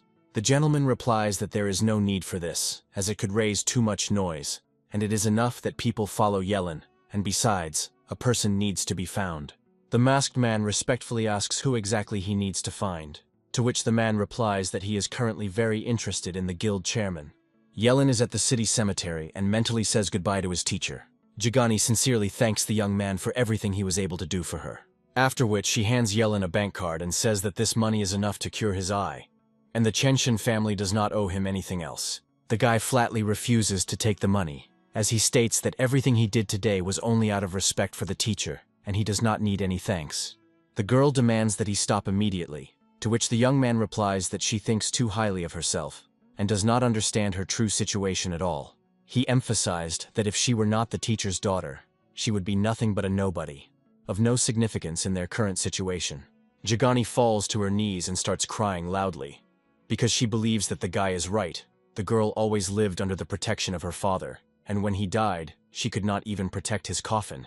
In desperation, Jagani turns to her deceased father and shares with him that without him, she truly is nothing but a useless person. Lin Yui turns to his comrade and tells him that he knows Yelin was at the funeral. After which the guy notices a huge bandage on Yelin's head, but he asks him not to worry and says that everything is absolutely fine with him, and there is no reason to worry. Lin Yui's father intervenes in the young people's conversation, asking the boy what he plans to do next, and inviting him to stay with their family. Yelin thanks the man, but still wants to go to university. The president, hearing this, respects the guy's decision and promises him all possible support. After which, Yelin thanks the president for his understanding and, citing the fact that he is too tired, wants to go rest in his room to gain strength. Having reached the room, the guy immediately falls onto the bed and catches himself thinking that he is damn exhausted after all the events. Suddenly, the bag that the teacher had given the boy earlier fell out of the ring on its own, drawing the hero's attention to the strange object. Yelin watches as two scrolls materialize in space and believes that the teacher left a message that now needs to be deciphered. One scroll turns out to be a rare after-image technique that allows the user to create a realistic phantom with little effort. The second scroll is endowed with the rare ability of turtle breathing, which allows one to slow down the heart rate to a complete stop and plunge into a state of apparent death. By combining these techniques, the boy gains access to the forbidden spell of great nothingness. By sacrificing energy, he can achieve absolute invisibility. Inspired, Yelin immediately springs into action and immediately casts a complex spell to quickly test its true power in practice.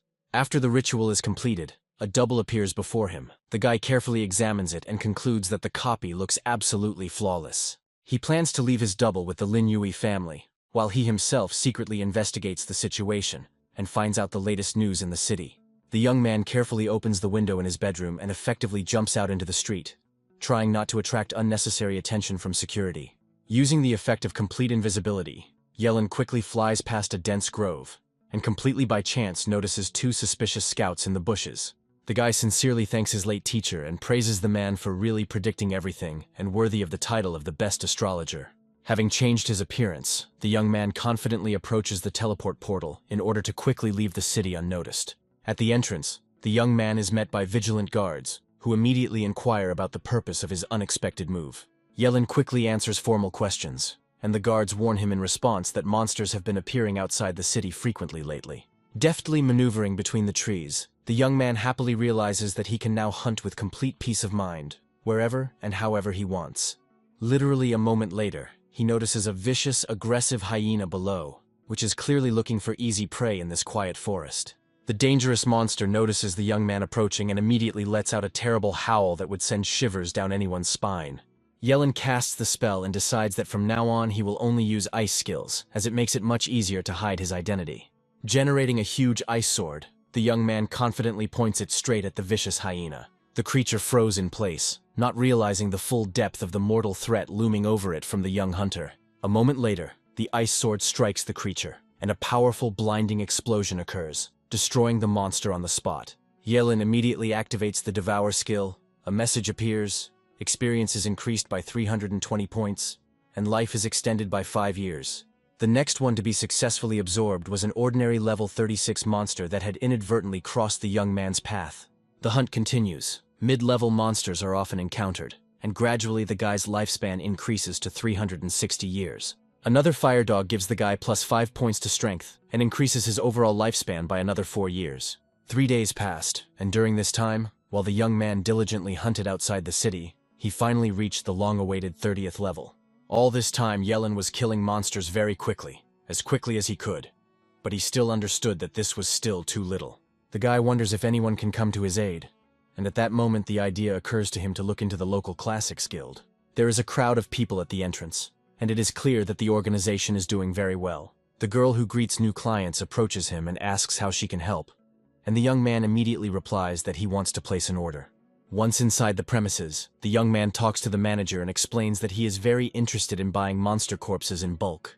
The manager is satisfied with these conditions, and asks the guy at what price he plans to buy the corpses of various monsters. The guy quickly learns that the price depends on the level, so for a regular one they give 300,000, and special monsters can cost more than 1 million. Yelin is planning to buy all the monsters up to level 20, which greatly surprises the manager, who asks for a commission first. The manager refers to the fact that the guy is about to place a large order, and therefore it is necessary to urgently confirm his actual solvency. At this point, the guy silently hands the surprised manager a top-tier lifetime VIP card from the guild to settle the matter. 3 days have passed. The hunter curses loudly, but still drags the carcass of a huge monster into the guild office. Customers are perplexed as to why Yellen requires so many monsters, and many are dissatisfied because his buying up of them prevents them from obtaining the materials they need. The guy sets too high a price for ordinary monsters, which inevitably arouses suspicion among others. At this time, inside a spacious box, the manager invites the young man to examine a fresh batch of corpses, just delivered by the hunters. Yellen carefully examines the huge monster, after which he praises the man for his work and says that this specimen is quite good. He states that the manager is free and asks to be left alone in the room, as he wants to personally check the goods without witnesses. The doors close, and left alone, he begins the process of absorption, thinking that it is much faster and more effective than hunting. The guy instantly absorbs a huge giant and receives a 10-year lifespan increase and over 20 valuable experience points. He physically feels his body filling with power, and the magic becomes more powerful with every second. After the takeover, Yellen leaves the massive warehouse and says goodbye to the manager, who had been humbly waiting for him outside the entire time. Yellen walks calmly through the city, showing no sign of alarm, even though he is being secretly followed by a suspicious group of people. After some time, he turns into a deserted alley, where muffled voices can be heard arguing among themselves that it is definitely him. However, Yellen has long noticed the surveillance and is very surprised that, despite his changed appearance, he is still somehow found. In the gateway, his path is blocked by 2 young men who brazenly ask if Yellen really is buying up monster corpses en masse. Someone paid these bastards a handsome sum for Yellen's head, and now they are simply doing their dirty work of eliminating the target. Yellen parries a blow from one of the attackers and asks how much he was paid, offering the guy exactly double the amount. At this moment, the second mercenary quietly goes around the young man from behind and tries to unexpectedly deliver a strong kick to him. The mercenaries refuse to make a deal and are surprised that the guy is bargaining before his death, because the bandits are going to kill Yellen and take everything. They were so stupid that during the fight they let it slip that the customer ordered them to quickly finish off the guy and get to secret area number 79. However, their plans are not destined to come true, as one of the mercenaries notices sharp ice spikes moving towards him at great speed. In an instant, their bodies were completely frozen, and they found themselves securely encased in a huge block of ice. Only now did these bandits realize with horror that they had attacked a powerful caster of forbidden spells, who was clearly beyond their capabilities. Yellen orders the mercenaries to calm down, suggests they talk calmly, and wants to immediately find out who exactly sent them. The mercenaries stubbornly remain silent. The guy sarcastically asks why they suddenly became mute and lost the power of speech. Yellen snaps his fingers, and a powerful blast wave immediately crashes down on the restrained opponents, causing them severe pain. The opponents scream in horror and are about to tell everything, claiming that influential people from the Classic Alliance want to kill Yellen. One of the attackers, frightened and making excuses, reported 3 instigators: an unknown tall blacksmith, a senior alchemist, and his faithful assistant. After which, Yellen learns that secret area number 79 appeared quite recently, 35 kilometers north of the city. The mercenaries plaintively ask Yellen if he will let them go, to which the guy replies that everything depends on whether they survive in the ice. Meanwhile, a mysterious spatial portal suddenly appeared near a huge pagoda outside the city. A group of young people nearby are animatedly discussing why no one has come out yet, and what exactly is going on in this secret area. Yellen hides a short distance away and patiently waits for someone to come out, because he understands that secret areas are always full of deadly threats. Suddenly he notices an increasing noise. Everyone present begins to animatedly discuss something incredible happening right before their eyes. Suddenly, the spatial portal begins to glow very brightly, and right at its entrance, an incredible and mysterious ancient artifact appears. The young people nearby are stunned with amazement as they feel a powerful flow of power emanating from this divine staff. Loudly cursing among themselves, they rush towards the gates as a crowd, as everyone wants to be the first to take possession of this rare artifact. Yellen realizes that the time has come to act, and begins to slowly approach the glowing spatial portal. The guy thinks that something is wrong here, because the artifact could not have been left to mid-level warriors, and it is probably just a trap. Suddenly he is stopped by a suspicious stranger, who asks the guy if he also noticed this strange detail. The girl loudly declares that this forbidden area looks very suspicious, and clearly contains a hidden threat. However, Yellen is interested in a completely different idea, so he asks the girl why she decided to dress up as a man. The girl is very surprised and asks Yellen how he guessed, to which the guy replies that she simply forgot to remove the gloss from her lips. After which Yellen declares that he has no time for conversations and begins to move forward. But the girl insistently asks him to wait. Yellen stopped abruptly and, clearly irritated, turned to the girl, rudely asking what else she wanted from him.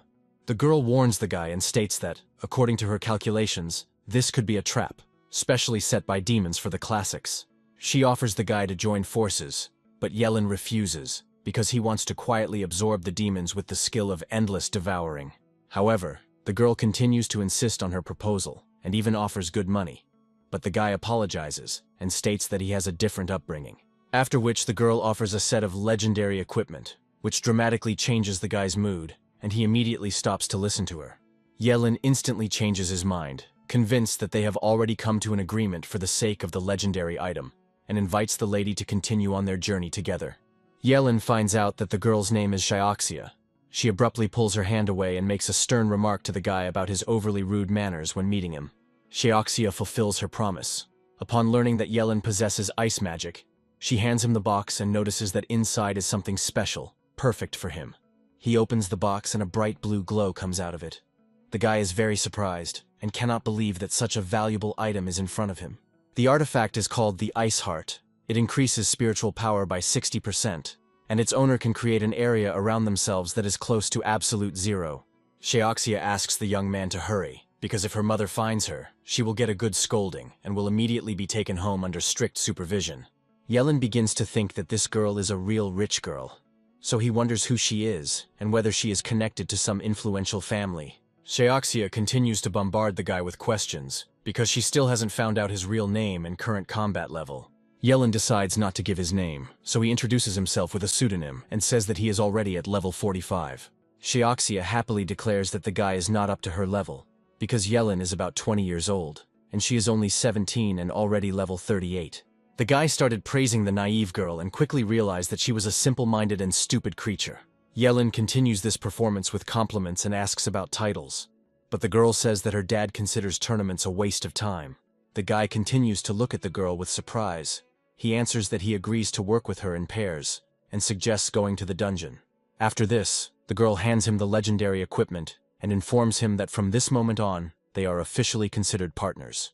A few seconds later, the young people cross a spatial portal and find themselves in a mysterious world where powerful demons really do exist.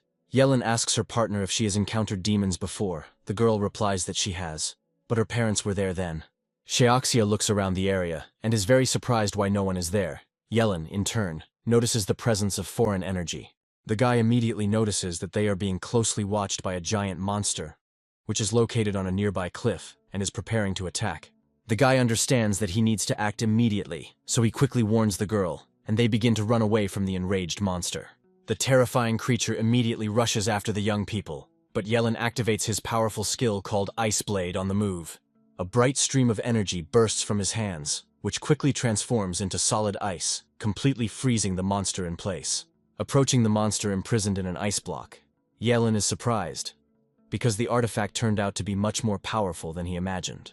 A moment later, the young man habitually activates his devouring skill and begins greedily absorbing all the monster's available energy. The girl watching this, amazed, asks Yellen why the guy is devouring these corpses, because it looks quite strange and frightening. In response, Yellen begins a long, plaintive monologue, explaining that he is a poor orphan without a family or support, who needs money to develop. Shioxia apologizes for her inappropriate question, calms the guy down and assures him that from now on, he can take all the monster corpses for himself. After which the girl asks Yellen to film her during the fight with the demons. At this moment, the guy thinks that the young lady's brain is not working very well.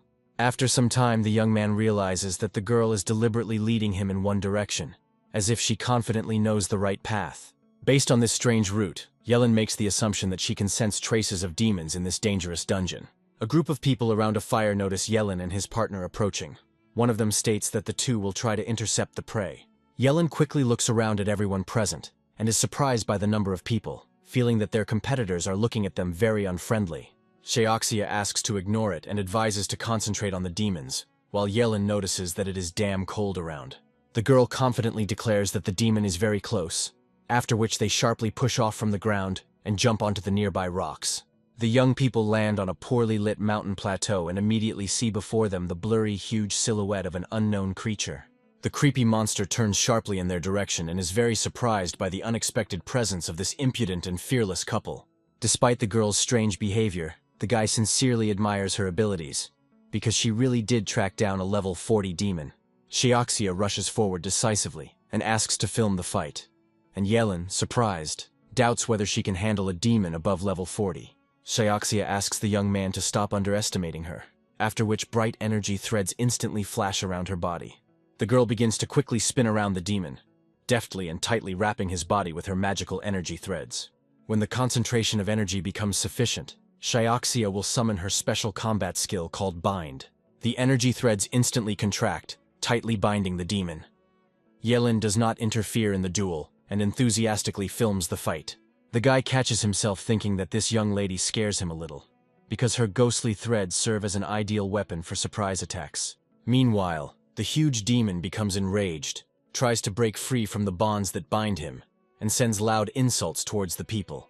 The girl is confident that her strong net will securely entangle her prey, but the guy thinks otherwise and loudly warns Xiaoxia of the danger.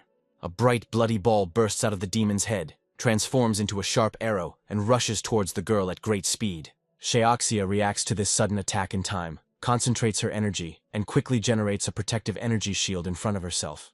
The next moment, a gigantic explosion occurs, raising huge clouds of thick smoke into the air and scattering chunks of soil.